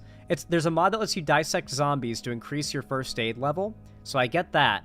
And then I also get a mod that lets you use your first aid skill to build a lab and develop an antidote for bites to make them non-lethal, and then eventually a cure that can fully cure you from bites.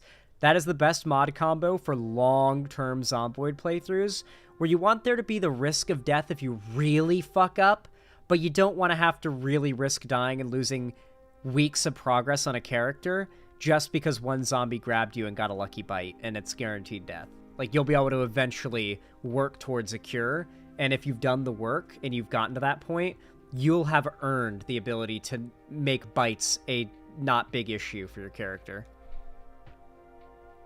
Yeah. Anyway, I really appreciate the $5, Leverworm. I also highly recommend turning off zombie respawns and setting it so that zombie peak population is on day 1. Otherwise, zombies respawn. If you turn off zombie respawns, obviously zombies don't respawn, but you have to set zombie peak population to day 1. Otherwise, whatever day it's set to, like day 1, there'll be some zombies. You clear them out, but then you come back through that area and there's a bunch more zombies that have respawned, not migrated in, respawned, because the amount of zombies slowly populates as you get towards that population peak day. And so any area clearing you do before that peak day is pointless, because zombies are just able to spawn in your base and stuff. So whatever you fucking do, turn off zombie respawns, and make sure day 1 is the zombie peak multiplier day, and the zombie peak population day. That'll be the best way for setting up a good world. I also do recommend setting it so that the power and water turns off after 60 days, because I believe that's the most realistic as well. And I play with real-time days. That's the kind of player I am with Zomboid. I literally play with real-time days, and like, I go hard. I've got a world I've been playing that's very far along now. That character I showed you guys a little while ago, still alive. I built a full wall around my base, welded metal sheets to everything. It goes hard. That would go hard as fuck, Hakon. I would love that. And I'd love any kind of game in Hytale. Here, let me update the dono goal really fast. Man, you guys have been kind today. I really do appreciate it. If you are enjoying the stream so far and you want to support me, you can do so very easily and for completely free simply by hitting the thumbs up button over on my YouTube stream. Those likes basically force YouTube to push my content, my stream, my channel, and everything else in the algorithm more people, and it helps a whole freaking lot.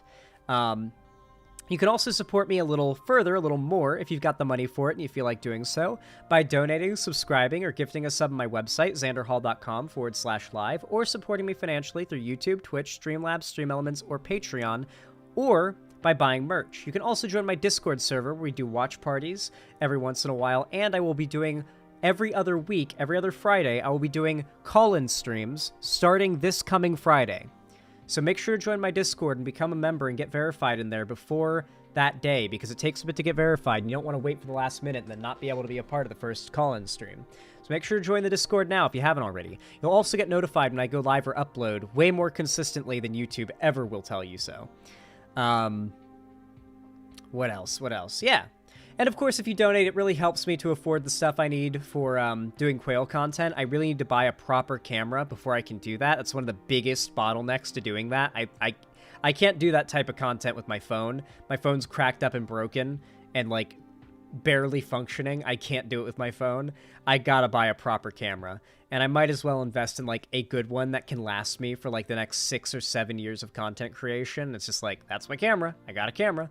I can just use this whenever I need to. I can set it up to be my new webcam. That's my camera. I don't need to buy a new camera ever, pretty much. Hopefully. So, yeah. That, and also, I gotta afford, like, the eggs, the incubator, the feed, the coop, all that good stuff. The heating lamps that they'll no doubt need for nighttime. There's a million other things they'll need as well. So any financial support you can send my way, if you can afford it and you feel like it, it really does help a lot, and I really appreciate it. Not to mention, if we hit this dono goal before the end of stream, I put on a funny onesie and wear it for the whole rest of stream while doing segments. And those videos go up, and I never acknowledge the onesie in those segments, so the comments are all like, why the fuck's Zan wearing a onesie? There's a bird feeder that has a camera on it. It's $300. We wouldn't want that because I want this camera to be usable for vlogging and for streaming and everything. I want it to be a massively useful multi-purpose camera. Like, you notice how if you look closely at the screen, there's like this kind of layer of fuzz over my image. You saw it blink there for a second, like light up and then get darker again. There's like a layer of static fuzz over my screen. That's because A, my lighting's not perfect, and B, I don't have the best of cameras. It's just a webcam. It's a plug-and-use webcam. With a proper Sony digital camera, or like just a proper camera, I don't know if it would be Sony. I don't know what brand I'll get. That goes away. It is crisp, clear, like TV or movie quality video, and I'll have that for like vlog videos, quail videos, live streams, everything. It will increase my production value across the board once I'm able to get that camera and quail content starts. It's going to be fucking dope.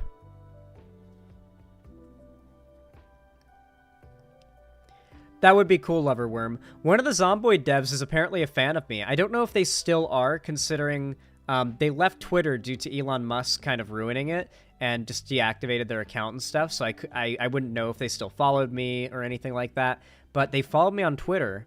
They were followed back by the Indie Stone Twitter account, and we talked briefly in DMs, and just they're one of the like 4 people that develops for Zomboid, and they like my content, or liked my content at least. I haven't spoken to them in a while, but I can say that at least at one point, one of the Zomboid devs was a fan of me. May still be.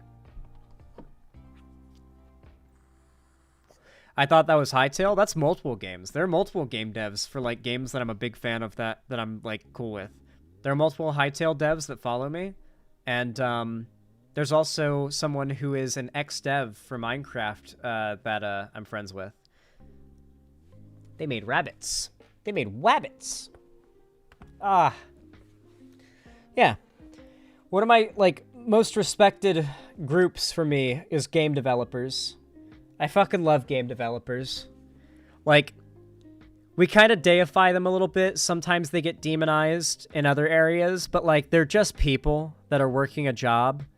And it's always funny to like play a game that they made or like had a big part in, and it's just like you appreciate it as like this insane work of art, but then you talk to them, it's like, yeah, work's work, you know. It's like, dog, this shit changed my childhood. Yeah, this is my this game was my life for a few weeks, man. I'm a game dev too, by the way. Hell yeah, Lefty Jenna.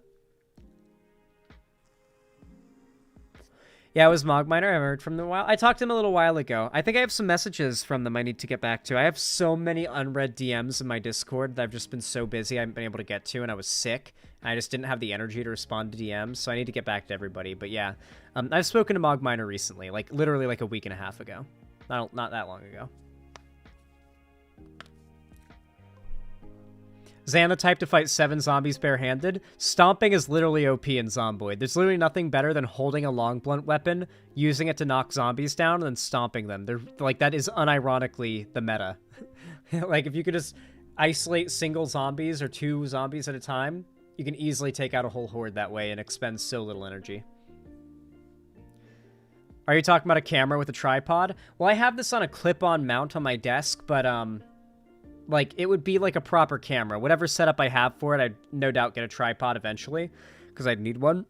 But, God, I've got so much exciting content planned. Guys, you don't even know. Like, I don't even want to, like, talk about the exciting content I have planned, because talk is cheap. I just want to make it and for you guys to see it. But I have to talk about it so you guys donate so I can afford to make it, you know?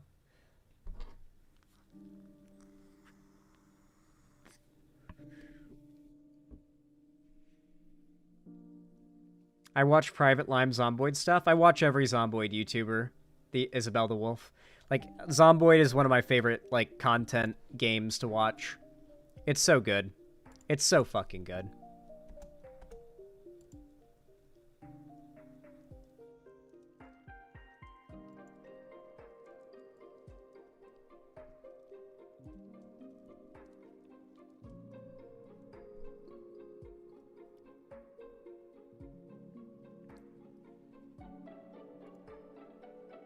All right, time for our next segment. I'm going to take a nice sippy. Make sure to stay hydrated, guys.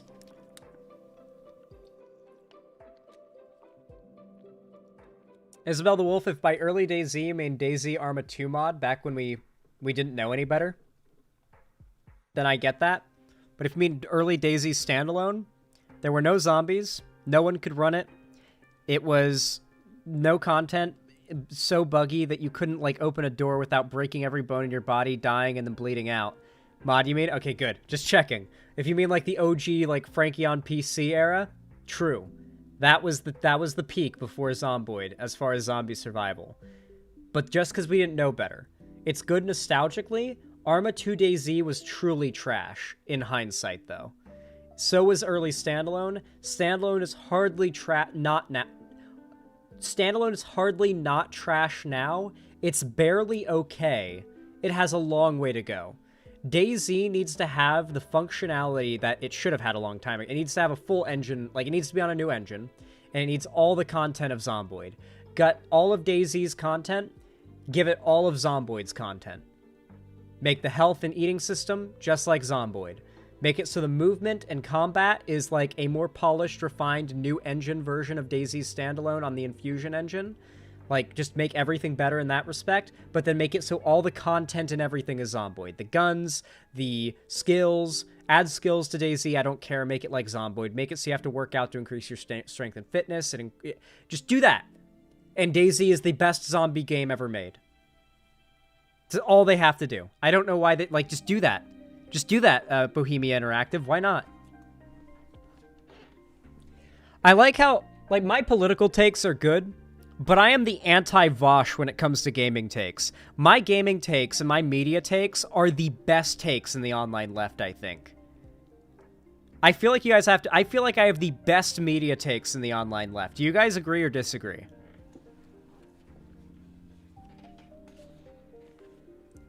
Like, I don't jump on hate bandwagons for anything. I'll watch shit that people are jumping on hate bandwagons for, like, with, like, okay, I want to see if this is really as bad as people are saying, or if this is another hate bandwagon. I acknowledge, like, I feel like I'm good at not jumping on that shit. Like, many other YouTubers did it with, like, Pal World, except for Nintendo. No.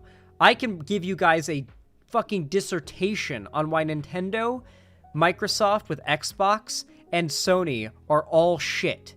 And I can explain to you in great detail with math, with actual numbers and math, why Nintendo is the worst of all. Okay? That's the problem. Nintendo can be proved that it's dog shit mathematically. I can point to the numbers behind their hardware, the numbers behind their game sales, their budgets they put into their games, and I can prove that they are fucking you. It has been proven 1,000,000 times. Nintendo is one of the most unethical companies in the entire gaming industry. They are anti-consumer, they are anti-creator, and they are anti-gaming. The only thing they do well is their first-party game products. This is the W that they have, that no one denies. Like, Legend of Zelda is great. Mario is great. Pikmin, I've heard, is great. Their first-party games are really, really good. But the only reason anybody buys a Nintendo console is to play those first-party games that they have...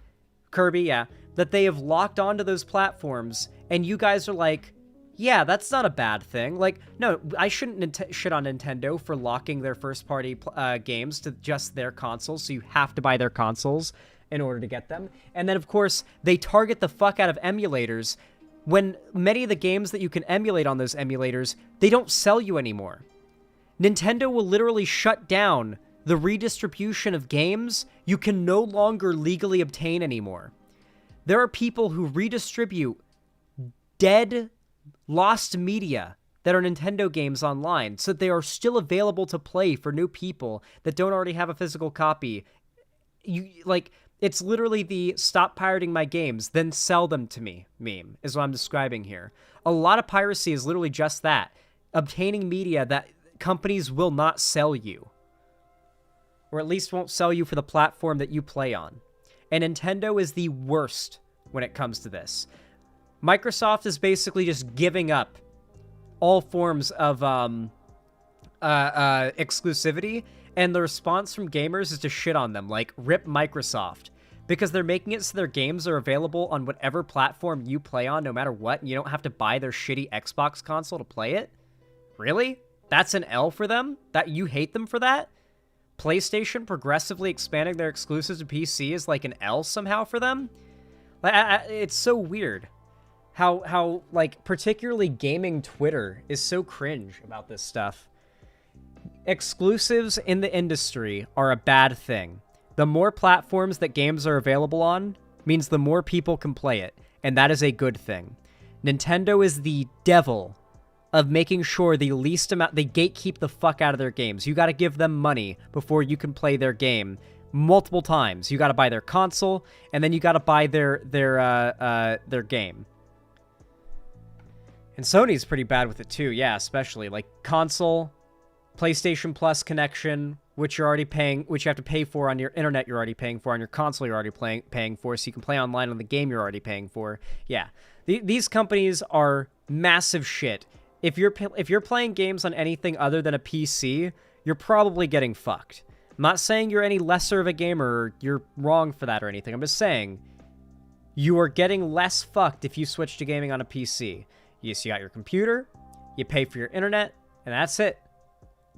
You buy your games on Steam, you got them now. You can burn them onto, like, physical media if you want to, I'm pretty sure. Like a thumb drive or a disc or a CD. You couldn't burn games on CDs, right? Maybe not. That might be too much data. Certainly not anymore, I imagine. But you can definitely put them onto a thumb drive. And you used to be able to put, like, smaller games onto CDs. Like, the original Doom you can put on a CD. Blu-rays you can? Huh.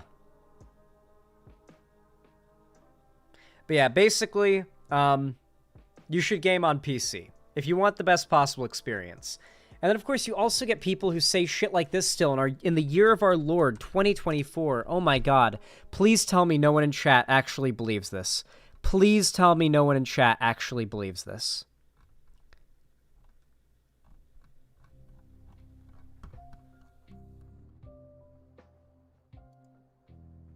Oh, the post is unavailable. No! Did I get blocked? Either the person deleted the tweet or I got blocked. More likely I got blocked. But it was someone saying, honestly, if your eyes can see a difference between 30 and 60 FPS, you're a massive nerd for real, and you need to go outside and touch some grass. That was the tweet. Like, the 2024 Twitter version of the human eye can't see past 30 FPS. Now, I quote tweeted this and made fun of that because it's one of the most debunked, like, myths about the human eye ever. But let me just show you something.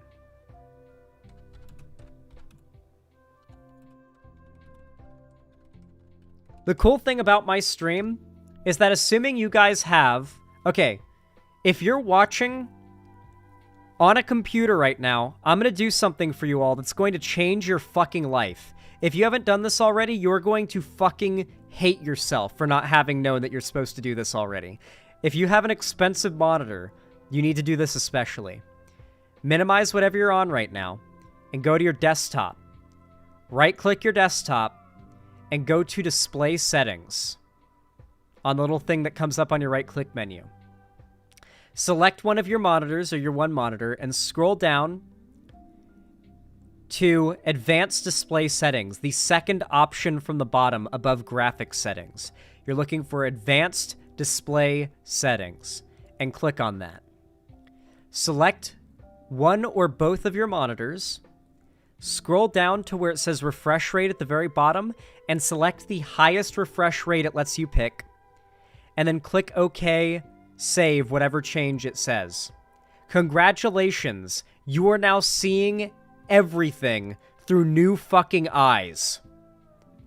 Hypers in chat, like, please, anyone in chat who didn't know to do this before and just did it, move your mouse around. Please tell me how big of a difference it is.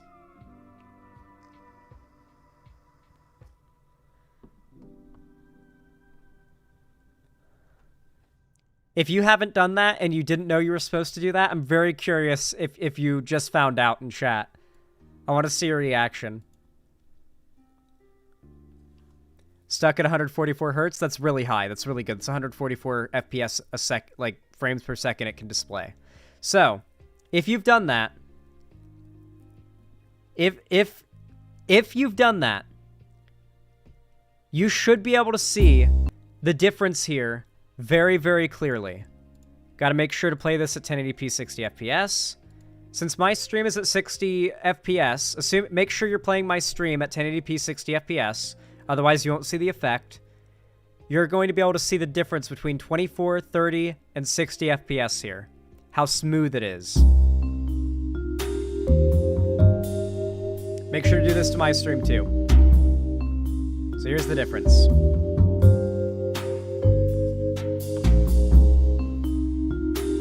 It's the jitter. And if you slow it down, so let's say you play a game that has slow-mo moments in it. Have you ever played a game that has slow-mo replays and you notice that like the replay is super jittery? It's because the game is locked at 30 or 24 FPS. But if you increase the frame rate, the slow-mo becomes even smoother. And obviously lag becomes more pronounced. So if you slow it down, you can see how many fewer frames there are in 30 and 20 and how much smoother 60 is. And like, if you go up to 144, it's insane. Like, how much different it is from 60. This is a slowed down 24 FPS. Slowed down 30 FPS. The difference is that you don't see that jitter. Like, it moves smoothly. Movements across your screen, whether it be turning your camera, or it be a thing moving across the screen, whatever it is, it happens more smoothly. Think of an animation. You increase the amount of frames per second, and it just gets smoother. This doesn't always look good for movies and TV shows or even animations. Sometimes 24 FPS is what animation looks best at in some cases. But for gaming, the smoothness is paramount. Especially if you play like first-person games, like a first-person shooter, anything competitive, or really if you just want to have the most smooth, pleasant to the eyes experience for a game. Like if you're walking down a beautiful, like highly visually modded street in The Witcher 3, you want to max out the FPS if you can, because the smoother the camera's moving, the more of those tiny little details you can notice even while the camera's moving around, you know? It's just better for gaming overall to try to maximize frame rate. So this idea that like A, frame rate doesn't matter, so B, you shouldn't care about how weak the console you play on is, despite spending like top tier console prices, like dollar on it. Like it's just a it's layers upon layers of misinfo based copium, all to defend a multi-billion-dollar corporation because you like their games. And I'm literally arguing everyone should be able to play their games, and you shouldn't have to spend extra money on their console to do so. People get so mad at me, though, that are Nintendo fanboys. I don't know why. Anyway. Y'all know what to do when I say action, right? 3, 2, 1, action. All right, everybody. So there has been some pretty big news in the world of real federal politics. You see, Biden's approval ratings are astronomically low. And for most Americans, it seems that the biggest reason this is the case isn't because of Palestine and Israel. It isn't because of Ukraine. It isn't because of wokeness. It isn't because of anti-wokeness. It's because Biden's old. Biden is older than any other president has ever been in American history. And both Trump and Biden are older than the average lifespan in America. Think about that for a second. While Biden has still done an extraordinary job, everyone close to Biden, including White House health officials, continue to say that his mental health is fine. He is not, like, going senile or whatever. It has continuously become more and more popular, both mostly fueled by the right, but very well accepted by the left, this idea that Biden is this doddering fool who can't remember anything, and he's barely keeping himself together, despite the fact that he's run this country policy-wise better than any president has, even more better than Obama has in decades. He is doing an astronomically good job, repairing the economy at rates that were thought unthinkable, extremely pro-union, more pro-trans and pro-LGBT than we ever expected him to be. Like, he's just been better on every position than I could ever imagine, I ever expected besides guns. He's very cringe on guns, but for most lefties, that's a good thing that he's so hard on guns. He wants to full-on ban all semi-automatic rifles, Biden does. So, like, Biden is one of the most radically left-wing candidates we've ever had be president in America. He is actually doing a pretty damn good job, objectively speaking. The results don't lie. Like, the economic growth we've seen under Biden's Bidenomics policies are unprecedented. And yet, the right has successfully quelled any desire to celebrate Biden. And the left is just as on top of it. I had people in my comments just a couple days ago just saying, unsubbing now because of your shilling for Biden. It's like, really? You're unsubbing because I am telling people to not let Trump get elected. The left is absolutely willing to hand the right, Trump, Republicans, the W on this one, because they hate Biden so much. And a lot of them just hate him because he's old, and because they think he's doing a genocide that would end if anyone other than him were president. And they will say, to your face, there is no lesser genocide. They will say to your face, it is equally bad if Trump is elected and millions die, and if Biden's elected and only thousands die. They will say that is equally bad, and you should take no action to go with the less deaths scenario whatsoever. These are people whose answer to the trolley problem is do nothing and let whoever was going to die, die. Just don't participate. Absolutely astonishing to me. And all the while, the Republicans are absolutely cheering about this because they're doing everything in their power to make sure that Biden continues to have dropping approval ratings no matter how good of a job that he does. It's genuinely astonishing. It's like that meme where you realize that, like, what the average American voter believes politically, and it makes you want to blow your brains out. You know, like the monkey meme. Was that one stat? I repeated the stat earlier that it's like 78% of Americans agree with the statement the U.S. government should spend more tax dollars on helping poor people. And then it drops down to like 15% if you call it welfare. The same people say no if you say the government should spend more tax dollars on welfare. Then those same people overwhelmingly say no because the word welfare has been so overwhelmingly demonized in the political sphere. They don't disagree with giving money to poor people and tax dollars doing it. They just don't like welfare. It's welfare they don't like.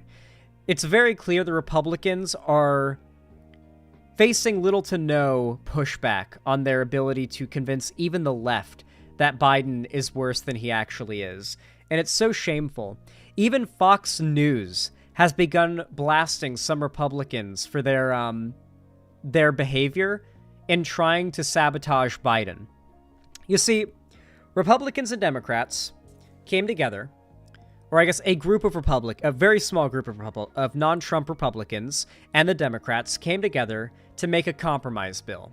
One that would fund millions and millions of dollars to the southern border for securing it from illegal immigration, which is what Republicans want, like more money than has ever been funded to the border ever before for securing it from illegal immigration. It is the dream border funding bill for Republicans, assuming they actually give a shit about securing the border, and they want that win. But it also includes a fair amount of spending towards Ukraine and a decent amount of spending towards Israel, which is also what the Republicans should be in support of. The problem is, while the Republicans are against the Ukraine funding, obviously, because they're pro-Putin, they are obviously in favor of the funding Israel and the funding the border. The problem is, if that bill goes through and Republicans can say, wow, the border's been so well secured, who's president when that happens? Biden. It would mean that Republicans would have to cede that under a Biden presidency, the biggest border security funding bill ever was passed. That would not look good. That might actually cause Biden's approval rating to rise a little bit when he's doing good things. They can't allow that. Well, good things in their view, not good things really to me or you guys. So Republicans, Trump Republicans, the majority of the Republican Party, in response, did everything in their power to murder the bill. The Republicans killed the biggest border security funding bill in American history. For good, they killed it. And their reasoning, as many of them admitted, was because, and I quote, they don't want Biden taking credit for a good thing. That's for Trump. Even Fox News is pissed about this. A lot of people are mad about it, those that know about the story. Even Fox News is now calling it out. And that's this story here that I'm going to be reading to you guys. Fox News blasts Republicans for killing, quote, strongest border bill ever. The chief political analyst at Fox News has criticized hardline Republicans for killing a border bill negotiated in the Senate. Quote, I think these are a couple of issues that put Republicans in peril of looking like literally a do-nothing Congress, Britt Hume told the station on Wednesday, referring to the border security bill shot down by the House and the potential rejection of funding for Ukraine. The GOP-led House struck down the $118 billion bill in the Senate on February 7th, with conservative hardliners arguing the legislation does not go far enough in its efforts to end illegal immigration. Here we've got the clip from Republicans Against Trump, clipping the Fox News correspondent that said this. Fox News chief political analyst Britt Hume criticizes Republicans for killing, quote, the strongest border protection bill that I've seen in my time in Washington. So let's go ahead and take a look at this. Even Republicans are calling this shit out because it's all being done. They don't care about achieving any actual values in reality. It's all about winning and securing power. And they will sacrifice political wins because they don't want the credit to go to the guy they're going up against. They don't care about making America better. They don't believe these things make America better. If they did, you would think they would want to pass these bills no matter what. Instead, it's all about winning, making sure Biden can't take credit for something their voters will think is good. The Republicans, in the meantime, however, are in danger of losing the advantage they have vis-a-vis Biden on the issue of the border and on the issue of Ukraine funding, Israel funding, funding to defend... Man, I always get like a little imposter syndrome about my presentation and how entertaining I am as a political commentator. Like, am I not funny enough? Am I not entertaining enough? Am I not verbose enough? Am I not well-spoken enough? But then I look at any conservative pundit on the right, and 99% of the time, they have like 100,000 times more success than me, and like 100,000 times less talent. And I'm like, okay, never mind. Never mind. I'm fine. Taiwan, because they are refusing to act on these measures that would deal with that. Also on the issue of rebuilding America's defenses. So I think that that snapshot that those polling numbers you cited represent may be temporary and are likely to be temporary, in fact, and that the Republicans think of what the Republicans are doing. For example, Kevin, on the border issue, they said that they wouldn't pass aid to Ukraine and other places unless there was action on the border. So the Senate produced a bill negotiated by one of its most conservative Republican members. The sad thing as well is the left's response to Biden doing this has been the worst imaginable. The response from the left has been to attack Biden, to say, this is Biden being weak with the Republicans and giving them what they want. No, it's not. Biden just exposed the Republicans as not giving a fuck about the shit they claim to care about. When the fucking debates happen, when Biden is running ads and the election is happening, Biden can say, these Republicans destroyed the strongest border funding bill ever that would have kept actual legal immigration out of this country.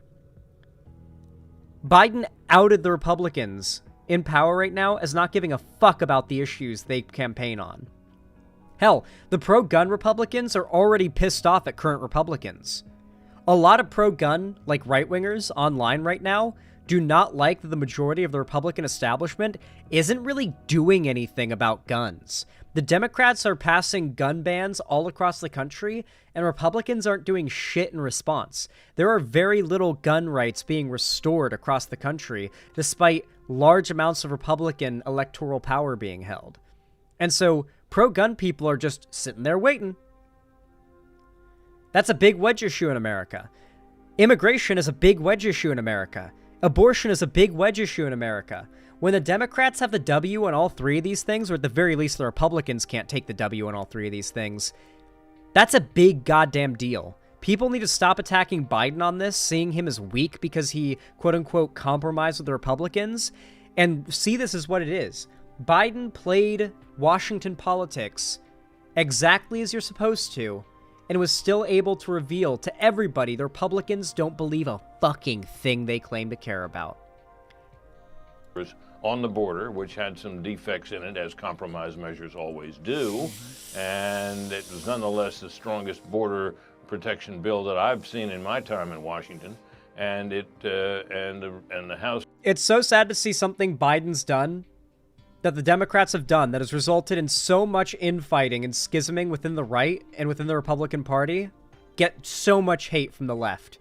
For the left to see it and be like, you can't do that, that's bad, I'm criticizing you for that, when it was one of the most effective winning strategies the Democrats have actually employed in Washington politics in a long time. Saying, okay, here's what you want, but it comes with what we want too, that you claim to not really be against, so vote on it. And now we have forever, we have that image. Where is it? Border funding bill results. Seeing conservative Twitter accounts fucking cope and try to explain this away when you post it in their replies when they complain about immigration is so fun. Look at this. $1.7 trillion border spending bill. On motion to concur the...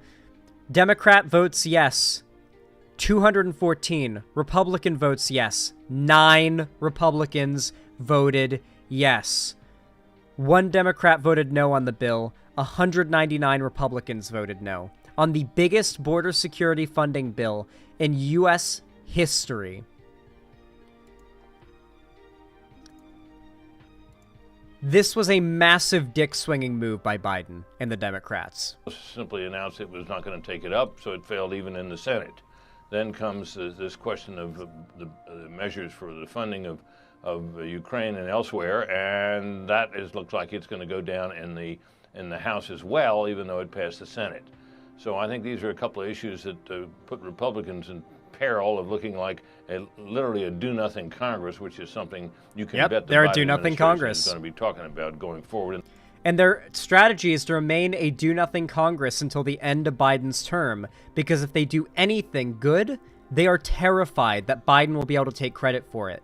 Biden's extremely low approval ratings, despite his very good performance, is the biggest godsend for Trump and the Republican Party imaginable. Young voters having low voter turnout and not wanting to vote for Biden is the biggest godsend for the Republicans and Trump imaginable. It is the biggest, like, there's still a chance for Project 2025 that there is. It's the only chance that Project 2025 has, is them maintaining this lefty, young people, I don't want to vote for Biden, I don't want to vote at all for either of these senile candidates mentality that will guarantee Trump gets elected, that will guarantee low Democrat voter turnout, because those are the only people. It's Democrats are the only people that feel that way. The Trump supporters, they're coming out. They're coming out big time. It's so blatant as well. Romney criticizes... Romney called this out. Let me see if I can find the clip. I think this is the right clip, yeah. It was hard for me to see what Leader McConnell... Please, these sites really need to learn how to do UI. You do not need to make it so that the pause button and the progress bar disappear when you pause the video, or the volume button for that matter. That is bad UI. That's very bad UI. You should make it so all those things are still available when you pause. You don't need to make those things go away when you pause the video. Watch how bad this UI is, chat. McConnell was, it was hard for me to see what Leader McConnell was suggesting. He seemed to be of two minds in the conversation. But reading the reports this morning... This is Romney criticizing Trump because Trump said he wants to kill the border bill so he can, quote, blame Biden. That's right, guys. Biden was able to get Trump to admit he wants Republicans to vote no on this bill so he can blame Biden on it failing. And you've got Republicans like Romney who are evil, but at the very least somewhat, they're not Trump Republicans, criticizing it. That's what he's criticizing here. And the fact that he hasn't corrected them suggests that he is inclined to listen to what former President Trump wants. And former President Trump has indicated to senators that he does not want us to solve the problem at the border. He wants to lay the blame for the border at Biden.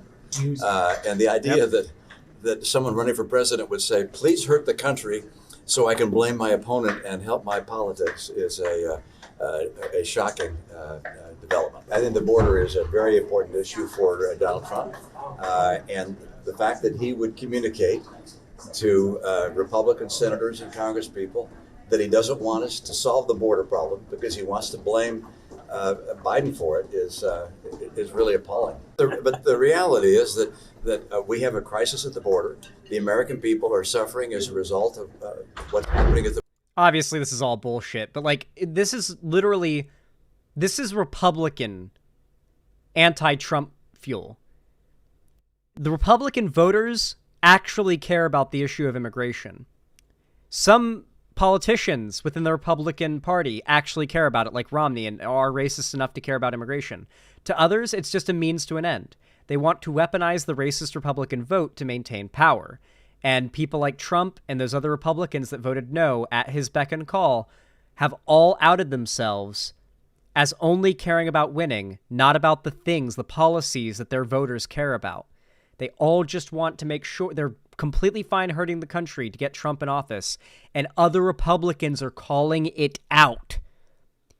Meanwhile, this move is being called weak by leftists because it's not Biden, like, I don't know, saying my way or the highway to Republicans. No. He pretended to give them exactly what they wanted, knowing they wouldn't take it.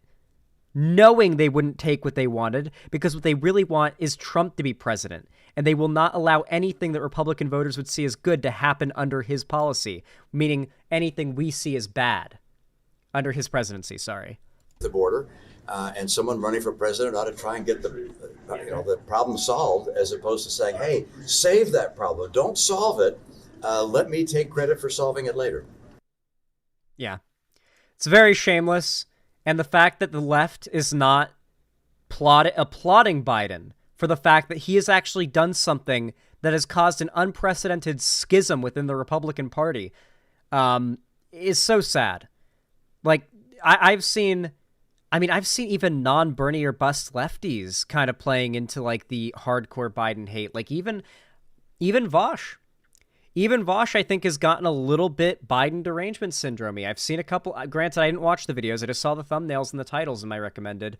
But they were, like, shitting on Biden for being old, shitting on Biden for his handling of Israel. And as much as I'd like to agree, when the alternative is Trump, who has outright said that he will glass Hamas off the face of the earth if he gets elected, it's like, I get criticizing Biden's handling of Israel, but Trump will literally say, hey, Netanyahu, you should glass all of Palestine. Why haven't you done that yet?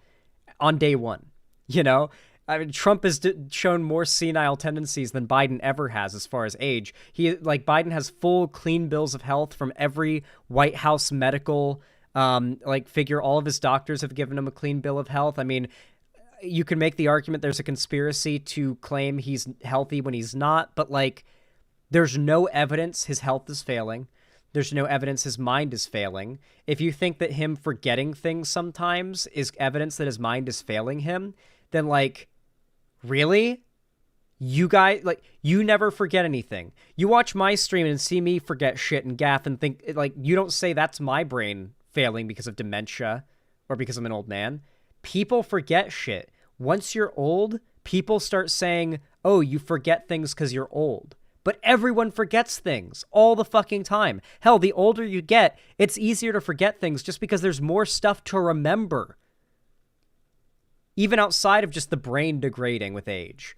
So, like, yeah, if you're, like, in your 70s or your 80s and you did a thing in your 50s, you might not remember the exact date that it happened. That doesn't mean you're having dementia. It means you've lived long enough that things happened decades ago that you're expected to recall detail by detail as if you had a fact sheet in front of you.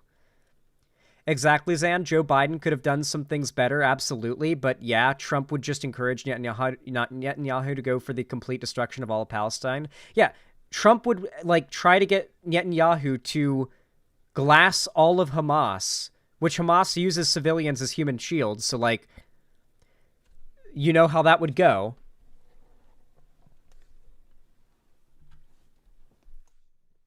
Yeah. It's so sad. Like, Biden derangement syndrome among the left especially is real. It's so sad. He has such low approval ratings, like record low approval ratings, despite, I mean, hell. Let's look at his economy. In the first 11 months, this is the first 11 months. Let's look at a more recent thing.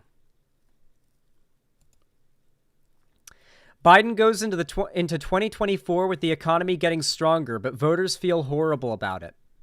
That's what the headlines have been for, like, the last few months. Like, basically, experts poring over data, like, trying to question, why is Biden's approval rating so low when we're seeing unprecedented record economic growth because of his policy? And it's, like, beyond depressing. Stuff like this makes me depressed. Yeah, it's like, what can you do? He's doing such a good job. The results, like, speak for themselves with the numbers. And, like, no matter how good he does, his approval ratings are dropping because young lefty voters are like, he's old. I'd rather Trump be president than put my vote behind that old bastard genocider. It's like, okay, well, now every Palestinian gets to die if Trump gets elected.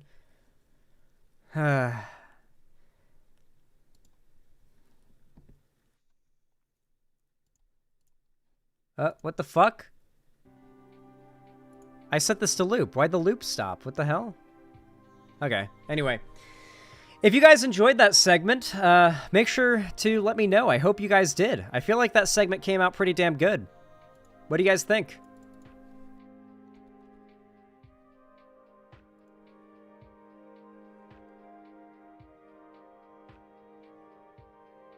Great, Segi. Glad to hear you guys liked it. Clapping Pepes. Good, good, good. Let me check something really quick. All right.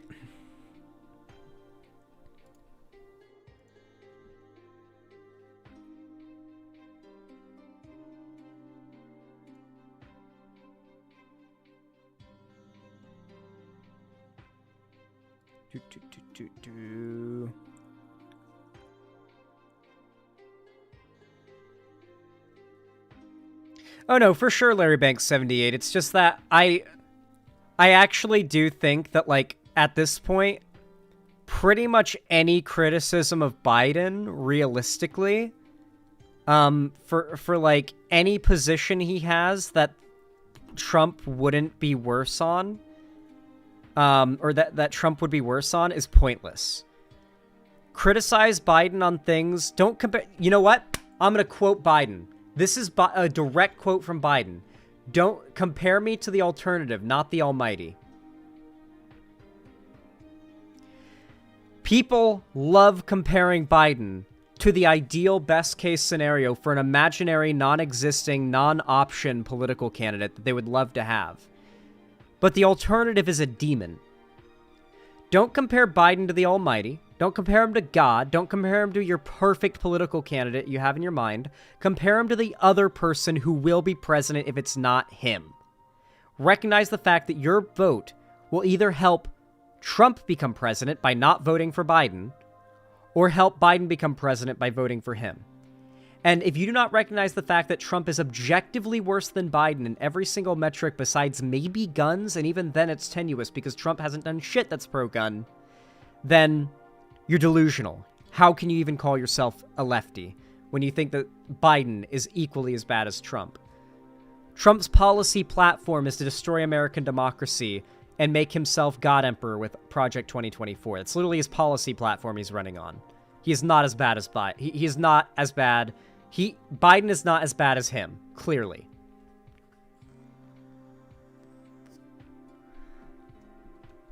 Ugh.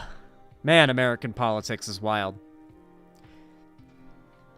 Anyway, guys, if you are enjoying the stream and you enjoy my content and want to support me, please, please, please, please consider dropping a like over on the YouTube stream. A thumbs up really does go a long way. It twists YouTube's arm and forces them to push my content further in the algorithm, and it really, really does help a lot. I appreciate it to all of you who go out of your way to do that. It means so much to me, and I really do appreciate it. Thank you to all of you who do that. It means so, so much. And of course, if you want to support me financially and go the extra mile and you've got the money for it and you feel like doing so, you can always support me financially by donating, subscribing, or gifting a sub on my website, xanderhall.com/live, or financially supporting me through YouTube, Twitch, Streamlabs, Stream Elements, Patreon, or buying merch. The link's all down below in the description. No matter how you support me, it really does help, and I really do appreciate it. However, if you do financially support me, you're helping me get to doing quail content a whole lot faster, because I have to, you know, buy a camera, coop, feed, incubator, eggs, medicine, just in case some of them hatch with, like, splayed legs. I have to have calcium supplement stuff to put in their food.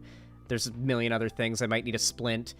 Wing and leg injuries, when, like, born, are pretty common. I have to have money for the equipment to fix that myself. Splinting their legs and wings if they're fucked. Just stuff like that. There's going to be a lot of interesting content when those quail hatch, by the way, guys. Like, your boy's going to be, like, performing medical procedures on birds in some videos. It's going to be a fucking crazy addition of content. And my content's not, like, the current content is not going away. The 3 uploads a day of politics, segment streams, and all that's going to continue. This is just extra content on top of all of that that's going to be added on to everything. Like, you'll get everything you get now, only this will get higher quality because I'll have better hardware, or better, like, equipment, because the camera and stuff. But you also get the quail content vlogs, and, like, travel content and stuff like that on top of all of that. So yeah, it's going to be a pretty substantial revolutionary point for the channel once I get that camera. Hopefully we get a better candidate at some point, though, because it's quite fatiguing to just be barely scraping by. The problem is, Coraline Martinez, there is no better candidate, realistically, in the realm of the American political Overton window. Biden is as progressive as it gets without actually alienating a lot of Democrat voters. For example, Bernie's Medicare policy is only popular with 30% of Democrat, or not 30, 40% of Democrat voters, roughly. Way less Republican voters. Biden's and Buttigieg's and pretty much every other Democrat's popular multi-payer healthcare system idea is popular with like 60% of Republicans, way more Democrats. So you have to understand that like even Bernie's policies are seen as like radical by the majority of Democrat voters, while Biden's policies are seen as like very ideal on paper by most Democrat voters. The problem is Biden.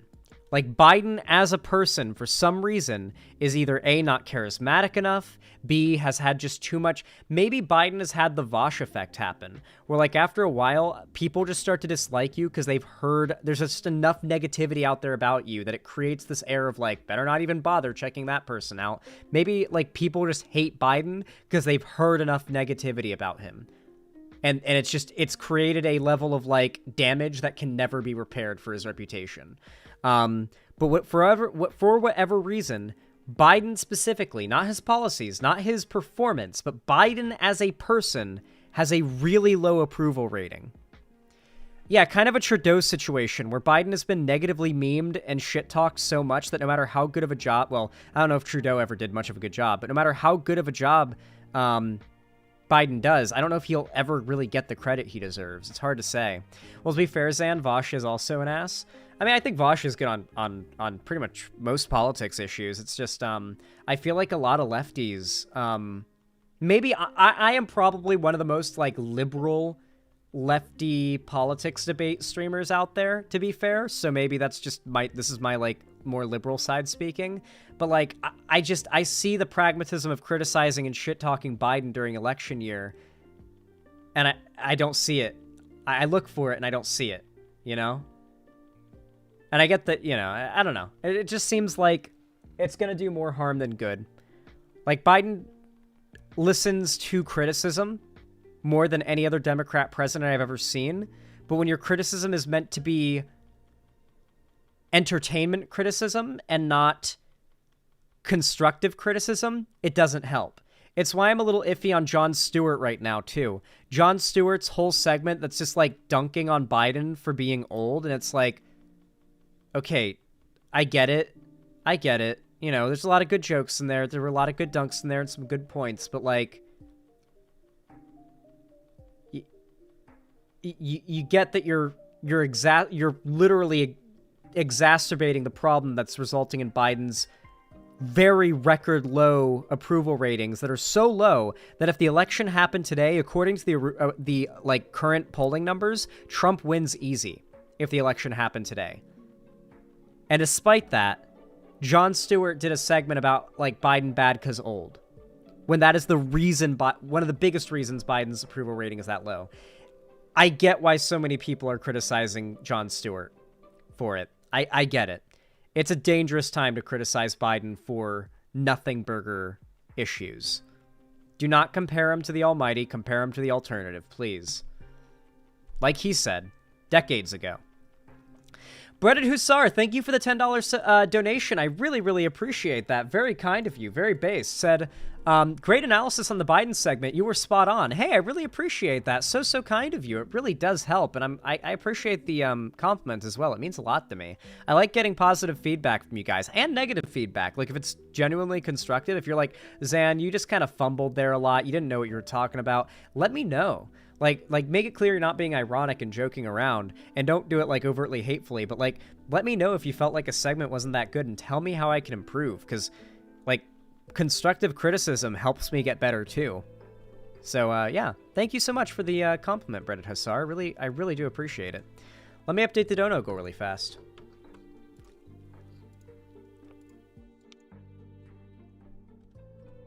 Wow, guys, you've been so supportive today. Today's stream's been good. So good. Let me get the final topic of the day brought up.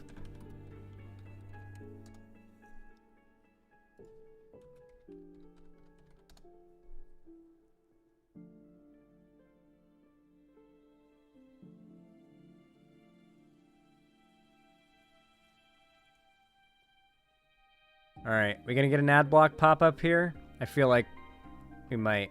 Nope. None. Okay, cool. All right, chat. Very quickly, I'm going to take another hydration break. Remember, guys, hydrate.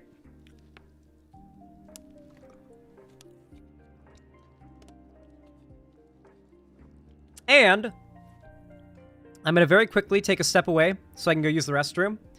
You know, relieve my bladder a little bit. And then we're going to be following it up with the final segment of the stream. I know, guys, Peepo's sad. I do plan to stream tomorrow. However, if you guys want that, make sure to join my Discord server. And if you have any videos, topics, news stories, whatever it may be, that you think would be a good topic to cover, remember, not just reacting to videos we already agree with, like a Vosh video. Don't put like a Vosh video in there or something. If you have any topics, videos, anything like that you want me to respond to, or you think might be a good reaction for like commentating over, please put in the stream content suggestions channel in my Discord. It's where I pull the majority of my topic ideas from. And if I don't have enough topics to cover, I just don't go live. So, you know, I rely on you guys a lot for the topics that I cover. So, assuming we get enough topics to cover tomorrow, I will see you guys all tomorrow when I stream. But we got one more topic to cover first, so I will be right back. Let me go pee, and I'll be right back, and we'll do this final segment I've got prepped for you guys. And, yeah. Enjoy the stream while we're still going. We're in the final stretch here, guys. I'm gonna miss you all after I end stream. I'm gonna miss you all. I'll be right back.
Honestly, guys, I think I'm going to, like, consider today the start of the Giga Grind arc.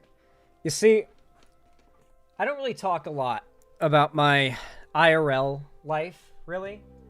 And it's not because I'm all that private of a person. It's mostly just because my IRL personal life, ever since I started streaming, has been, like, ridiculously chaotic. Now, a large amount of this is due to bad luck. A few times it's been due to my own poor decision making. You know, obviously Lonnie is a pretty poor decision I made that I can't really blame anyone but myself for. But there's like a dozen other things that I could list, and they're all going to sound like excuses. But ever since I started getting big on YouTube, my personal life has been very hectic. From moving to financial struggles because of personal stuff to just general like life stuff to health problems that I've had, getting COVID and having to deal with long COVID for a year, and then it just going away when I got COVID a second time, constant false strikes, insane dramas that I shouldn't even have to list. There has been a lot that has stymied my ability to pretty much just dedicate myself to this channel and no life producing content as much as possible. But as of a couple days ago, as of me getting done with my being sick, I am fully moved into my place. I am here for the next foreseeable years into the future. I'm covered with my lease. I have nothing to worry about other than just like, you know, daily household chores and, you know, slowly buying furniture, assembling it, and arranging it. I don't have to worry about moving or any crazy projects or anything. There's no crazy stuff happening in my personal life that's like fucking with me emotionally or taking time away from me. I, as of a couple days ago, no longer have family visiting that's causing a distraction or, you know, just anything that stress that can keep me from getting on to stream on time and producing content. I'm just finally, after all this time, settled. There's no other way to put it, but yeah. After years and years and years, and I feel like this is most people's early 20s, like you don't really seem to get settled for real until your mid-20s, so it makes sense that I'm just now 24 and this is happening, but I am finally settled, and I can just content it up. So the Giga grind starts here, really. But once the Quail arc starts, I'm going to consider that the beginning of the next season of Xanderhall. Season, what are we on, like 7? Maybe season 8? I'm going to consider it the start of season 8 of Xanderhall. And this is going to be where shit starts to get real. One thing I want to do, I really like this art. I want to get a version of it that's Be Right Back. And I want to commission a bunch of other art for the channel. Like a bunch of different poses of my character, of like me for thumbnails, like a custom banner, you know, art for this, for the website and website customization, all that stuff, as well as like a custom intro.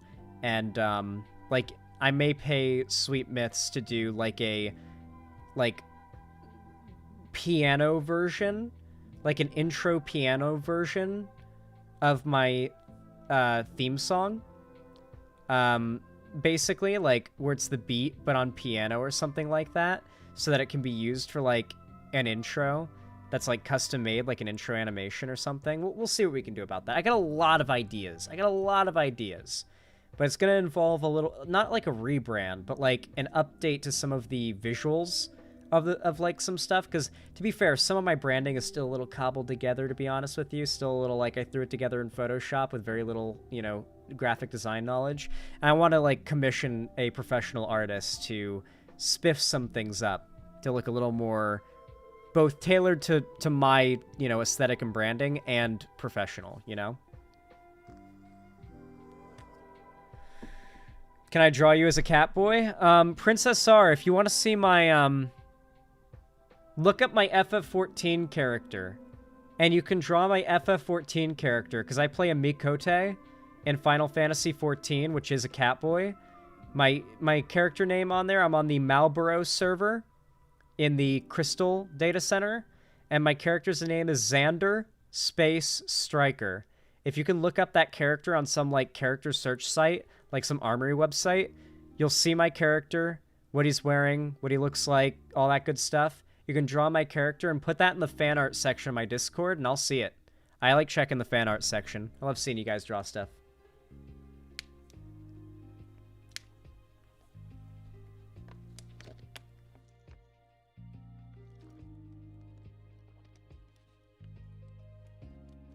Hi, Xander, you gonna cover Shadiversity's AI fiasco?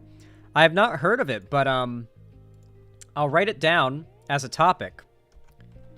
Shadiversity AI fiasco. I'll have to look into that more and see if I can find a link to include with that. For those who don't know, I've got a Google Doc that I have like bookmarked on my browser, and I always have it open. And whenever I see something that's worth covering on stream, I type it down and add the link. And then whenever I stream, I just delete it from the list whenever I'm done with that topic. And then I just keep on adding new ones, deleting what I've covered, or deciding I'm not going to cover anymore if I never get to it and it becomes old news. And I try to be on top of always adding anything I could cover on stream to that list, because not everything could be a good topic. And so it takes a lot of stuff happening for me to have a good, you know, list of topics you guys are going to be interested in for a stream, you know? It's a lot harder than you think. It's a lot harder. But you guys know what you want to hear me talk about better than anyone. You guys are the people I'm trying to please and get to watch these videos. So you guys are the best people better than anyone else to tell me what to cover that will make you want to watch me. I want to know what you want me to cover that will make you watch me.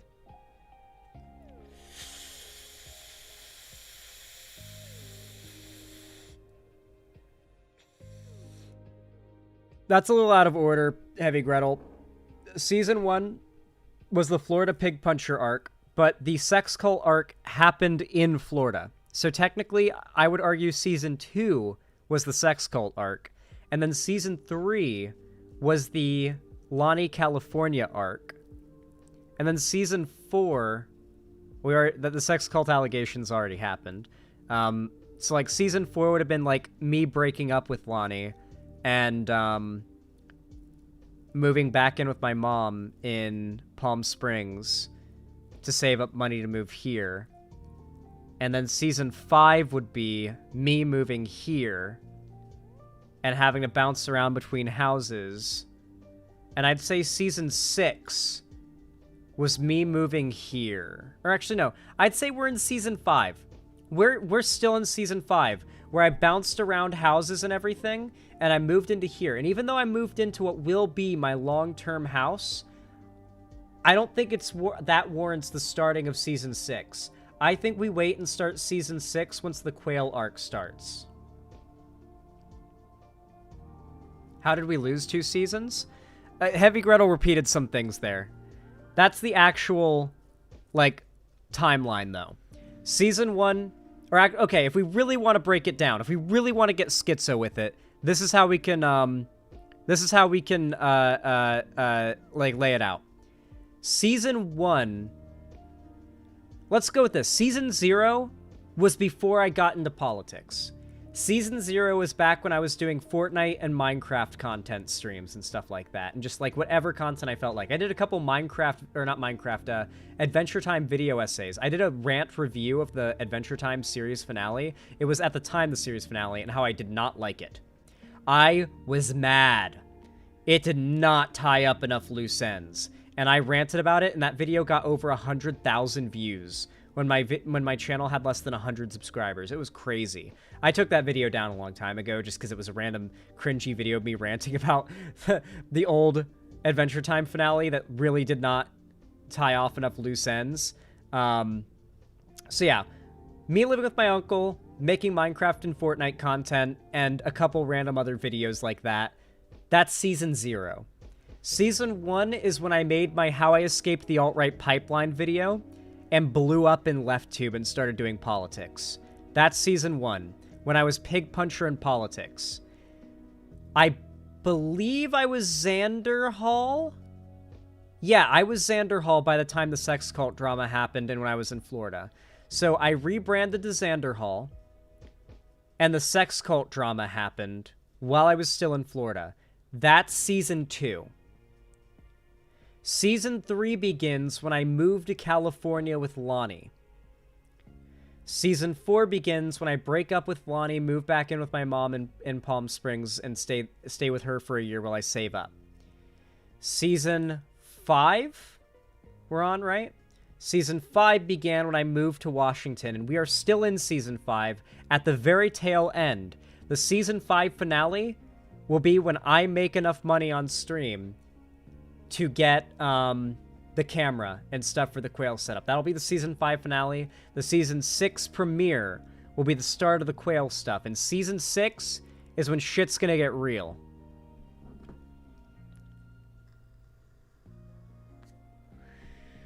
No, Season 6. We're in Season 5 now. This is Season 5. All of Seattle so far has been Season 5. Season 6 is gonna be when the Quail arc starts. So yeah, we're currently at the end of Season 5, guys. That's where we are. In the Xander Hall lore story arc. Christ. Okay, everybody. You all know what to do when I say action, right? 3, 2, 1. Action. All right, everybody. This is an absolutely hysterical story, and I'm so sad that I'm like a week late. Not even a week, 10 days late to this story. But I got really sick right when this broke out, and I had to take my time to rest and recover. Trust me, you would not have liked this segment if I did it while sick. I would have had lots of fluids draining from the back of my sinuses into my throat, making weird gurgling noises with every word I uttered. It would not be fun. I'd be sniffling. I'd be scratching my nose. I'd be blowing my nose and sneezing and coughing. And I'd be constantly forgetting what I was saying because I'd be lightheaded and like foggy-minded. Trust me, it's good that I waited this long. Especially when the story is this fucking good. Now, where do I even start? I'm just going to read the headline. Actress Gina Carano sues Disney and Lucasfilm with Elon Musk's help. That's right. Gina Carano, for those of you guys that don't know, this is her. I'll show you guys a picture of her. I became aware of her, as many of you guys probably did, because of her appearance in The Mandalorian show in Disney's Star Wars. The show The Mandalorian, big hit. She plays like tough, like woman. I don't know if she's a Mandalorian or not. I haven't watched The Mandalorian in a long time, but she becomes a friend of the main character. And here's the thing. Outside of her job at Disney, she started tweeting and posting on Instagram some pretty sussy-wussy stuff, including a post about how anti-vaxxers are somehow equivalent to Jews during the Holocaust. That was just one of many examples that people were not too happy about, and due to popular request, Disney fired her. Just like they've fired many, many other people from roles because of shit they've done outside of their roles, and outside of their job, and that they don't want anymore. For example, the entire current current saga of the MCU is being rewritten. It was originally going to be an adaptation of like the story of Kang the Conqueror, which was obviously what they were heavily leaning into, but the actor that they cast to play Kang the Conqueror, Jonathan Majors, ended up being like a domestic abuser or something, and so because of that, they fired him, and now they have to like write off that character, which I think they've done pretty well, and move things into a completely different direction. And I'm gonna be honest, that direction looks way better. I'm gonna be completely real. Like the X-Men stuff that they're leaning into, I imagine like that's a big response to this. Like they're like, okay, fuck it, we're just gonna do X-Men then. Like it looks good. I'm hyped. Like fuck it, we'll do X-Men. That's what we wanted. That's what we needed. Anyway, that aside, I learned of Gina Carano because of The Mandalorian. She apparently got fired, and she's now very mad about it, and is suing Disney because they fired her. Apparently, because of some form of discrimination are the grounds that she's going to try to sue on. We'll see how that goes for her. Actress Gina Carano has sued Disney and Lucasfilm after she was sacked in 2021 over a social media post in which she compared being a Republican to being a Jew during the Holocaust. The lawsuit is being funded by... Okay, I know this is completely unrelated, but I saw an interaction on Twitter today that made me, like, gut laugh really deeply. It was somebody who'd posted a clip saying, throwback to the time that Charles Xavier made Magneto relive the Holocaust, and then included a clip from the cartoon where Professor Xavier makes Magneto relive a moment from the Holocaust. And Chris Raygun replied to it, "Is this real?" in all caps. And the top reply to his tweet was, "Yeah, the Germans did it during World War II."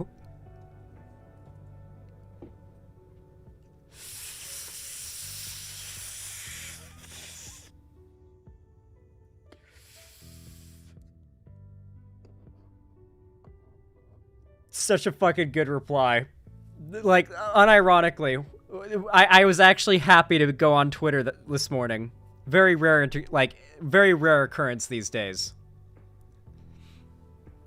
The lawsuit is being funded by Elon Musk, who made an open call on his platform Twitter for others to join the suit.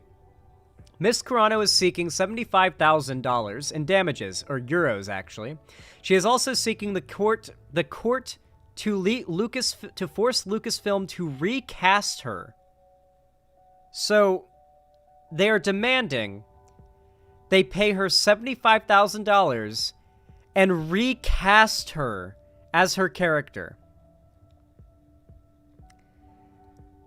I'm gonna sue you if you don't let me be in Star Wars again. Representatives for the defendants were not immediately available for comment. Miss Carano, 41, a former MMA fighter, portrayed Cara Dune in the first 2 seasons of the Disney Plus show The Mandalorian. During that time, she frequently tangled online with left-wingers, but critics demanded that she be fired after she shared a post on her Instagram account in February 2021 equating the persecution of Jews by the Nazis to the political climate Republicans face today. Because history is edited, most people today don't realize that to get to the point where Nazi soldiers could easily round up thousands of Jews, the government first made their own neighbors hate them simply for being Jews, the post read. How is that any different from hating someone for their political views? The same day, Miss Carano was dropped by Lucasfilm, the production company behind the show, as well as UTA, the talent agency that had represented her for nearly 2 years. In a statement at the time, a Lucasfilm spokesperson said, quote, "Her social media posts denigrating people based on their cultural and religious identities are abhorrent and unacceptable." UTA is not named in today's court filing, which alleges that the Walt Disney Company was at fault for the agency dropping her.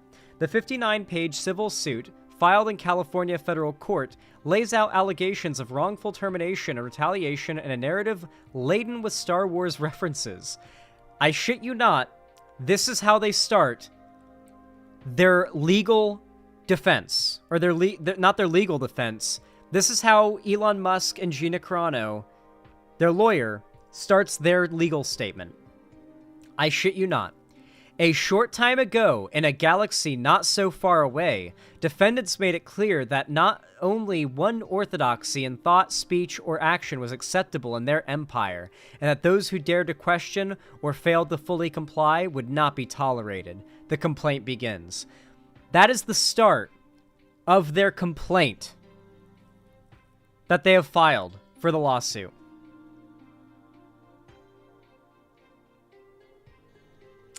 Yeah, I'm not liking their chances. I don't think they're gonna win. But, like, do they think that if they throw enough money at the lawsuit that no matter how poorly you go about handling the lawsuit, you'll still win because you spent a lot of money on it? Because that's not how that works. Miss Carano claims that she was fired, quote, because she dared to voice her own opinions and stood up to the online bully mob who demanded her compliance with their extreme progressive ideology.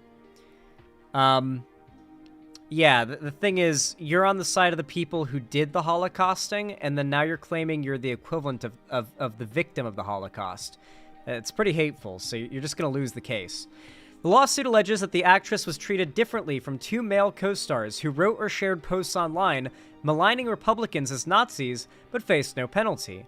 Yeah, they were criticizing conservatives for hating minorities.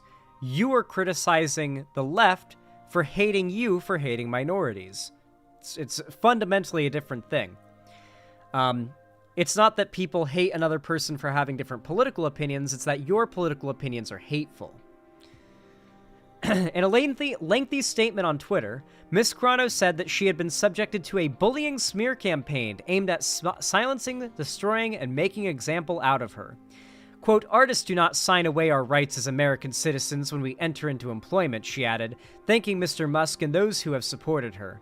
The billionaire shared her statement, writing, "Please let us know if you would like to join the lawsuit against Disney." Mr. Musk has previously vowed to financially support those facing discrimination for their posts on Twitter. In a statement, a spokesperson for his company said it was proud to back Ms. Carano's lawsuit as part of its commitment to free speech.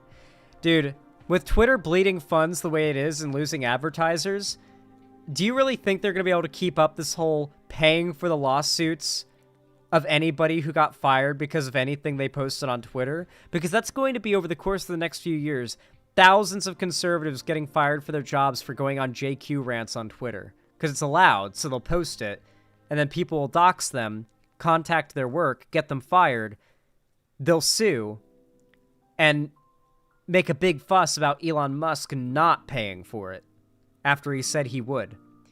I don't know, man.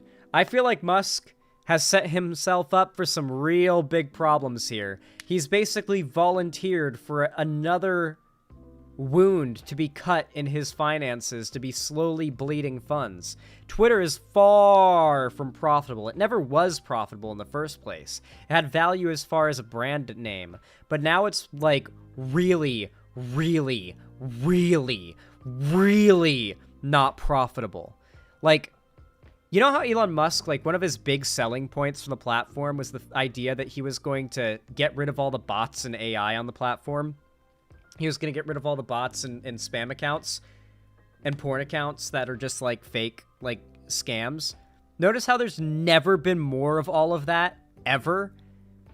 Notice how it's, like, a worse problem than it has ever been, to the point where it's unavoidable. If you post something, the first reply will be, "My pussy in bio," in all caps. Like, notice how Elon Musk bought the platform, and then within, like, 2 years, we watched as that problem, like, just happened with each change Elon made, with as more and more money drained from the platform and more employees left, the problem got worse and worse and worse because Elon Musk is an incompetent fuck. What can I say? I don't know. Elon Musk has never just, like, demonstrated real competence in the political sphere.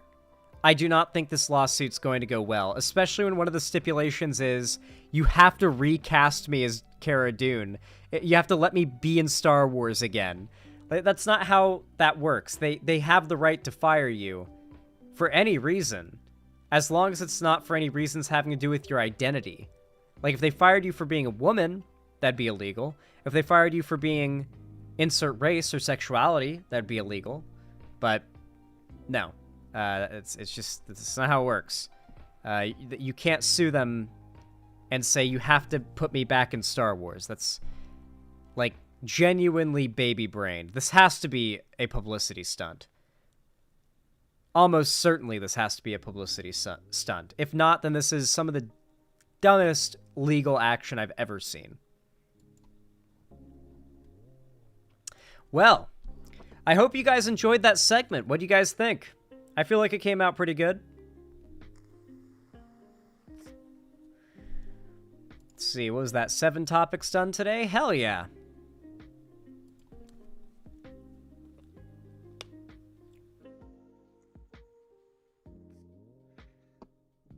Based. Hell yeah. Based. Bastada. Alright, guys. Well, I guess I'll give you guys one last little, shout out before I start wrapping things up, and I'll do a little cooldown before I end stream. If you have enjoyed stream, and you have enjoyed my content, please consider supporting me. You can do so in a variety of ways for completely free. For example, dropping a like or a thumbs up on my stream over on YouTube, no matter where you're watching, it really helps. Every video as well, it really does help to drop a like. Make it a habit to like every content creator you watch frequently. It really does help their channels and mine. You can also subscribe and ring the bell icon if you haven't already, as well as if you've got the money for it and you feel like doing so, you can consider donating, subscribing, or gifting a sub on my website, xanderhall.com/live, or you can support me financially through YouTube, Twitch, Streamlabs, Stream Elements, or Patreon. But you can also buy my merch, link down below in the description too, as well as joining my Discord, where I will be doing every other week I will be doing call-in streams every other Friday, starting this coming Friday, so make sure to join now and get verified while you can. And I also do fairly frequent, and they will become more frequent now that my life is a lot more settled, watch parties, where we just watch movies and TV shows in the Discord. So, get hyped for that, because it's going to be pretty goddamn fun. But with all that said, no matter how you're supporting me, I really do appreciate it. Just sitting and watching and being a lurker helps a lot too, so thank you for being here. Larry Banks 78, thank you so much for the $5 donation on top of everything. Thank you. Said, like if you watch people like Critical Drinkers Mando Season 2 review, he talks about how Gina was a bland actor until on the day she was let go, he made a video in defense of her. Yeah, no, these people don't have any morals or principles. I would love to get that clip, like those clips back to back, just to reply to his tweets with just no context, no caption, just replying with that video to his tweets. See how, like, what kind of copium his fans come up with in their replies? Because they'll always come up with copium. They'll never say, holy shit, I never realized what a hypocrite he is. They'll just come up with the most, like, weird, bizarre, convoluted explanations for how it's not hypocrisy. Have you seen, heel versus babyface fans defending him when people make fun of him for the fucking pronouns thing? Fucking pronouns! They say, well, he's just passionate about a real issue. Like, at least he's real. At least he's genuine. That's the kind of shit they say. They huff real copium when you make fun of him for that stuff.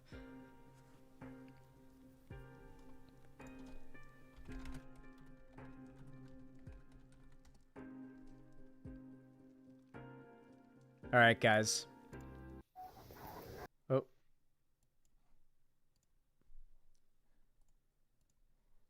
Perry Icefire, thank you so much for the additional $5. Wowie wow, thank you so much. It helps so much, it does. Said, wanted to tell you I enjoy you reading my chats at times. I don't talk to a lot of people, nor am I good at it, but it motivates me to stay involved, improve, and get out there. Introverted motivation. Hey, listen, I hope that you are able to become a social butterfly over time. It's a slow process. Even I was fairly shy and socially anxious at some points, but there's a certain point, especially doing content and becoming big online, where I realized that no matter how many people I like walk past in the day with my hair all fucked up, dressed all crusty and bummy, no amount of people who walk past me and judge me negatively in the day will amount to the amount of people on the internet who just despise me for existing at this point. So it just kind of like, I literally have no pressure when I talk to real people in real life. There are not millions, but hundreds of thousands, no doubt, of people on the internet who hate me. Hate me. Hate me.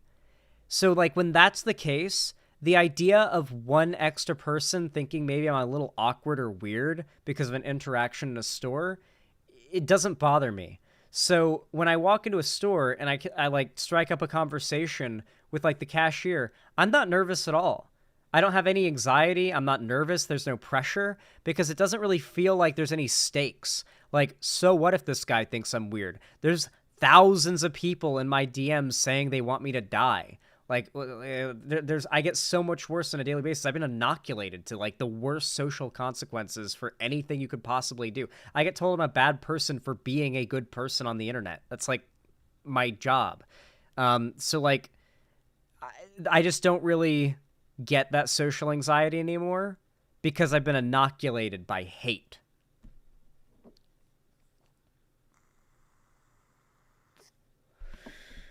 Well, Larry Banks 78, I am not getting involved in that drama because I've already been pedo jacketed a million times and I've already had like tons of people unsub from me because I am like criticizing a YouTuber they like. So if I criticize, on one hand, people who are like hardcore Vosh fans will unsub from me if I criticize him. And I do have criticism. I mean, like, if I make a video criticizing him, they'll get fucking mad. Like, and when I say mad, let me read, like, the comment that I'm talking about here. Let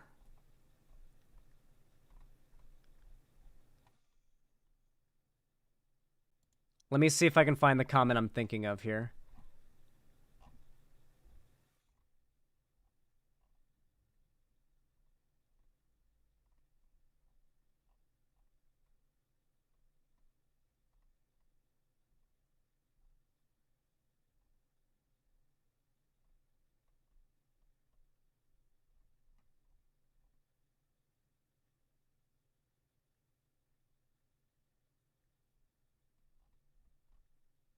Let me see if I can find it.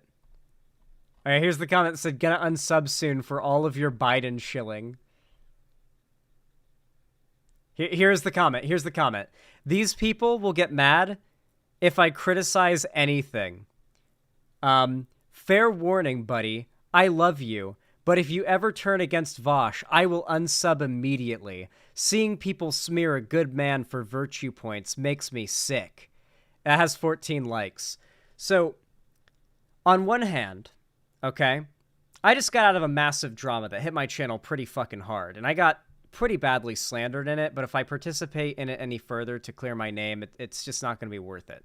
So I just don't want any part in any drama. From the start, before this even happened, I was keeping my nose clean. And now this shit is happening. On one hand, I know Vosh isn't a pedophile. I know. I very well know Vosh is not a pedophile. I've known him for a while. The dude had, like, a semi-private porn Twitter that, like, everybody poured over the likes of for, like, a year. And there were 4 images found that people tried to cancel him over, and none of them were lolly. None of them were lolly. The one that the most iffy one was one of the character Star from that, like, cartoon Star versus the Forces of Evil, but she was aged up and looked like an adult. I've seen a censored photo of the image, and she was aged up. So, no lolly. Oh, of thousands of images, like porn images he liked on his porn Twitter, none of them were sussy. There's a lot of lolly on Twitter, so if he wanted to like those images and save them to look at, he could have. I'm inclined to believe him when he says, I saw the image, thought it was a short stack, and downloaded it. What I find the most cringe is the horse stuff. But the rest of the drama, the majority of what people are shitting on him for, is the clips. Like most of the content of people's coverage is the clips. And so we'll have to see if he does the response there. The best way to respond to that is just to play the context. Like, take a clip of them, like the people that are, like, shitting on him, playing a clip of his out of context, and then immediately play the context that they are not showing. That indicates the clips are not exactly what they would make you think they are, the way they're cut. That's pretty much the best way he can do his response. So I have my criticisms. I don't like the horse stuff, and I think it's really stupid that he, like, ever downloaded that image in the first place. And I think it's weird, and I'm like, dude, why put yourself and me in a position where I have to, like, take your word for it on you didn't know? But people will get mad at me for criticizing him there if I make a video on it, and people will also get mad if I, like, really get mad if I pretty much just make any defense of him. Like, I imagine I'll get clips saying I don't think he's a pedophile, and I'll get, like, shit for that. Don't really care. It's just my opinion. Like, I know the guy, and I know he's not a pedo. I wouldn't be friends with him if I thought he was.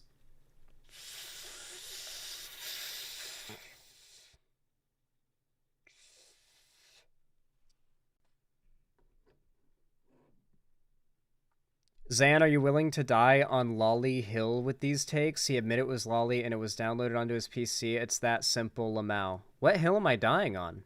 I said it was Lolly. And he said it was Lolly too, and that he didn't know it was at the time. And that it's bad.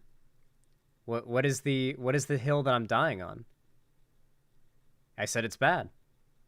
I'm just saying that I don't think he's a pedophile. I'm inclined to believe him that he didn't know that it was such when he downloaded it. He just thought it was a short stack drawing of a chick. Still hope that Vosh's response can clear out the context clips people managed to recover, but yeah, H3 really messes up his reputation. I mean, listen, at the end of the day, Vosh did get himself into this mess.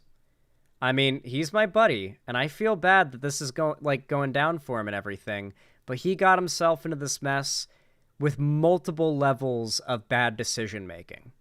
Okay? Number one was the, like, most basic poor decision-making of downloading porn. Like, who the fuck does that? Who downloads porn in the first place? 2, like, streaming your full screen when you have porn on your streaming computer. Like, why would you do that? And, like, try to download something that's like bizarre as fuck. And then on top of that, the showing of it, and I mean, I don't know really if there's any more, like, layers of mistakes there. The downloading of that image in the first place as well, yeah. His insinuation that Ethan is transphobic is ridiculous. I don't think that Ethan Klein is transphobic. I definitely do think that a lot of people are jumping to bad faith with Ethan Klein. Because Ethan Klein's been a bit bad faith. So, like, the response has been, like, oh, Ethan Klein is actually being transphobic by... No, he's not. He's not being transphobic. Ethan Klein's not being right-wing. Like, I honestly can't blame most people who have seen what's come out and have decided they think that Vosh is a pedophile. That's the thing. Like, as much as I don't think he is, I can't blame people who decide, no, I think he is. Like, especially with the evidence that's available to most people right now, you can't, like, really say that's not a valid position to fall on. That's why a lot of people who are defending him on Twitter right now are getting brigaded, because to the average person who's seen, like, the most available evidence right now, like, it looks very reasonable to accuse him of such, and pretty bad to defend him of not being that.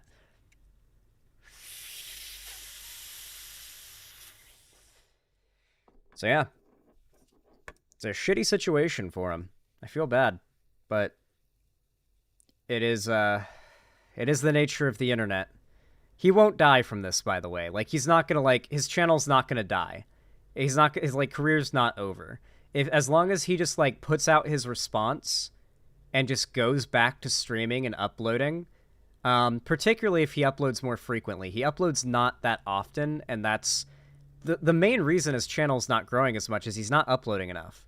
Like, he uploads daily, but you have to upload, like, several times a day to succeed on YouTube now, especially as a lefty content creator. Nothing about this type of content, like lefty progressive content, is being promoted by the algorithm. You got to play the numbers game to grow.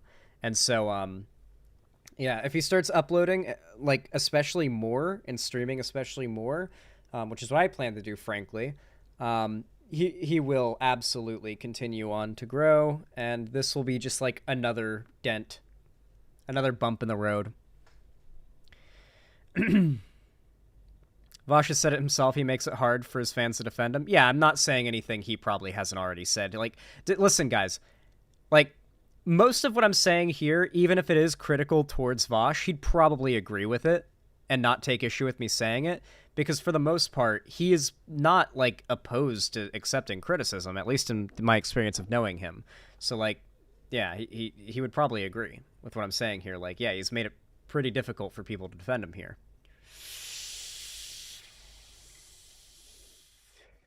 And that's just on a normal day, dog. That's just on a normal day. That's not even when talking about the current drama. Whew. But yeah, hopefully become a social butterfly after all this Perry Ice Fire. I appreciate the $5. Let me update the dono goal really fast, my broskies. All right. Guys, here's our final little cooldown thing before I end stream, okay? A little sneak peek at what the future of Quail content will be like, all right? Down the road, the channel might get big enough I can afford to get a big Quail pen like this, but the starter Quail pen will have to be a bit smaller, to say the least. You guys will see when we get to it. But these are Coturnix Quail, jumbo Coturnix Quail. The specific species I will be raising. They are specifically bred for egg laying and meat. They cannot reproduce without incubation from human intervention. They don't know how to sit on their eggs and, like, incubate them. You have to incubate them yourself. So they will literally, these quail would go extinct without human intervention. We have bred all forms of survival instinct out of the quail.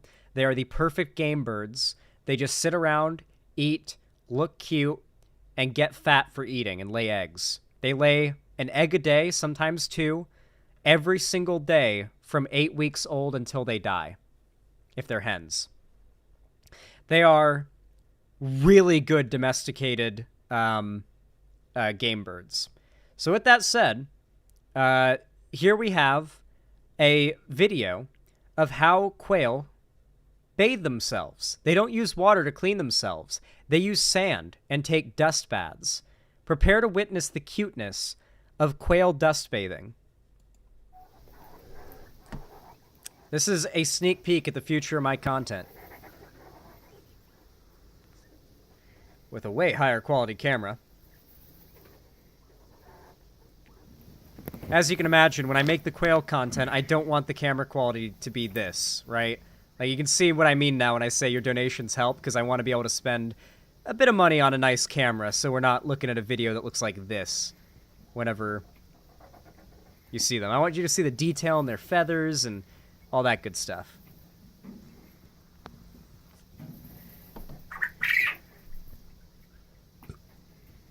As you can hear, they're not that loud. They're about as loud as, like, any bird that would be in your yard chirping, so it's, like, not going to be a big deal for my neighbors. Within the Seattle city limits, I'm allowed to have up to 8 quail, so that is what I'm going to have. I'm going to have 8 quail hens, and they're going to lay an egg a day, sometimes 2.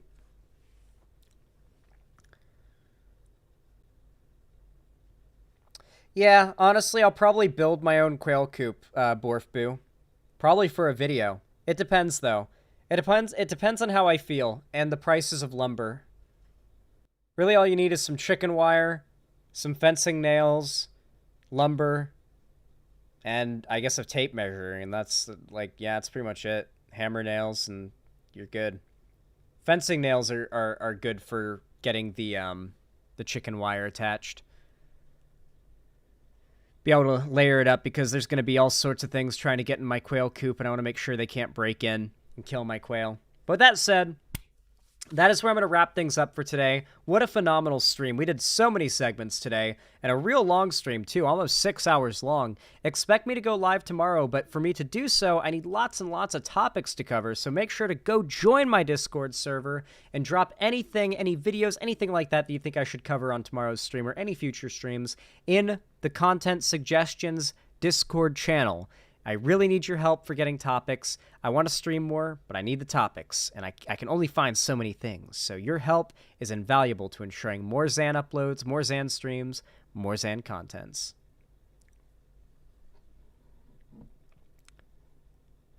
Larry Banks 78, thank you for the additional $5. Thank you. Said, I think one of the most disrespectful Gina had in her lawsuit is using Carl Weather to make her look good despite him being dead a few days ago and used him to attack Lucasfilm.